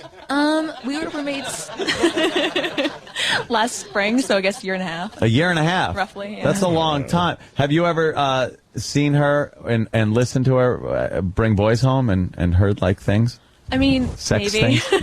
Yeah? Might have happened. Does it turn you on a little bit to hear her like getting all excited and everything? I wouldn't exactly use the word turned on, more like kind of grossed out. Really? Why? Is it the racial difference between them? Is there no? You don't like hearing her maybe getting a little pleasure? Do you hear a moan and things like that? I was thinking maybe that might get you excited. I think it's like the hearing it and not the, you know, being involved in it. Right. That's what it is. Oh, why? Because you hear him jealousy. fucking the guy. That shit. Guys should shut the fuck up when they're fucking. Just let the girls make noise so the neighbors could have fun. Exactly. You could be. Have you ever thought about her while you're, taking care of business with yourself? I don't know what? When you're taking care of business by yourself? You should explain further. I'm confused. You ever diddled yourself? A little masturbatory action there? No. No, you don't do that at all? No? No. That's really... It's kind of like they're kind of icky. No offense to What, ladies. vaginas? Yeah. Now, you'd be into a girl, Well, like certain. but what would you do with her? Faces, you know. Oh, like you would just like to be into the touching, caressing part and not the, glazed donut face part. Because if you're doing it right, that shit better be forehead to fucking Adam's apple. Absolutely. Adam's apple? Yeah, well, for a guy, I'm just saying, and ear to ear, by the way. Okay. Your face should look like it has salve on it. Yeah. But you're not into that at all? See, girls are weird sometimes. They don't understand how guys can look at a vagina and think, this is the greatest thing that has ever been put on this earth. Some girls are very self-conscious of it. They're like, I don't know, it looks funny, it looks silly, It's confusing. Yeah, but I think some guys are a little, self-conscious about their dicks when it comes to that too. They're kind of goofy, I'll be honest. Now, you sexually active? Yeah. You have been for how long? About 3 years. 3 years? Yeah. Okay. Responsible. All Very right, responsible. you prude. And what do you think of that part? Do you think that's kind of goofy? Do you get turned on when you see it? Does it have to be working and in action for you to be turned on? I guess. Well, it's kind of goofy looking, but I'll say this: that I prefer. I'll agree. If I'm given the option of lady cards, like playing cards, and male playing cards, Yeah. I choose the lady ones just because it's more familiar. Yeah, like if you're It's less threatening. if you're looking at porno, Yeah. you'd rather look at naked girls, Yeah. than naked guys. Most likely. Really? Yeah. Do guys bring you to the ultimate pleasure, the big O? Do they give you that? Yeah? Yeah. Okay. And is that through intercourse or through you got to be doing all kinds of other things? Because I know some girls, it's like working fucking machinery. Your hands are going, your hips moving, your knees got to move. You're doing fucking push-ups. I think I'm pretty easy to please. Yeah. Yeah. Oh, really? All right. This is good. We're getting to know you a little more. Yeah. It's much better than fucking bringing that goddamn Jew in here and talking to him another Friday. Fuck him. Well, we got a situation with him, though. Why? A major problem. We got a major problem, so Oh, we're leading to Jesus. that. True. But we went off on a okay. nice tangent here. Well, I just it's good to. I think, and some people think it's just for titillation. I think you learn a lot about someone through their sexuality and how they are. If they're easygoing with it, if they're uptight with it, things like that. You seem very easygoing. You're easy to talk to about it. Very confident. I think you're very normal when it comes to that. I think a lot of chicks are into chicks, especially just the way they look naked, not necessarily, burying your fucking face in the carpet. But you think they're which is really hot, by the way. You think they're really into chicks, or it's just like a trend, a thing to do? No, I think they're very into girls' bodies are fucking beautiful, and if you a work of art, even if you're a girl. Right. I think they appreciate that softness and curves without the having, hey, I want to, tap that ass. I'm not arguing that. That's a given. Yeah, but what I'm trying to say here is, when we were growing up, why wasn't this lesbian thing happening? I think it was. If you talk to women, when they call up and say, yeah, I'm fucking, I'm in my 40s. Let me tell you when I was 10 years old and me and my friend did this. I think it was happening. Well, this is what I do. Goodbye, goodbye, goodbye, goodbye, goodbye. Clear the phone lines. Goodbye, goodbye, goodbye. I want to know if it's a trend or if women have always been doing this lesbian thing. Because now it's like completely accepted. And if you're not like finger popping your best friend, you're a freak. But she's not doing that, is what it is. I know, but and I think a large majority of the girls love the woman's form and their body and the way it feels and everything like that. And would like to maybe just, lay down in bed, a little massaging, touching, cuddling up and falling asleep. I think that's kind of a thing. You talk about... See, I gotta come. It's just the way it is. You're talking about a nude woman being a work of art. Like when you look at a guy's ball bag, that's like a work of art, right? Oh yeah, all hairy and saggy. That's and fantastic. Oniony. Yeah, that's what you want to look at. It's the same thing, right? Oh yeah. Like girls' bodies in magazines and in photographs can absolutely be works of art that could be displayed, anywhere really. Mm-hmm. But the guy's body is pretty much just built for pornography. Just disgusting, hairy fucking rods and balls and asshole. Who needs that? Unless you're beard rubbing. Danny just yelled, me. You asshole. Right on. Are you fine with this conversation? Oh, yeah. I think it's been handled tastefully. Yeah, but let's get it out there, because we will hear from the dopes that think they know what good radio is, so... she's willing to discuss this openly, right? No one forced you. Jesus, Danny, can you put that picture away, please? What? Uh-oh. Guy's got a big bag. Here, you want to see this picture? Sure. Oh, no. Maybe now we're taking it too far. No? No, you don't want to be responsible for her seeing it? I've never seen you get rid of a picture faster. Oh, shit, I missed that one. Was it gaping? Danny's a gentleman. No, it was a guy on his hands and knees. Ant, Look at those big long hangers. Oh, God. He's got such a serious, I'm closing a business deal face on, though. I was just... by the way, I cursed God today. Thanks, God, for giving us that to go around with all day. I was backing you up. You said men's bodies are built for porno. I was just proving your point. Look at that. And why is there more of a tuft of hair right around the asshole where it's completely inconvenient and unnecessary? No, it's an old picture. He just didn't wipe. Oh, Jesus. That guy has big balls. I have little tight balls. I wish I had big low hangers. Why would you want that? Eventually, we're all going to have that. Just a droop in a chick's mouth. If you had low hangers now... Yeah. When we get older, we're all going to have those fucking... No, I won't. Be proud of your tight balls, Jimmy. My fucking balls. Enjoy your tight balls. They hug my fucking body. Caress those they look tight like balls. Take a knee care of your pad. tight balls. The second I get a little worked up, mine go up. It's like a Venus flytrap being touched. All right, so we want to thank her. Yes, thank you so much. You were very, you were very cool. Not very fond of your name at this point in my life. Really? Well, Jill. No. Okay. You know, I'm kind of running out of girl names. I know. Fuck. We need a chick named Barack. They're all lunatics. Yeah. Barack. How many names on that list? Nah, there's only like a couple. There's a couple. Yeah, one. Oh, yeah, that one. Fucking, oof, what a lunatic. Oh, the, Yeah. Yeah. What? You know, we've talked about that in the past. Or it's like, hi, would you be mad if I was in your driveway right now? Oh, I might be. Hopefully you're going to say you're not, but... yeah, that one. Forgot about that. No, not again. Oh. That was enough. No, that was enough lunacy to last, I though. thought you meant back. No. Oh, God. Christ, no. Christ. That would be crazy. Yes, it would be. Jesus. Well, are you crazy girl, kind of? I mean, have you had a boyfriend? Yeah. Steady boyfriend? Yeah. How long was that? 10 months. 10 months has been your longest relationship? So far, yeah. So far? And did he think you were like, oh my God, this bitch is fucking insane, or? Not compared to his last girlfriend. Oh, well, that's not saying much, because some girls are real fucking crazy. Oh, yeah. You got baggage? Me? I mean, a little bit. Daddy issues. Daddy issues? Yeah. You're perfect for Anthony. Too bad yeah, I know, right? Just like a resume. Too bad you're an intern. You got there's rules against this. What's the matter? When did Daddy fucking leave? What's the daddy issue? When I was 16, I guess. 16. With the split. Ooh. The split. He took off. Was it another woman? No. Well. Mom was being kind of and. There's some stuff. Yeah. Okay. All right.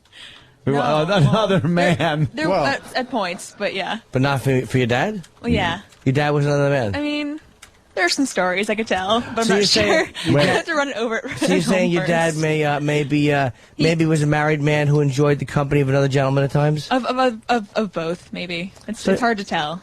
There's a lot of... Oh, tranny. Yeah. No. Just a lot of baggage. A lot of baggage. Cool. Yeah. And some of those bags hold 2 little click-clacks in them and the rest on the nose. That's cool. For the most part. Do you look at him differently now that you know? I haven't talked to him in 5 years. That's why? There you go. Is his mouth full on TV? Wow, so you're probably looking for like a steady kind of man that obviously is into girls. Oh, yeah, kind of a that'd be thing. nice. And daddy issues. Wow, that's a tough one. That's a baggage. How does Father's Day? You get a little emotional around there, like fuck, this sucks, or are you still in that denial phase, and this shit won't hit you till you're in your mid-20s when you blow up at your fucking boyfriend? No, I just don't think about it. I guess. Yeah. It's not even. Yeah, you will eventually. Right. It all comes back. It's like a fucking big daddy boomerang. You throw that shit away, and it just smacks you in the back of the head. Or your boyfriend. Every Father's Day, she doesn't know why, but she gets 2 grapes and a banana and just steps on them. Well, that's fucking interesting. That's a hell of a story you got. Yeah, no details necessary. Just, you could leave it at that. Sure. Or you can, tell details. Actually, I don't even think I want to hear any details about that one. I kind of do. Wow. Think about it. Did he, when he moved out, did he move in with a roommate or anything? I don't think so. Yeah. I was kind of kept in the dark about that, But yeah. Jesus. Yeah. Good times. Good times. Good times. Well, Miss Milk. Great. Wow, this is students. I'm Jill's dad, and I want to recruit you. God damn it. Oh, we got to thank Jill for being Jill, thanks for being open, very honest, and fun and everything. Now we don't even give a shit what's going on in NYU. Yeah. Fuck NYU. You're a great addition to our interning crew. Nice. And I like the military look top. Yeah. That's very good. Different uniform every week. Yeah, well, I wear the same one. There you go. You know, you never know when that fucking war is going to start, and you know which one I'm talking about. Right? And you look like you're on the right side, even though... did you have a little black in you? Yeah. How much? An 1/8. On An his eighth. side. Yeah. All right, I'll wing you in the shoulder if the war starts. Okay. How can you tell she has a little... Hold on. How can you tell she has a little black in her? Huh? She said You it. can tell. I remember her telling us. She looks but... 1/8 lazy and shiftless. All right, I'm kidding. Stop it. Our security guys are going to beat the shit out of me on the way out. They're going to be like, you're on your own, motherfucker. Yeah, go fuck yourself. Yeah, go fuck yourself. They're going to stop people from helping you. Yeah, exactly.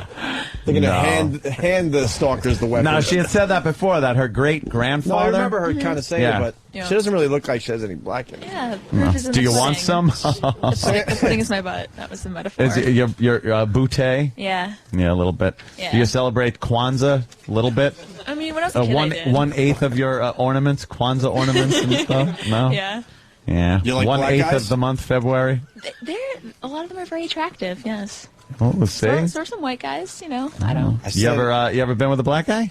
Not yet. Not yet? No. Wow, You're but you planning want to? on it. I mean, I don't Come on. I mean, the option's open. Do you watch interracial porn? I don't really watch porn on a general basis. Would you be a size queen, do you think? I don't know. That's a good question. Thank you. I mean, aren't we all kind of a little bit? Well, we all are. I like very large pussies. You're a size queen. Did you, during being intimate, did you enjoy men that were more endowed than others? More? I mean, at a certain point, it gets to be uncomfortable. So. Yeah. What point? Well, Like, would you say past what? the tonsils.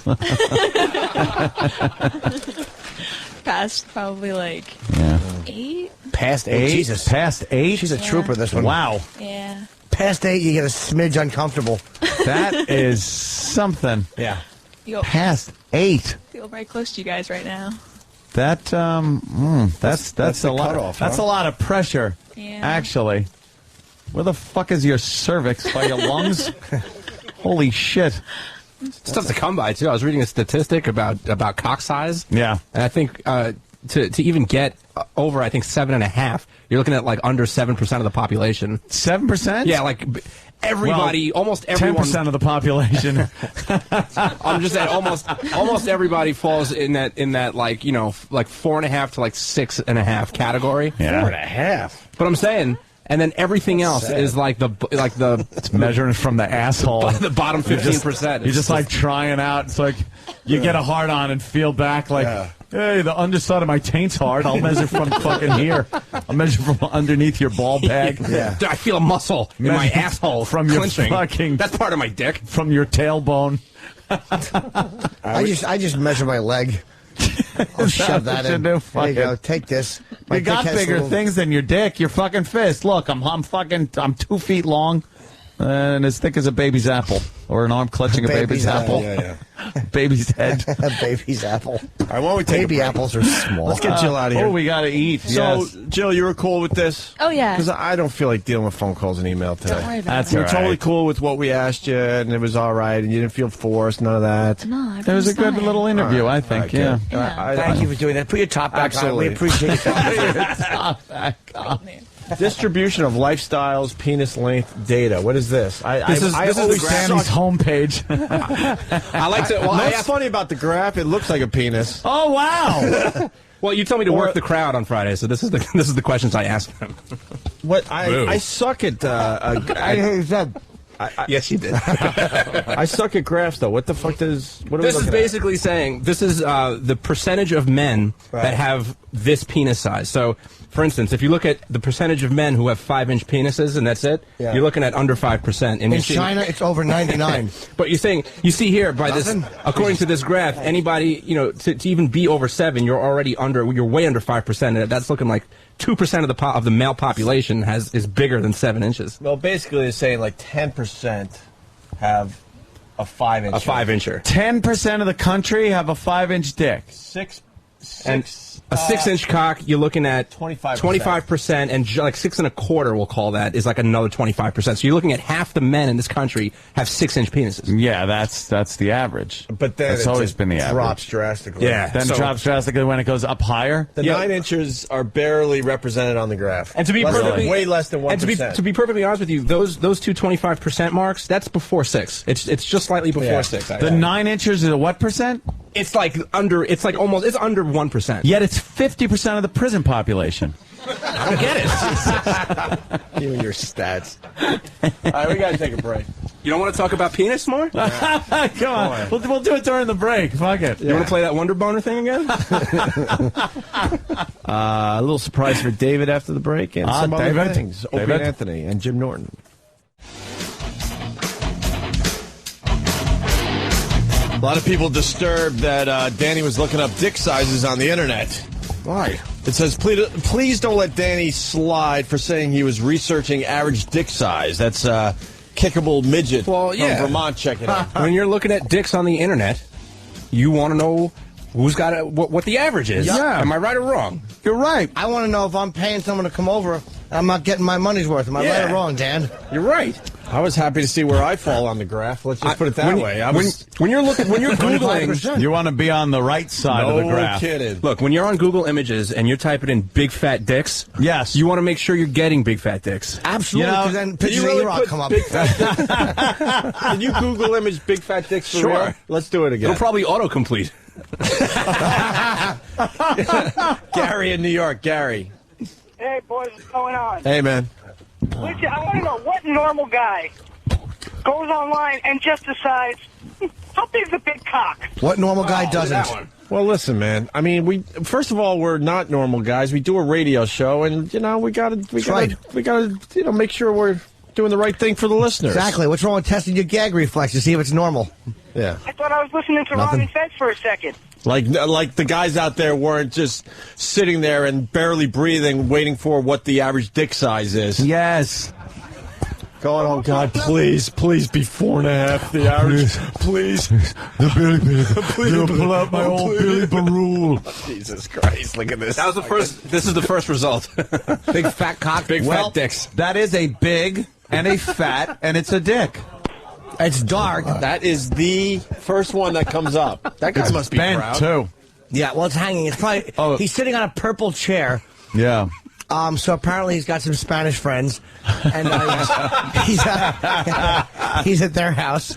And, nude. He's got James Brown's wig in his lap. A big fucking hairy black penis, and it really is hanging over the edge of the chair. It is a big fat dick. It has an aorta in it. It's not even like... That's a major fucking artery. Yeah, that's accurately named. It looks like an electrical cord is running through it. Anthony, I know you're powering a lamp somewhere. I know you're sick of intern David, but Sam ran in here. Sam is intern Dave's bromance pal. Handler. It's bromance. They're bromance guys. They have a bromance going on. They got a bromance going on. And Sam came running in here, and he said when intern Jill was telling her hot lesbo story there. Ooh. Sam said that David was getting extremely turned on. Very excited. He was running around the studio, like with big eyes, just telling people, "Oh, ooh." Yeah. Did you hear that? What happened, Sam? Exactly. Well, David was running around because all the interns are stationed back there, and he was going from intern to intern, going, "Did you hear that? Ooh. Roommate, her underwear."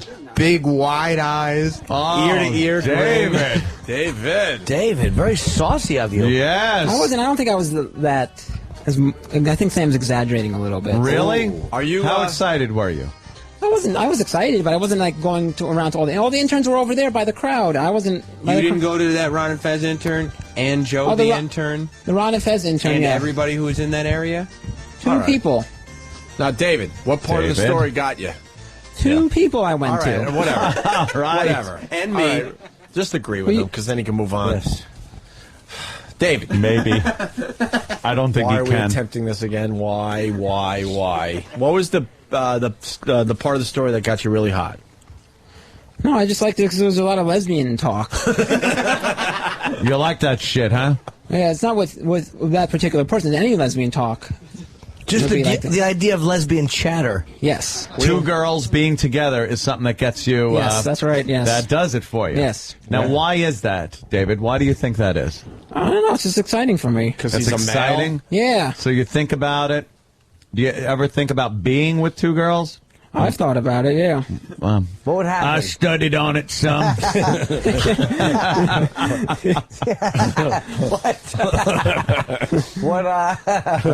What do you think would happen with the 2 girls? Like, what is your ideal fantasy of 2 girls? Yeah. What do you think? Yeah, it seems like a pretty good idea. It'd be pretty hot. I'd think about having sex with 2 girls. How about a little scenario? Like, spell out what you would do. Right. There you are, David. You're alone. You figured it out somehow. Some fucking alien came down and laser rayed these girls. And very easy. The parents have left. They said, we'll be back at 10. Call us if you have any trouble. You're babysitting. One has the sniffles. Exactly. Now, 1 man, 2 cribs. So now you got 2 girls. They're back at your pad, man. And you got them, and they're ready to roll. They're rocking. Mm-hmm. What do you picture doing to please those 2 girls? Are they pleasing each other? Give us a little scenario. It could probably be all of those things, yeah. Get a scene. No. Close your eyes. Paint a picture Close your eyes and paint for a the picture. audience. Right. See, that's what broadcasting and radio is. Right. You through this microphone, you have to make your words make a picture in people's heads. Right. It's a miracle, really, when you think about it. You're finally learning something from us, the master. So Yes. close your eyes. This is better than just get coffee and shit. Close I'm your teaching eyes. you fucking radio. And now paint a picture. Now learn from my professionalism. That's right. Exactly. You want to be a real broadcaster? You want to be a bum? David, hear us out. Close your eyes. Okay. I'm going to close mine because I want to be like the listener and see if you're painting the proper picture. My eyes are closed. Okay. Yours are closed? No. Okay, now they are. Okay. Close your eyes. All right. What the fuck is wrong with you? All right. Your eyes were shut. He didn't even lie to you. He could have said yes and everything would have been fine. All right, my eyes are I closed. told the truth. So, David, All right, you got the 2 girls at your house. What do they look like? Yes, I got them, yeah. All right, start there. What do they look like? What they look like? Yeah. Paint the picture. Here, sit the fuck down. Yeah, paint the Relax. picture. Get comfortable. Put headphones on. Get comfortable. Sit down, relax, get comfortable. No, I want this almost hypnotic with These you, headphones. where you actually Turn down the lights a little bit. You too. actually are thinking of this scene with 2 girls and what you're doing with them, what they're doing. We want details on what they look like. Right. Do you need every kind of subtle move? Paint that picture. What will David. make you comfortable? You want Sam to get you some water or tea or something? What do you need? A cock? Yeah. What do you need? A fistful of cod oil? It's working? Why would that work? What do you need? Now it is. Hello? Okay, now. You can make Sam get you whatever you want to make yourself feel comfortable. What do you need? A little water or something? No, I'm fine. I get you water. I don't need All right, anything. go get him water, Sam. I got some right here, Sam. Where are you going? I get him a new one. Let David have one of mine. Here, David. It is one of another. my waters. Yeah, take that water. In case you get thirsty. It's unopened. unopened. I believe you, but what do I need water for? I don't know. Because it's the fucking elixir of life. 2 waters. 2 waters. Whoa. I need 2 waters. So Are you super excited? I need 2 waters for this fantasy? Okay. Yes. Well, you got 2 girls, 2 waters, huh? That's true. That's true. All right, let's all close our eyes. Okay, My so eyes now are closed. No, I really got to close them. All right. Fine. For real, you got to paint the picture. All right, I will close them. All right. You're back Here in we your go. pad. What's going on? Let me get my dick out. Hold on. Yeah, what are No, they? I opened to see if that was going to... No. What do the girls look like? They're kind of... They're normal. They're not too tall. They're like medium-sized height. 5'4"? 5'5"? They're like 5'4", 5. Yeah, Okay. around there, 5'4", 5'5". Yeah. Yeah. Hair? Yeah, they got They have hair. long hair. Good. Yeah. That's true. Hair? Yeah. Well, you never know. He could be a doctor on the cancer ward. Yes. Yes. All right, go ahead. What kind of hair? No, they have their hair is down to their shoulder length hair. What color? Both blonde. They're fucking clones? Marky posted her sister. Clones? Well, I guess they shouldn't be identical. Yeah. Yeah, like come on, describe these Yeah, girls. you can have the two. Graphically, vividly. See, I would go blonde and a very dark black woman. Wow. Wow. For real, I Holy would, by the way. shit. Would you really? Why not? Someone's got to get the champagne. Well, I want a purple pussy. Let's go. Well, so maybe they're not the same exactly. All right, they're not. We got the blonde. Whatever you need. Yeah. Okay, one of them is blonde. I guess one of them is blonde.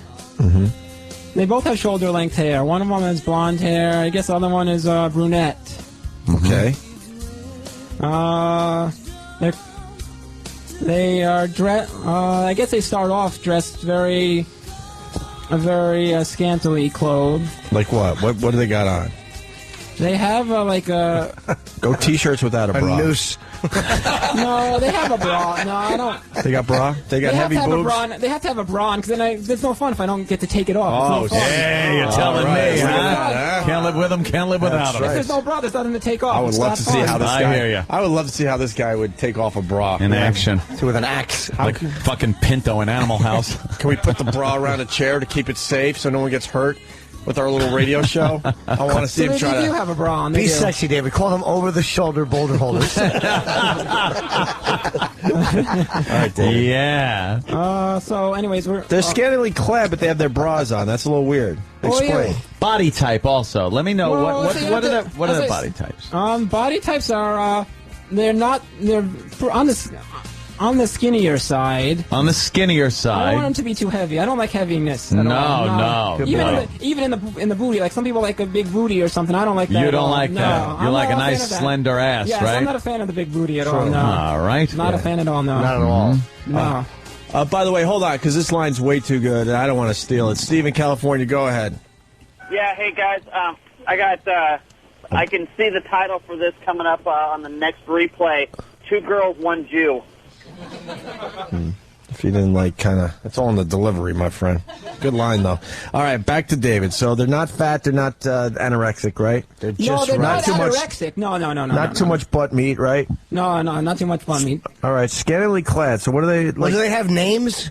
Yeah, what's their names? Yeah. I don't know. They make up names. It's your fantasy. They can be whatever you want. Mm-hmm. What names do you find attractive for these slutty girls? How about Chip and Chlamydia? All right, no. What are their names? No, I don't know. One of their names is. I like the name Emily. Moisha. Emily. Emily. I like that name. It's a pretty name for me. I like it. Emily's a nice name. Emily. I just like that name. If I had a daughter, I would name her that. Good. And also a fuck toy. And good. yeah, that's great. A fucking one girl of a threesome or a daughter. Like that that's right. For some reason, I don't know. How about Nana? Right. Is the other one Nana? Nana? Is that a grandmother? What? Yes. Oh, what? My grandmother? No. One girl is Emily. Yeah. And the other girl's name? Who's the other girl? Lakeisha. I'm not into that name. No. No, he's not into that name at all, huh? I'm not into those kind of names. I'm sorry, that's not my style. Okay, Emily and who else? Yeah. I like Amber. Amber, she's the stripper. Yes. Yeah. Emily's the wayward schoolgirl who just happens to have a fatter vagina than most people. Yes. And Amber's the one that kind of got Emily into this. Drinks and everything. You're at the bar. Yeah. And then you were talking with Emily, and then Amber comes over and convinces everybody. So. Yes. Gets you over the house. Now that's how they got there. Right, I just told you. And now they're at your house, Emily and Amber and you. Yeah. You're having a few drinks. They're loosening up. Yeah. Well, he went there at the bar because he interrupted their conversation about their HPV clusters. Say it that way. Holy shit. I don't think that... You shut up and let the laughs happen. Do you learn anything from us? Jesus Christ. Oh my God. That's a good one. All right. So now, how are you getting them drunk? Well, I thought we were explaining what they were wearing. We're all over the place. Executive producer. Yeah, really. Yes. We're all over the place. You kind of put a fantasy together. It's like a puzzle. You don't have to fucking do work in like how drunk they are. Work in what you're going to do to get them drunker, and work in what they're wearing and stuff. And bodies. And we don't know how big their boobs are. Yeah, give us their fucking bodies. All right, they got narrow little asses. Yeah, little hips. And then what? Yeah. Their boobs are pretty nice size. They're not too big. They're probably like C size. Nice. C's. C, yes. All right, on a nice small frame, that's good. That's Yes, good. C, yeah. Okay, all right. Big nips, small? The nipples aren't too big. No, they're pretty small. Are They're they small. pink or brown? Don't lie. Yes. They're pink. Do they have those weird like things on them that some nipples have, where like they have those big veins around the area, all that connected? So it kind of looks like the Taj Mahal roof. No, they don't have that. I know what you're talking about. They don't have that. No. Okay. Oh, you know what he's talking about. Are they real tits, or do you see the attractive implant scars under them? And ripples. No, they're real. Okay, so they put hers in through the armpit. Yeah. Yes. All right. They're real. I don't like that. That doesn't. All right. Big, heavy. You like heavy We tits, don't real want to ones. hear what you don't like. Yeah, let's Let's go. see it as a fantasy. I don't like. Are you screaming? Let's go back to your fantasy. Let's All go. right. So, Sorry. We So got now you're fantasizing. Here are the girls. Okay. Amber Blonde, and Emily. brunette, Yeah. Amber and Emily. They Yeah. got the fucking skinny bodies to Yeah. seize, the brown nipples without the veins. No, I didn't say brown. I said pink. All right, pink. Well, pink, the fucking blonde would have the pink. The fucking dark hair would have the brown, but you're too stupid. So anyway. Okay. How drunk are they right whatever. now? How drunk are they at your house? Exactly. Well, they're not too drunk yet. Ooh. So how are you going to solve that? Yeah. I wouldn't want them to just get there drunk. Right, because you want to kind of slowly Get them drunk. Yeah, if they're too drunk, right, it's no fun. You want to get them drunk. Absolutely. What's the Really? fun, right? One's Yeah, puking and the other definitely. one's pussy. It's no good. If they're puking and nothing, then it's over. Right. Is it? Really? You got to know how to land the plane, right, David? I'd fucking You with gotta land the salami plane. hanging out of their teeth. I think it'd be interesting to watch them get drunk. All right. I'll give there's a pillow full of maraschino cherries. really don't. Enjoy your Cosmo, bitch. How's that model breath? Yeah, so, all right, they're there. They're not drunk, but now you're mixing up some drinks, or you're just cracking beer. What are you doing? Well, for me, I drink beer, but I think then they would have to get drinks. Yeah, a couple Yeah, of yeah. sternos. I don't see the ladies drinking beers like getting them really like drunk with Yeah, beers. so you no. want to really get them fucking hammered. Or, whatever. So they're drunk enough, but Eventually, they I don't want to get them hammered. Right, yeah. well, let's get to the point. They're Sexy drunk. young drinks. I'm in Manhattan, Jesus. the Cosmopolitan. What are Yeah. you Yeah, giving something them? like that. Yeah. So you're mixing them up in your kitchen or whatever? In the back, yeah, I'm And mixing then up you the come drinks in back, them, they're yeah. sitting on the couch. Wait, Now, to your hold on, I surprise... want to know. waiting, yeah. I want to know if he's got illegal drugs in the house. Any That's illegal true. drugs? A little coke, Marijuana, some cocaine. No, I'd never have Ecstasy. that. No way. It's a fantasy. Do you Crystal have meth, Yeah, you heroin, never have I two wouldn't girls have that in my- either. Benny's, I wouldn't have that in my Dexies, fantasy. You No. got pills. What do you got? What No, do you got I for wouldn't have these any of broads? that. I wouldn't have any Is of one that of them stuff. ODing like the chicken boogie nights? No, I wouldn't have any of Oh, that. she was hot. Yeah. What happened? It is a fantasy, but I wouldn't have any of that in my fantasy. All right. I just can't Okay. imagine that. All right, No let's- Now drug- you I come can't back. imagine that. No You drugs. got the girls' drinks in your hand. Yes. You come around the corner from the kitchen into the living room. Yeah. They're sitting on the couch, and what's going on? They're just sitting there and they're talking. I give them the drinks. You give them the drink, they're talking. Holy Yeah, shit! give What them the drinks. fucking stock advice? What are they Yes. doing? Housing market problems? What are they know. talking about? I don't know. They're The just post like, cartoon while they finger each they're other. just talking. I'm trying to get them like more. I'm trying. What? You're falling apart, David. No, nothing. Just stare at it. Eat it. No, it's got to take time. I can't just go right away. Right. You got to ease them into it. Got to You like Huey Lewis in the news? Got to get them a little drunker.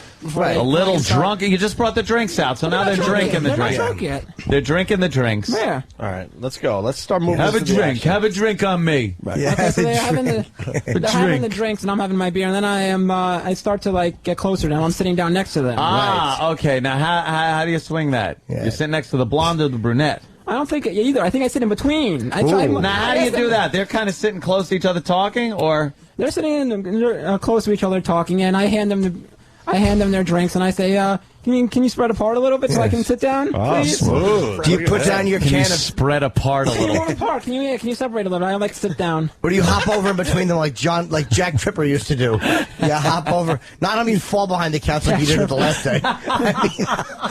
Oh, sorry. Too soon? Shut up. He flips the bird to the audience. So you're between them. Oh, yeah. I Through go some between them, fucking yeah. miracle. And Miracle? and Come now on. no, I'm just saying. And now I that know, I know. you're all It's drinking. like the Red Sea, he parted them. Yeah, yes. Let my people go. All right. Yeah. So now you're in the middle. Yeah. Now they're getting a little drunk. They're getting a little And drunk. Me you too. How do you notice they're getting a little drunk? And you are too. How do you notice? What are they doing that lets you know, all right, they're getting a little drunk? Well, I just see, like, the way that they're moving, what they're doing. They're moving with their hands and stuff. They're moving their hands, like, on towards me. What, were they river dancing before? Like they're moving their hands. Of course they are. Yes. Dummy. And now it's like something at a stomp. They're trying to get out the front door, banging their shoes on it. They're moving their hands all right. Exactly. Are they swim walking, David? Yeah. So they're moving their they're moving their hands. They're getting all excited or they're kind of happy to be there. And they're getting excited. Now what happens? Keep the story going. Yeah. Keep the story going. You're sitting there in your khakis. You got your Pabst Blue Ribbon. Go. Yeah, Pabst. Okay. All right, hold on. Matt in Arizona. Matt. Hey, David, could you do us a favor and submit this to Penthouse Borum?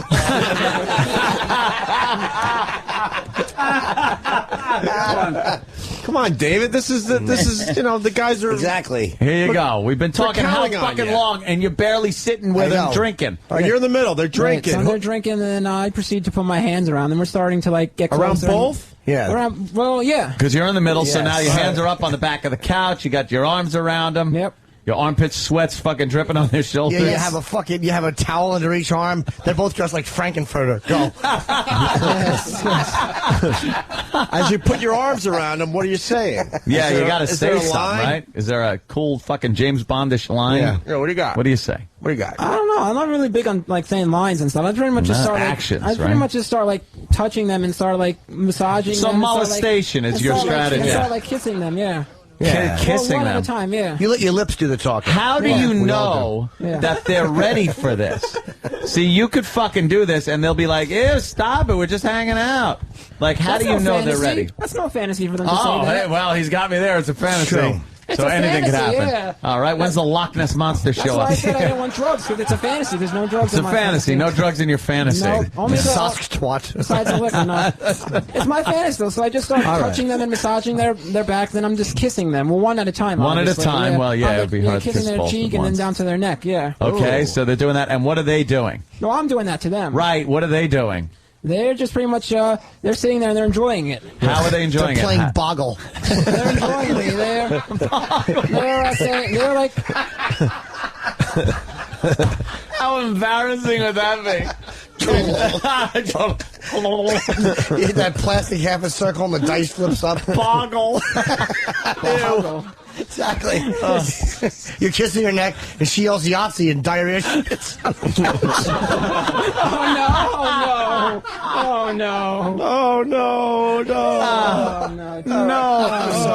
So you're kissing their neck and and you know that they like this because what? Yes, how are they letting you know that they like this? Because they're starting to make some noises. Like they're starting to make some moaning noises. Like moaning noises. Yes, All right, that's what we're getting at. That's how I know. So there's some moaning noises going on. Yes. The noises young Frankenstein was making from the basement. Not that, no. No. So they're moaning. Now, what's the first thing that happens to you? What do one of these girls do to start maybe making you feel a little bit good? Yeah. Right, because I'm making them feel good. Right. Well, so of far, course. sure. Needless to say. It's obvious. Yeah. They start to get onto me, touch me. And how are they doing this in your fantasy? In my fantasy, they're slowly moving their hands, down my chest. Yeah. Do you got a boner at this point? I'm developing one, yes, at this point. Yes. Is it a raging boner? Exactly. Lick my sweaty balls. I don't know. Is it an achy boner? Hey, what about the cheeks of my ass? So what happened? They're both running their hands down your chest? Yes. Asking where it is, and then what are they doing? They're still doing that. And then For how long? Well, for a few minutes, and then after I'm kissing them... For a few minutes? How tall are you? Well, they're just doing that, and then after I'm kissing them, I'm proceeding to, move my hands, towards their clothing. Towards their clothing? Yes. Was it just hovering in midair before then?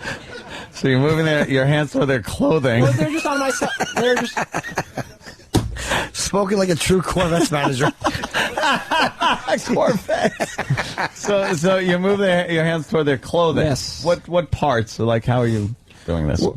Well, one at a time. First, there's the blonde. First of all, All right. Well, first of all, I was kissing the blonde, and then she was touching, moving her hand down me, and then I'm starting to move her hand away so I can get to her, so I can get access to her clothing. So I can, clothing. So what do you do with her clothing? Well, I move my hand like towards her clothing. I'm starting to like lift it up, like take her shirt off. Ah, so now the clothes are coming off. And there's no resistance or anything, so now you know you're in. Yeah, the clothing is coming up, and she's still moaning and enjoying herself, so I know I'm okay to do this. Yeah. Yes. She's going, She's moaning so much. No, she's not saying that. No. She's moaning so much, tears are coming out of her eyes, and she's yelling, "Take me home." No, that's not. Okay. No, my fantasy. Jim. So now the roofies and the drinks kicked in. No, there's no no drugs in your fantasy, right? Remember, no drug, no roofies. Yes. No. So you're taking her shirt off. She's choking on her own vomit like Bon Scott. I'm taking her shirt. You're taking her shirt off. Yeah. So now, she's not choking, no. So now you take her shirt off, and what kind of bra does she have on? Oh yeah, that's true. We got to know that. Yeah. She's got a nice. It's a cone bra. It's a net footed cello.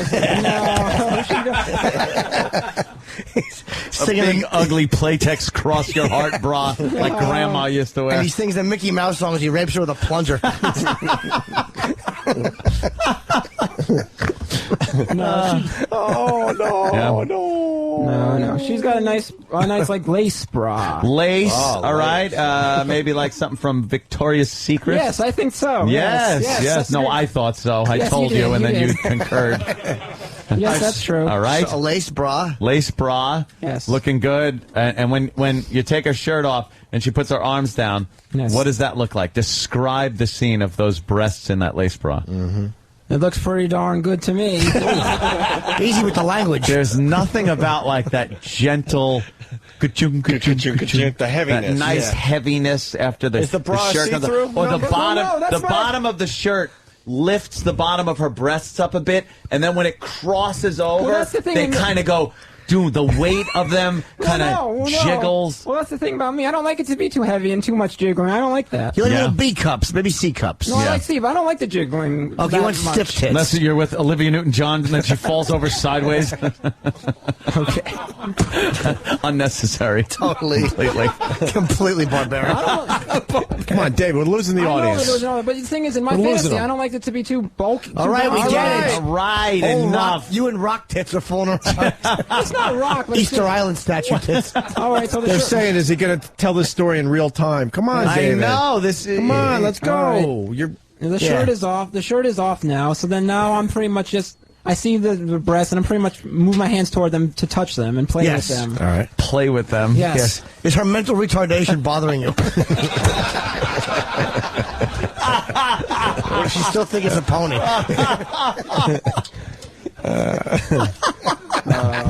You don't laugh at anything, do you? That's a really good line, there, David. All right, so what happens? You move the Pete Rose hairdo out of her eyes? Yes. What do you it's say? Like tongue kissing a pot roast. I think after that, I proceed to move on to the other girl. Oh, I switch to the other girl. Very good. Of course you do. What's the other girl doing? She's fucking smelling model glue. She's watching. No, she's watching. She's watching, and she's turned on by all this touching. She's moaning also. She's moaning too. Yeah, she's moaning. She definitely is. And okay, so what happens? Keep the story going. Okay, I take a break from that girl and move on to the next girl, and I proceed to move on to her shirt and slowly lift her shirt up. All right, so now they're both slowly. Any more slowly, and we're fucking going to be out of time. Well, if it's too fast, it's not fun. All right, we can understand how long it takes. You don't have to do it in real time. So both their shirts are off. They're both in Pretty Vicky Secrets bras and stuff. Now, what are they doing to you? While you're now you took this shirt off the blonde. You go to the brunette. You've taken her shirt off. While you're taking her shirt off, what's the blonde doing? Putting hers back on? No, stop that. No. Why don't you? No. Everyone's saying David would never get this far. Carving Emily was here in a beam. No. But they're naked and he's wearing a hazmat suit in between them. When I'm taking the shirt off of the brunette, the blonde is proceeding to touch me from behind and like play with my shirt a little bit and trying to lift it up. Play with your shirt? Why is she playing with your shirt? She wants to take it off. Too much shirt play in this stupid fantasy.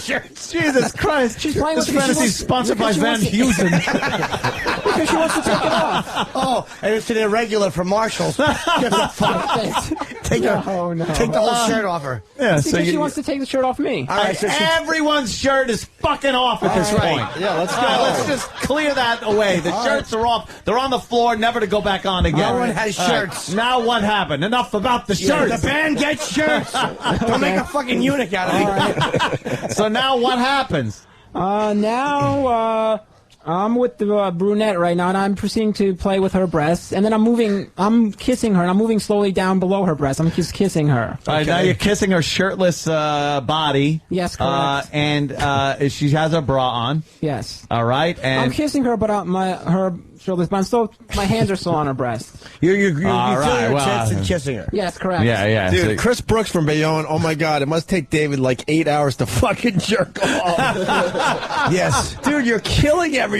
Because he's got the two chicks, but he can't get them in. He can't find a parking space. The fantasy started well over 20 minutes ago, and all we got is shirts off. All right, Not even the bras yet. I know. Look, he's feeling her tits through the bras. Yes. They're drunk and want to have sex, a threesome. Exactly. And you're fucking around with their shirts. Right. So then I move back to I'm moving back to the blonde now. All right, back to the blonde. Back to the blonde, and I'm, same thing, kissing her. And then so you're like fucking coming attractions to each one of what you're going to do the next one. That's right. You get no surprises. You perish the thought of spontaneity. Okay. So now I move to the blonde, and I'm proceeding to put my hands behind her back. So I'm moving to the bra. Like I want to take the bra off. Right? Of the blonde. Right. Does this make you make cumsies in your pants? Not yet. Have you made cumsies yet? No, not yet. All right. You're able to hold out, even though you're worked up. You got the two girls. And you're working on getting their bras off. Yeah. So now I'm taking her bra off on the. So you take her bra off. Yeah. Right. And to get a laugh, you put it on your head like a yarmulke. No. No. I don't do that. That would get a laugh, though, right? Not from them. No. And you go, oy vey, I'm a lousy fuck. But then you realize that her tits are not really C-size, that she's been stuffing her bra with cow shit. No way. No, tits no. stink. All right, so they're all. Of course they do. There's sod on them. So the bra. I hate to interrupt this amazing fantasy that David is telling, but we're going to try to help it along a little bit. We actually have audio of the girls moaning a little bit as David is kind of feeling them up through their bras and David, stuff. this will help the fantasy. Cool. Yeah, here's the audio of the girls moaning.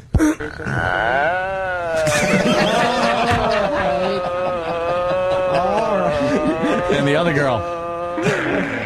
All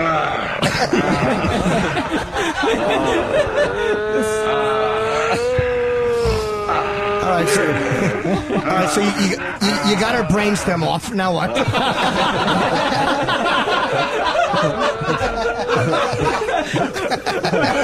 Oh, Jimmy, that was funny. That was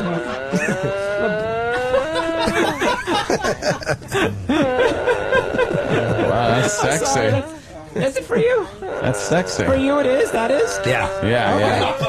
She's moaning. Okay. Yeah. Can you say hi? What did it say? And that's you. You're going, can you say hi? Can you say hi? I'm going to say okay. Like, I'm not saying hi, I'm saying please don't pull the plug out. I can think. So you say, would you like some peanuts? And you realize it's her brain? All right, we got to continue with this. Yes. Yeah, it's your show, of course. No, I know, but God forbid we get a few laughs and make it interesting for everybody out there. Go ahead. So now you took the bra off. The bra's off of the blonde, and I go to the brunette and her. But how did that look? Yeah, how did the tits look? You don't describe anything. They were not bouncing. They were nice and firm and round. Nice and firm and round. Good. Okay, I hate square tits. Me too. They were nice and they weren't too narrow, and like some of the times they're like they were narrow very broad-minded and tits. thin. Yeah, sometimes, but they're. You like narrow and thin? Sometimes. No, I don't like that. I said sometimes they are narrow. Do you like and thin. the word tits? Where at the fucking retirement home? Say tits. Tits. I don't like the word tits. No, I don't like. What do you like fantasy. to call them? Yeah, what do you call the fun bags? I like to call them breasts or boobs. I don't like tits. Whatever. I don't like tits. How about tits knockers? Nah. Knockers. All right, so you got knockers indicate that they're a little like too floppy for me. If it's okay, you like knockers. firm tits. Yeah, So I don't like bouncy and floppy. I like tits. calling them feeders. Yeah. Okay. To each his own. Okay. All right, so you got the udders out, and you get their nice heaviness. They're not bouncing around. Yes. The shirts are off. Your shirt's off. Yes. What's happening? Are they licking your nipples? What are they doing? I'm pretty much moving down to their pants right now at this point. They're not doing anything. They're just enjoying themselves and moaning. Okay. I'm moving down to the Are they blonde kissing pants. each other? Any of that happening yet? No, they're not. Not yet, They're okay. not. No, they're just busy looking straight ahead. They're looking at me, and they're moaning. They're And looking I'm- up cab companies on their iPhones. Oh, God, yeah. Parents, no, Opie, no. No. I'm moving down to the blonde's forbid pants, I and try I'm to joke slowly there, moving my hands down to the blonde's pants. Okay, so she has on smart slacks and you remove them? What do you do? Oops. She didn't have slacks on, no. What kind of pants does she have? I don't think she had. Oh, she didn't have pants at all. Wait.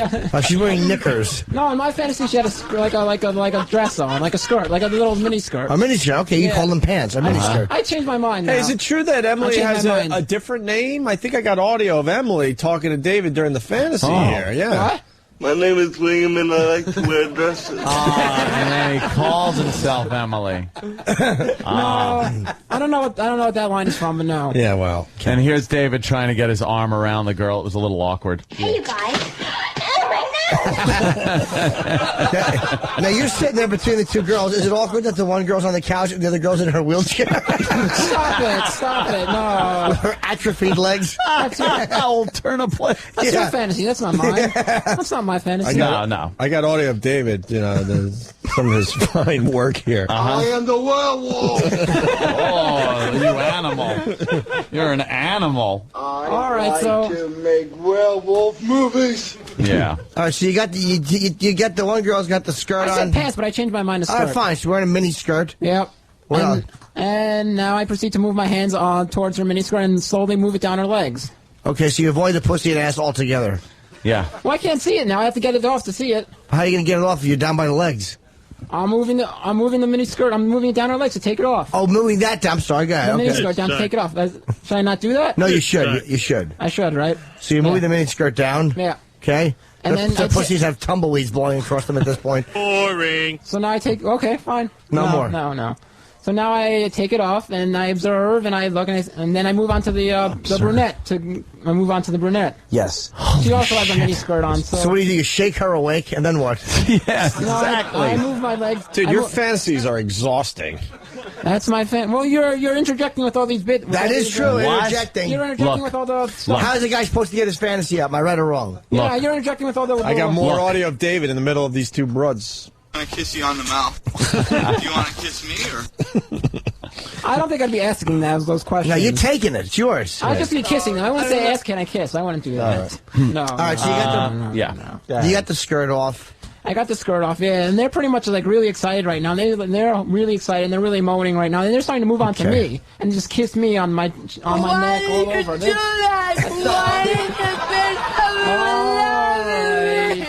Wow, you got him real drunk, David. Nice. Yes, I certainly. Okay. So you get the one girl's skirt off. Yes, I got no, both of their Well, I got a skirts response to that. Both of their skirts- I'm a bad boy, yeah. both of their skirts are off. All right. Oh, is this the blonde or the brunette? Which one of them has the shit bag that you're laughing at? She's crying now because you're laughing. Yeah, And now right. David. Fucking idiot. Oh no! Come on. Yeah. That's not nice. I'm a fucking idiot. So if I may continue with the fantasy. Yes. Oh, please it's do. your show. Yes. There's none of these. Change the billboards and the bumper stickers. I'm sorry.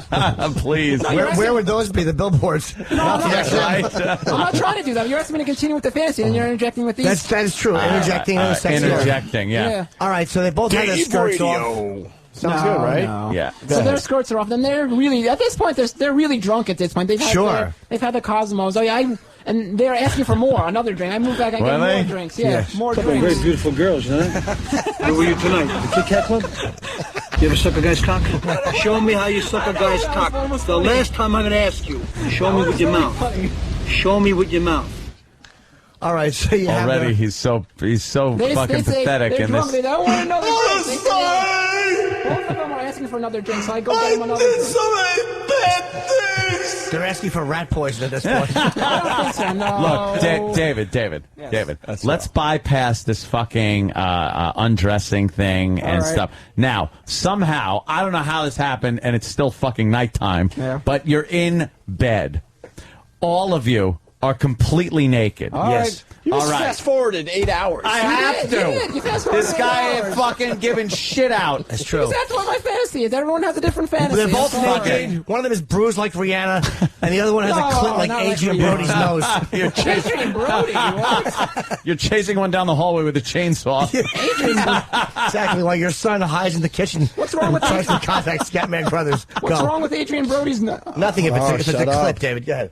Yes, David. So now you're in bed. All right, we skipped to that. Okay. Yeah. You finally, because after everybody's like clothes are pretty much off and everything, you said, "Hey, why don't we take it to the bedroom?" And they giggled. Okay. I'm just helping you out here, Hendry. Fine. So you all go into the bed, and now what happens? Yes. How do you, a mild-mannered man such as yourself, satisfy two girls At the same time? Yeah. Right. Go. Yeah. Go. Well, we're in the bed, and we're pretty much just like making out, and then I'm proceeding to, just make out with one of them first. And then I'm moving on to the next one, You making can get out, a doggy style and get laying on your side. Those are your only choices. No. My house, and I get the same. Oh, that's Do you very kiss selfish. one while you put your coppery asshole on the mouth of the other? I don't think so. I'm not into the whole asshole type like for them kissing that. I don't know. Yeah, you don't like E-Rock? Right. What? Eric. Oh, wow. No. You must have got him really drunk. So then I pretty much just say I pretty much am, after we're kissing and we're making out, and I'm ready for the sex at this point. Right. Oh. The attitude Yes. dictates that you don't care whether she comes, stays, lays, or prays. I mean, whatever happens, your toes are still tapping. Right? Right. Whatever All you right. say. Right. So Wait, so he now said he's ready for what? you ready for what? I'm ready to have sex with them. I'm ready at this point.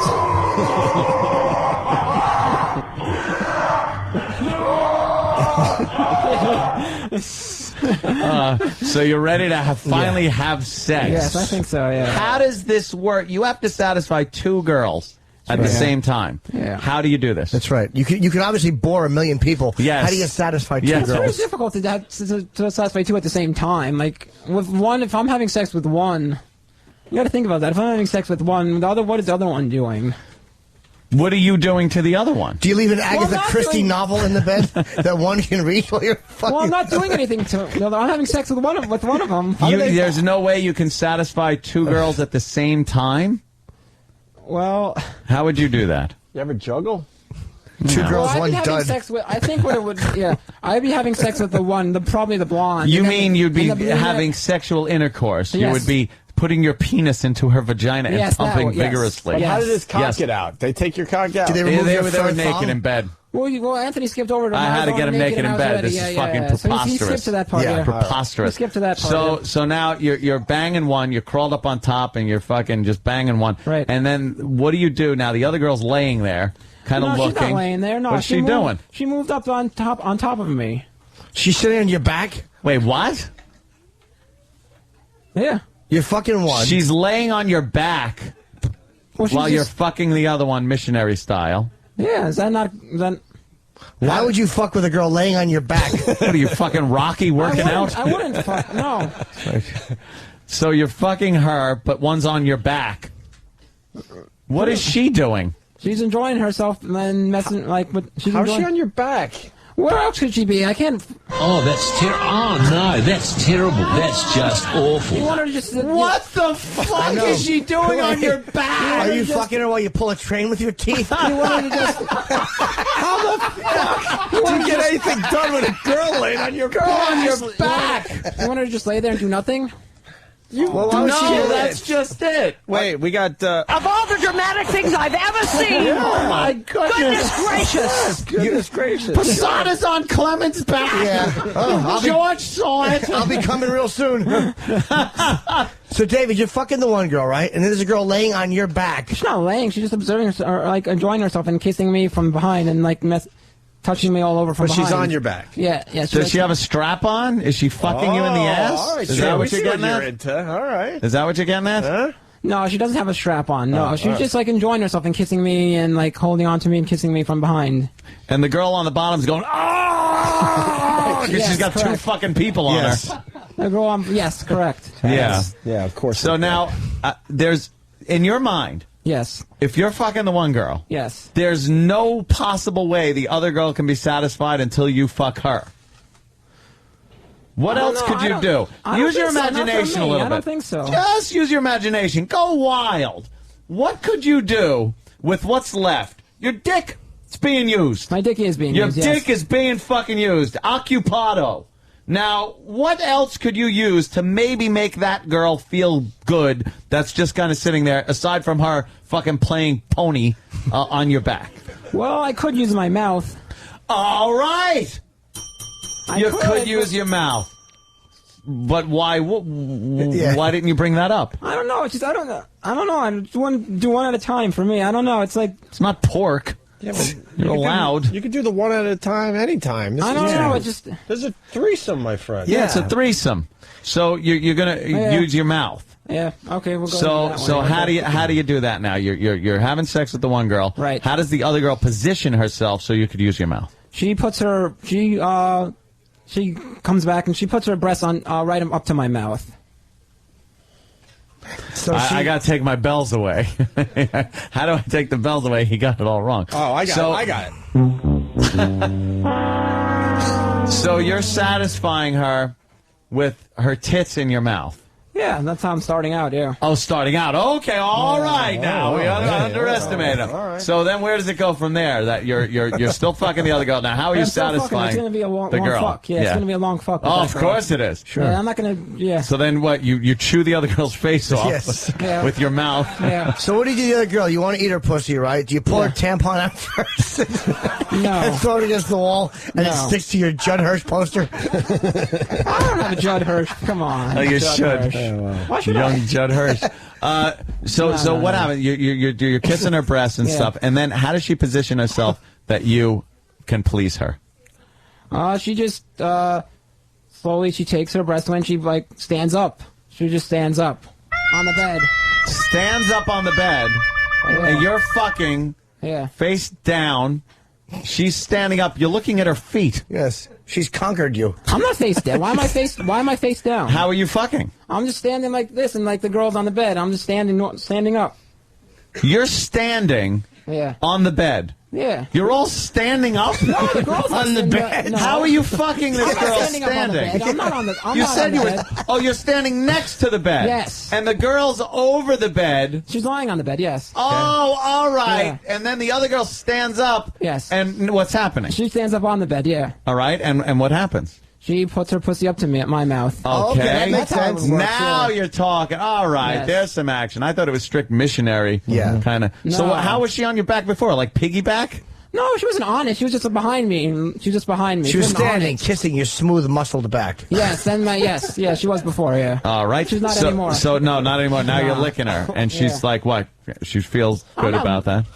I'm not really licking. I'm kissing. Teasing her a little bit. Yeah, Teasing her a yes. little I'm bit. not- I don't Doing a want- smell check. You don't what? I'm not into like this licking. Yeah. That's right. You're not into licking. No, Not licking. I'm girls more hate like- when you lick. No, I don't hate it, but I'm more into like That's in my icky, face. right? I'm more Yeah. like no, no. That's icky, right? No, not That's at all. icky, right? They like when No. you kiss That's the icky. vagina. No. Right? Yeah. Icky? No. Yeah. Right? Why do you think it's icky? I never thought that. Why would you think that's icky? I don't think that's icky. I'm just more into like Icky, right? I'm more into like the kissing it and like. But icky. He was banging cocktail waitresses 2 at a time. It's not icky for me. Well, Right. you want But to he kiss said the icky. pussy. Like it's It's your not icky aunt. for me. It's just more like pleasurable for me. She was very badly raped, you see. It's So- not icky. I never said that. It's not icky, but well, then what's the problem? There's no problem. I just in my fantasy. That's how I would want to do it. You're just kiss it. kissing her. Kissing her And, like- and she's probably saying, I wish Kissing you'd stop kissing. Kissing like eating, sort of. I'm not necessarily. How do you like eat licking. pussy? I don't know, just like kiss. Jimmy makes noises from time to time. How would eating pussy sound like? Pretty much just kissing for me. I would Well, do that- well, Just do kissing. that into the mic then. How would you do it? How does David eat pussy? like that. Wait, a little more of that? That's how you eat pussy. No, No, good. He might be onto something. A little more. Oh, he's onto something. Go ahead. Eat that pussy. How would you do it? Eat that pussy. Yeah, go. Eat I that don't want pussy. to do it. I don't know. I'm sorry. Close your eyes and eat that pussy. You Go kiss ahead. it. Go ahead. I would kiss it and like that. Go ahead. Like, Do it, like though. Eating Do it. Like, Do yeah. it. Do it. Like that. That's how I would do it. That's cool. So would she think that there were horses running in? No. No. No. This is what it should sound like when you eat a vagina, David. Listen to me. All right, For you. now try that. For or you. more like this? Try that. For you, it would sound like that. Yes. Try that. He said, I can smell your cunt. Yeah. Oh, God. and then David started saying, Oh, dear Lord Jesus, this ain't happening, man. This can't be happening, man. This ain't happening. Oh, that's great. That's just fucking great, man. Now what the fuck are we supposed to do? So you're kissing the vagina. You're pecking it. Well, yeah. You're giving it like kisses like you give your nana. No. How are you kissing it then? It's well, whatever. So you're all right. You're kissing. She's standing up. You're fucking a girl laying on the back. You're standing. The girl's standing up, getting her pussy kissed. Yeah. She's yawning. What? So what do you do as your finishing move while you're kissing this girl's vagina to make her feel even better? I mean, believe me, I don't know how it could get better. Yeah. But better than just the kissing. Do you segue into another little mouth move? Well, I'm pretty much at this point, after this point, I'm pretty much just kissing like the vagina and all around that area. Yeah. The legs. Do you at some point lick her asshole? Yes, I would say so. Oh, Nice. Okay, all right. Is it clean or? Yes, it's clean. Okay. Musty. Did she have stockings and a long day at work? No, Jim. It smells like an underarm. Long day at the diner. Working at a diner. Just sweating in and out of the kitchen. Yeah. Her ass smells like creamed sardines. Oh, no. Oh, you're ruining my fucking marathon I don't know if I can fantasy. even continue anymore after that. Wow. Wow, no, wow. You're kissing her. You're kissing her brown eye. Now what? Yeah.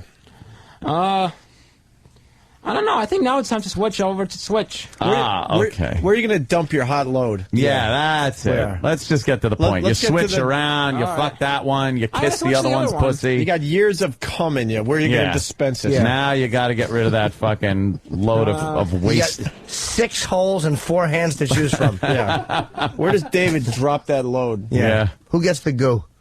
And where? Well, they kind of both. I mean, really. Oh, wait, are you whatever. talking, what are you talking about? They kind of both do. Well, I don't want to leave one out. Sure. So how do you get them They both? both need that goodness, right? Oh, yeah. How do you get both of them? That is a good point. Yeah. How do you do it? Well, Use your imagination. It depends on how much you got in you. You could spread it around a little bit. I think in my imagination, when I'm ready to, to release myself, Yeah. when I'm ready to release myself, I think That's what you call it, release myself? release, Yeah. yeah. Myself. Yeah. Yes. So when I'm ready to release myself, I think their mouths are both up to me. Their mouths. So they're doing that thing where they both kneel in front of you. Yes, in their mouths, yes. And I their think it's mouths in are mouth, open. Yes, mouth, yes. And then you And just they open kind up of like little baby birds. And yes, and you feed them like baby birds. Not like that, no. But it's mouth, yes, that's what I choose in my fantasy. Fantasy ever. Yeah. That's what I choose, mouth, yeah. You choose But mouth. do they choose mouth? I choose life. They open their mouths or they close it If tightly in my fantasy, I tell them, to take your what? What do you say? I say, open up your mouth now. For what? Jesus. They know, they'll know. They think What they do you don't say? know. What do you You think say? they don't know? Open up, it's time for AIDS. Yeah, go ahead. You think they don't know? I think they realize. All right, but you say open your mouth and No, I then say, what? No, I say, I'm going to come now. Open your mouth. And they say, It's already open. I'm yawning. They don't say anything. They don't say anything. They're just moaning. They're moaning, and they're really drunk, and they're really all right. horny. So they just Those are audience. So they just really come up. Moaning. They just come up to me, and they kneel down, and they open their mouths up. And are you stroking your penis or are they doing it? No, I am. Right. I am. Do you have to collect your cum after you No, I don't put have it to on look- their bodies? No, I'm not Well, putting 'cause it of on, your I'm not putting religion. it on their bodies. Because of your religion, don't I'm you not have putting- to What are you, keep all fucking that crack shit? shot? But I'm not putting the cums on their bodies. It's going right into their mouths. It'll go somewhere though. No, it's going right into their mouths. What is, David? What's going in their mouth? The cum is going right into their mouths. It's not going on their bodies. The comes. The cums. The I didn't comes. say that, did I? Yeah. Of course you did. I didn't mean to. Oops. The cums go in their mouth. No, it's not going on their body. It's going right in their mouth. How do you know? You can't be that crack of a shot with the fucking... Because I put it right up to their mouth. So what if it tastes But bitter? while you're switching over from one to the other... It's like when it's like when a bartender lines up a bunch of shot glasses and just pours over the top. Someone's getting on the bar.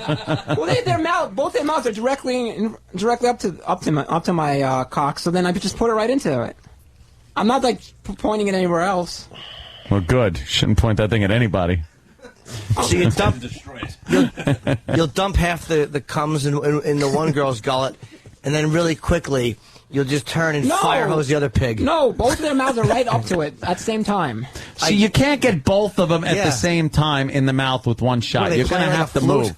Yes, you can. Why can't I? Because it's like fucking a fire hose putting out a fire with two windows. You got to aim your You cock, got to at some David. point, you know. You got to move it around. Move it around. There's a couple rooms burning. Well, their mouths are right. One mouth is on one side of the one on the other side, and they're just right there, and they're right up to it, and they're it. So you don't think when you're swinging from one mouth to the other girl's mouth, they're not conjoined twins joined at the cheek, dummy. You gotta at some point move your dick over, and during that you might hit one in the cheek. That's right. All right, so I move it a little bit. I'm aiming for their mouths. I'm aiming for the mouth. I know. I've aimed for things before too. And Sure. hit me right in the eyeball. I came on my ex-girlfriend's cat, Jingles. I did. Came on the mouse, Mr. Jangles? No, Jingles was her cat who was crippled, and I shot a load off the bed onto Jingles' back. Jingles. You fucking bank shot it? Jingles hated me. Stupid Jingles. Let's go to the phones. Danny That and, fucking fantasy story was better than than what fucking he David's. told. Danny and Philly, go ahead. Hey, boys. Hey. David can't use his mouth because he has to leave a one-fist distance from the clothes. Oh, yes. We learned that. The one fist rule. Yes. Right. And let's go to Casey. Casey. Hey, what's going on? I want to say, David pussy like a horse eating a sugar cube out of a child's hand. Can we hear Yeah. you eating pussy again? Yeah, That's let's very do it good. one more time. All right. Close your eyes. No. Really get into that pussy. Go ahead. Good. All right.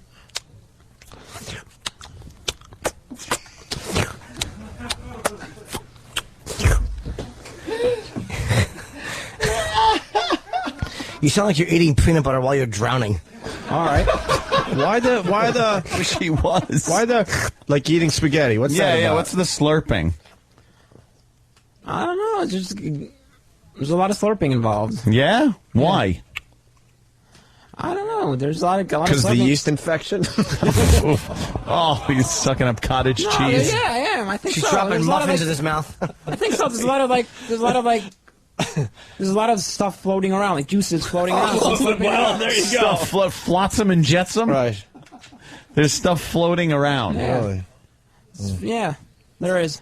All right. All right. Well, that's a wonderful fantasy. That's great. There you go, guys. That was for you out there. Good Yeah. job, David. You're David, welcome. you got everyone all turned on. That was some They're shooting jism in their trucks. No, once again, I'd like to say they're not booing, they're yelling, Jew. Yes. So don't get confused. They're not booing at you. They loved it. Right, guys? Yeah. You loved it, right? Yeah. All right. Oh, David. wow. David. David, your sex story was a little long. Yes. Fail. I don't want it to be too short. Yeah, but you didn't have to start with my credit card was declined at the restaurant.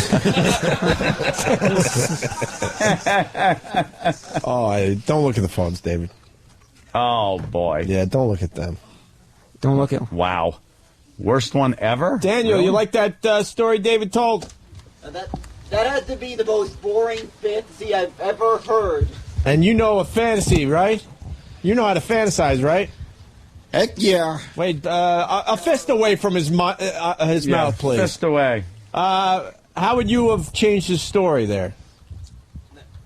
No, I'd start off I'd walk in my room, Yep. and I'd find these two broads making out. Probably one of them brown hair, one of them blonde, and probably the brown hair one wearing the mini skirt. And I just go and I just start making her out, feeling her out, pulling down that skirt. And I just go right to it. I'll just ram that up her pussy, and then. He wastes no time. Like Wow. I go to the other one, all right? Yeah, see, that's how you tell Yeah. a story. He's ramming pussy. I go to the other one. She'd get it. Actually, her she'd get it up the fart box. You can learn a thing or two, David. This guy. Go ahead. All right. This guy knows. Let him finish up. This guy actually. Go ahead, knows. Daniel. Finish up your fantasy. And then heck, they want it. They'll get the jizz all right. They'll get it all over them. I'm not aiming for any specific. I'll just let it all spray all over them. Like silly string. Let it all spray all over him. That's it. That's a story right there. Wherever it goes, That's it actually goes. pretty good. Right? Wow. He'll come in his hand and chase him and throw it at him. Multiple MIGs. Daniel, do you care if they come? That's even better. If they come? Yeah. Yep. How about if they die while you're fucking them? Do you finish up anyway?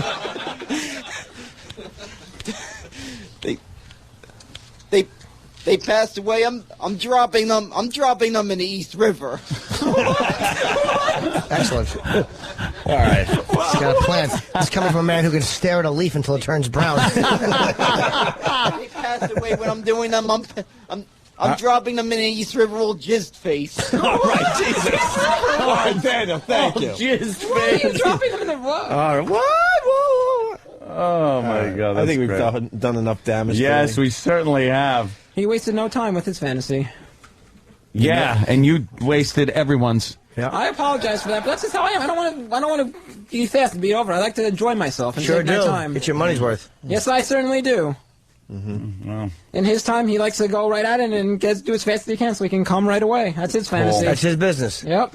That's People what are he likes, asking. yep. People are asking if David and Daniel could do the last half hour of the show for everybody. Little call-in show. oh, that would be A fantastic. little David and Daniel. Let him Want to do a rock. little radio today, Daniel? It is Friday. Sure, no problem. Come on over here and sit in the big seat, huh? Get in the big boy chair. You take. Wow, look at the applause he got for his fantasy.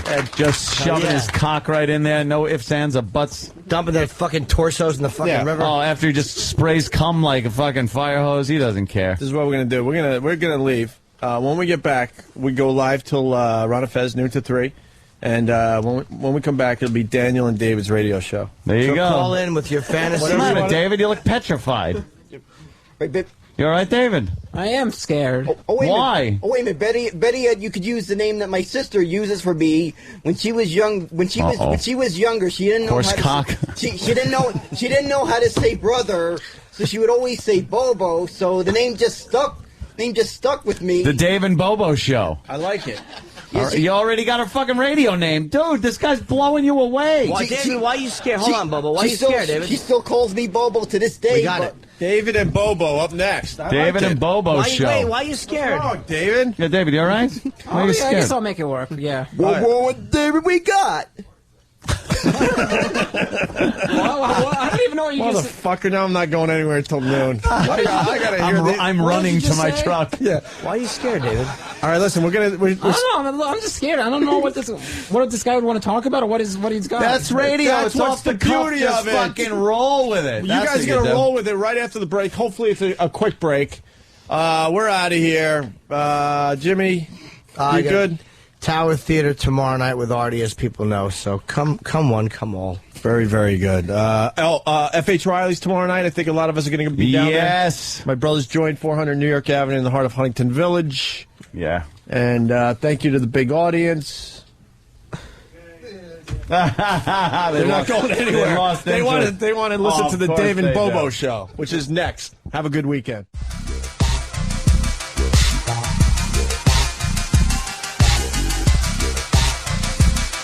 All right, welcome to the Dave and Bobo Show, the first ever edition. I'm Dave, and we're here with Bobo. What's up, Bobo? Everything's going great. Everything's going great, David. Thanks a lot, Bobo. This is the first ever edition of the show, and I want to get to know you a little bit. So, first of all, you're Bobo. What gave you the name Bobo, if I may ask? My sister's been calling me that since she was a baby, and it just stuck with me. She still calls me that to this day. Well, why does she call you Bobo? I mean, she could have picked, like, Dick Face, or she could have picked, like, Clown, or whatever. Like, why does she call you Bobo? Where does that come from? I don't know. When she was little, that's how she said brother. Brother means Bobo? How does that work? I have no idea. If I could figure out baby language, I'd be a freaking genius. Yeah, do you consider yourself a genius there, Bobo? I don't know. I don't know, genius, but if I freaking knew that language, I'd be a freaking genius. What language do you know, Bobo? Hey, the only language I can speak is English. You can't speak any other languages? Nope. What about Bobo language? That's the same as English. Oh, that's the same as English, yeah? Yeah, phone number 866-WOW-1-WOW. That's right, Bobo. 866-WOW-1-WOW. There you go. So, did you have a pretty good relationship there with your sister back in the day? She's only 13, so. Oh, she's younger than you. Yeah, she's younger than me. All right. So, what made her to start calling you Bobo? I was like, she could have mentioned any other name. Like, why that name? As I said before, I have no idea. That's how she said brother. All right, I got you. So, do you hang out with your sister a lot? You two close? I see her every so often. She's going out a lot. I don't know. Are you going out a lot? What are you going to do this week? That's what I get to. It's the weekend coming up, Bobo. So what are you going to do this weekend? Got any big plans, man? What are you going to do? What's your typical weekend, Bobo? What you going to do? This weekend I might be heading out to Long Island, pay visiting my cousin, as they do sometimes on the weekend. All right, hold on there a minute, Bobo. We're going to go to the phones right now. We got Brooklyn Ace on line 2. Brooklyn Ace, what's up, man? Just out of curiosity, David, first of all, you're not a radio host. You're maybe a backroom guy. And are you going to ask Bobo the same questions Owen asked him for the rest of the conversation? I'm just curious. This is our first show, and I want to get to know the co-host. We just had this discussion. We just listened to this. Why do they call you Bobo? Because my sister said that. What do you open up with? How come they call you Bobo? Come on, David. Well, I'm just curious. I want to get to know the co-host. I don't know the first thing about this guy. I'm interested. I want to know him, so I'm asking him a bunch of questions. You got a problem with that? Why don't you come run the show if you got a problem? I could do a hell of a lot better job than you could, David. You think you could? Anyone could. Neo could. Neo? Oh, whatever. Forget you. Goodbye. Okay, we got another caller. Victor on line 3. What's up, Victor? How are you? Hey, how you doing? Good. What's up, man? I cannot believe they are giving you valuable fucking airtime. This is unbelievable. You are you're a dope, man. I tell you what, if you do midnight radio for insomniacs, you would be perfect. How dare you? How dare you? Enough of this caller. Hang up on that caller. Darn, yeah. What do you think about this, Bobo? That's pretty rude about all these callers, don't you think, man? Yeah, it is. We got Mitch on line 8. Mitch, how you doing? Hello, Mitch. You there, Mitch? Hello. What's up, man? Hello, David. If you had a little freaking radio presence, maybe you know I was here. I didn't even know you came to me. I didn't hear you. You didn't hear Bobo? He went to you. So what's up, man? Nothing much. Can you stop saying the goddamn word Bobo already? We know his freaking name. You suck. Good for you, man. Goodbye. All right. So, Bobo, what are your plans this weekend, man? What are you going to do? This weekend, I'm gonna visit my cousin. I got a DVD box. Got the Lost DVD box set. I've been trying to get him into Lost for quite a while. Oh, you like the show Lost? You're a big fan? Do you watch every day Lost when it's on every week? Every week. I've been seeing every episode since the beginning. Since the beginning. Wow. So you're a big fan. What do you like about Lost? Like, what do you like about that? You think it's a good show, man? Yeah, it is. It just makes you want to watch the next episode. Like, wish it was next week right now. All right, cool, man. Well, hold on for a minute. We got Matt on line 3. Yo, Matt, what's up, man? Hey, Dave, can you Yes, learn what's a up, different man? word besides proceeded? He proceeded to, then I proceeded to. Okay, so why don't you come on the show and you say whatever you want to say? Then we proceeded to. Good for then you, I man. Proceeded to, then she proceeded to. Then I proceeded to. Yes, you proceeded to do a lot of things, yes, but you didn't proceed Get a to... fucking thesaurus, Did you proceed to host this radio... Get a thesaurus. Did you proceed to host this radio show, Matt? I don't think so, no. Did you proceed to answer my question? No, I didn't proceed to answer your question, no. Can you please proceed to go fuck yourself? No, I can't proceed to go fuck myself. I could proceed to have you go fuck yourself. Bobo, why don't you interject here, Bobo? What do you think about this, Bobo? What do you think about this caller, huh? Sounds like something on that. Then he proceeded to. Sounds like. Then I proceeded to. Shut up, man. What do you? Yeah, continue, Bobo. I proceeded to proceed. Hang up on this guy already. Good enough of this guy, Matt. Bobo, what are your thoughts about this? Then I proceeded to proceed some more.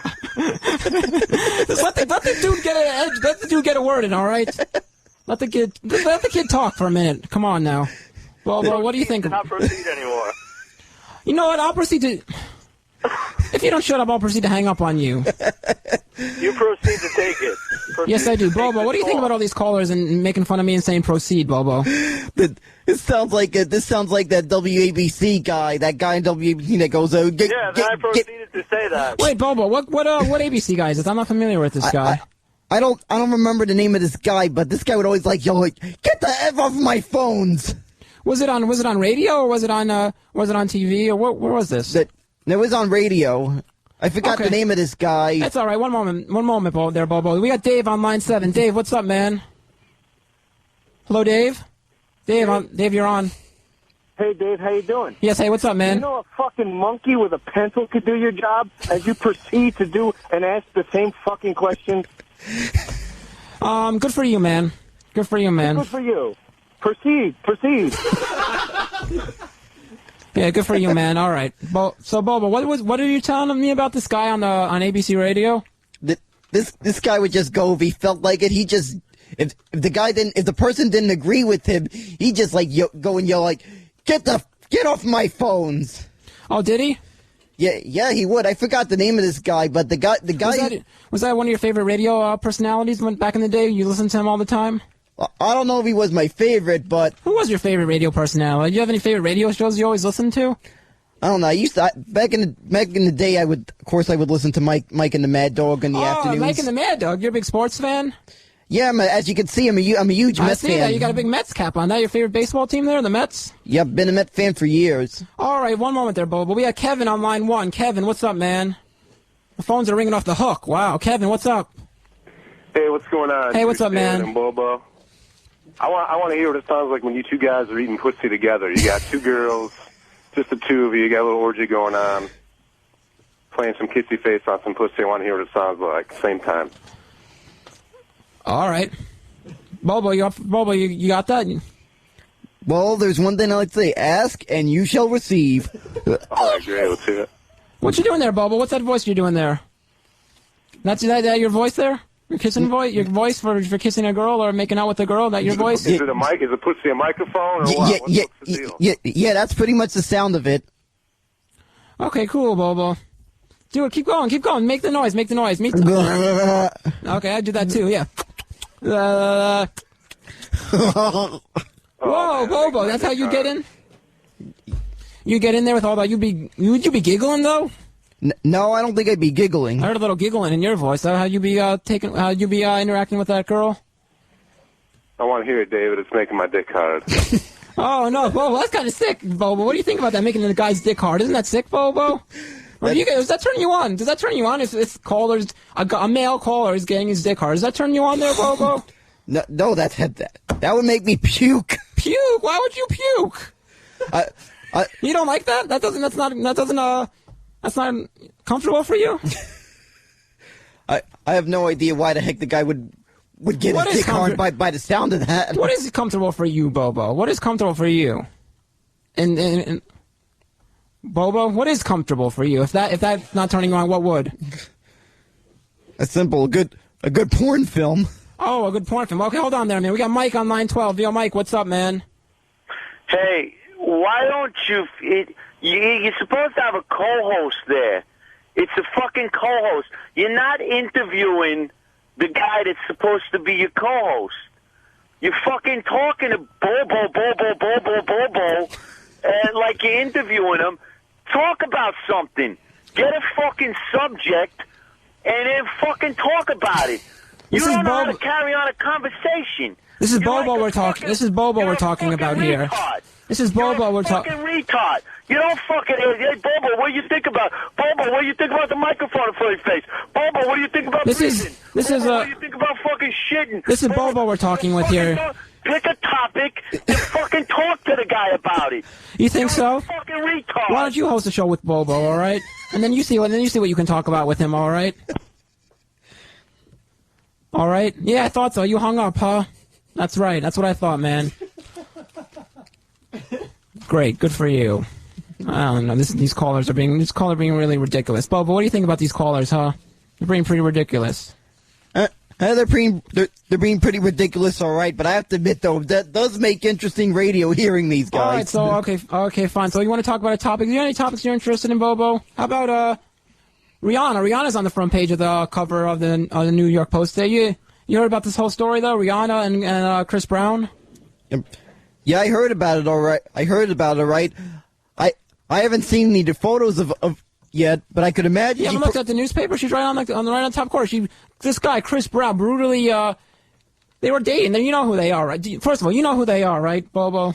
Of course I know who they are. They're big R&B R&B rap, pop stars. They're big stars, big singers, and they were dating, and Rihanna is getting brutally beaten up by Chris Brown. She's taking it from him. Look at all this. You've seen all the scars and bruises on the face of Rihanna. What do you think about all this? I think this is terrible. This is the wrong way to go. How are they going to get far in life or have like a relation? This is bad for the music industry. I personally think. What do you think about all this? Yeah, it is. To me, it amazes me they're still dating. She must really like an ass kicking if she's still going with him. You think so? Yeah, Bobo, if I may ask before that, you know Mike, the guy that just called before. What do you think about this guy, Mike, that just called before? If I may ask real quick. I'm sorry to interject about the Rihanna story, but real quick.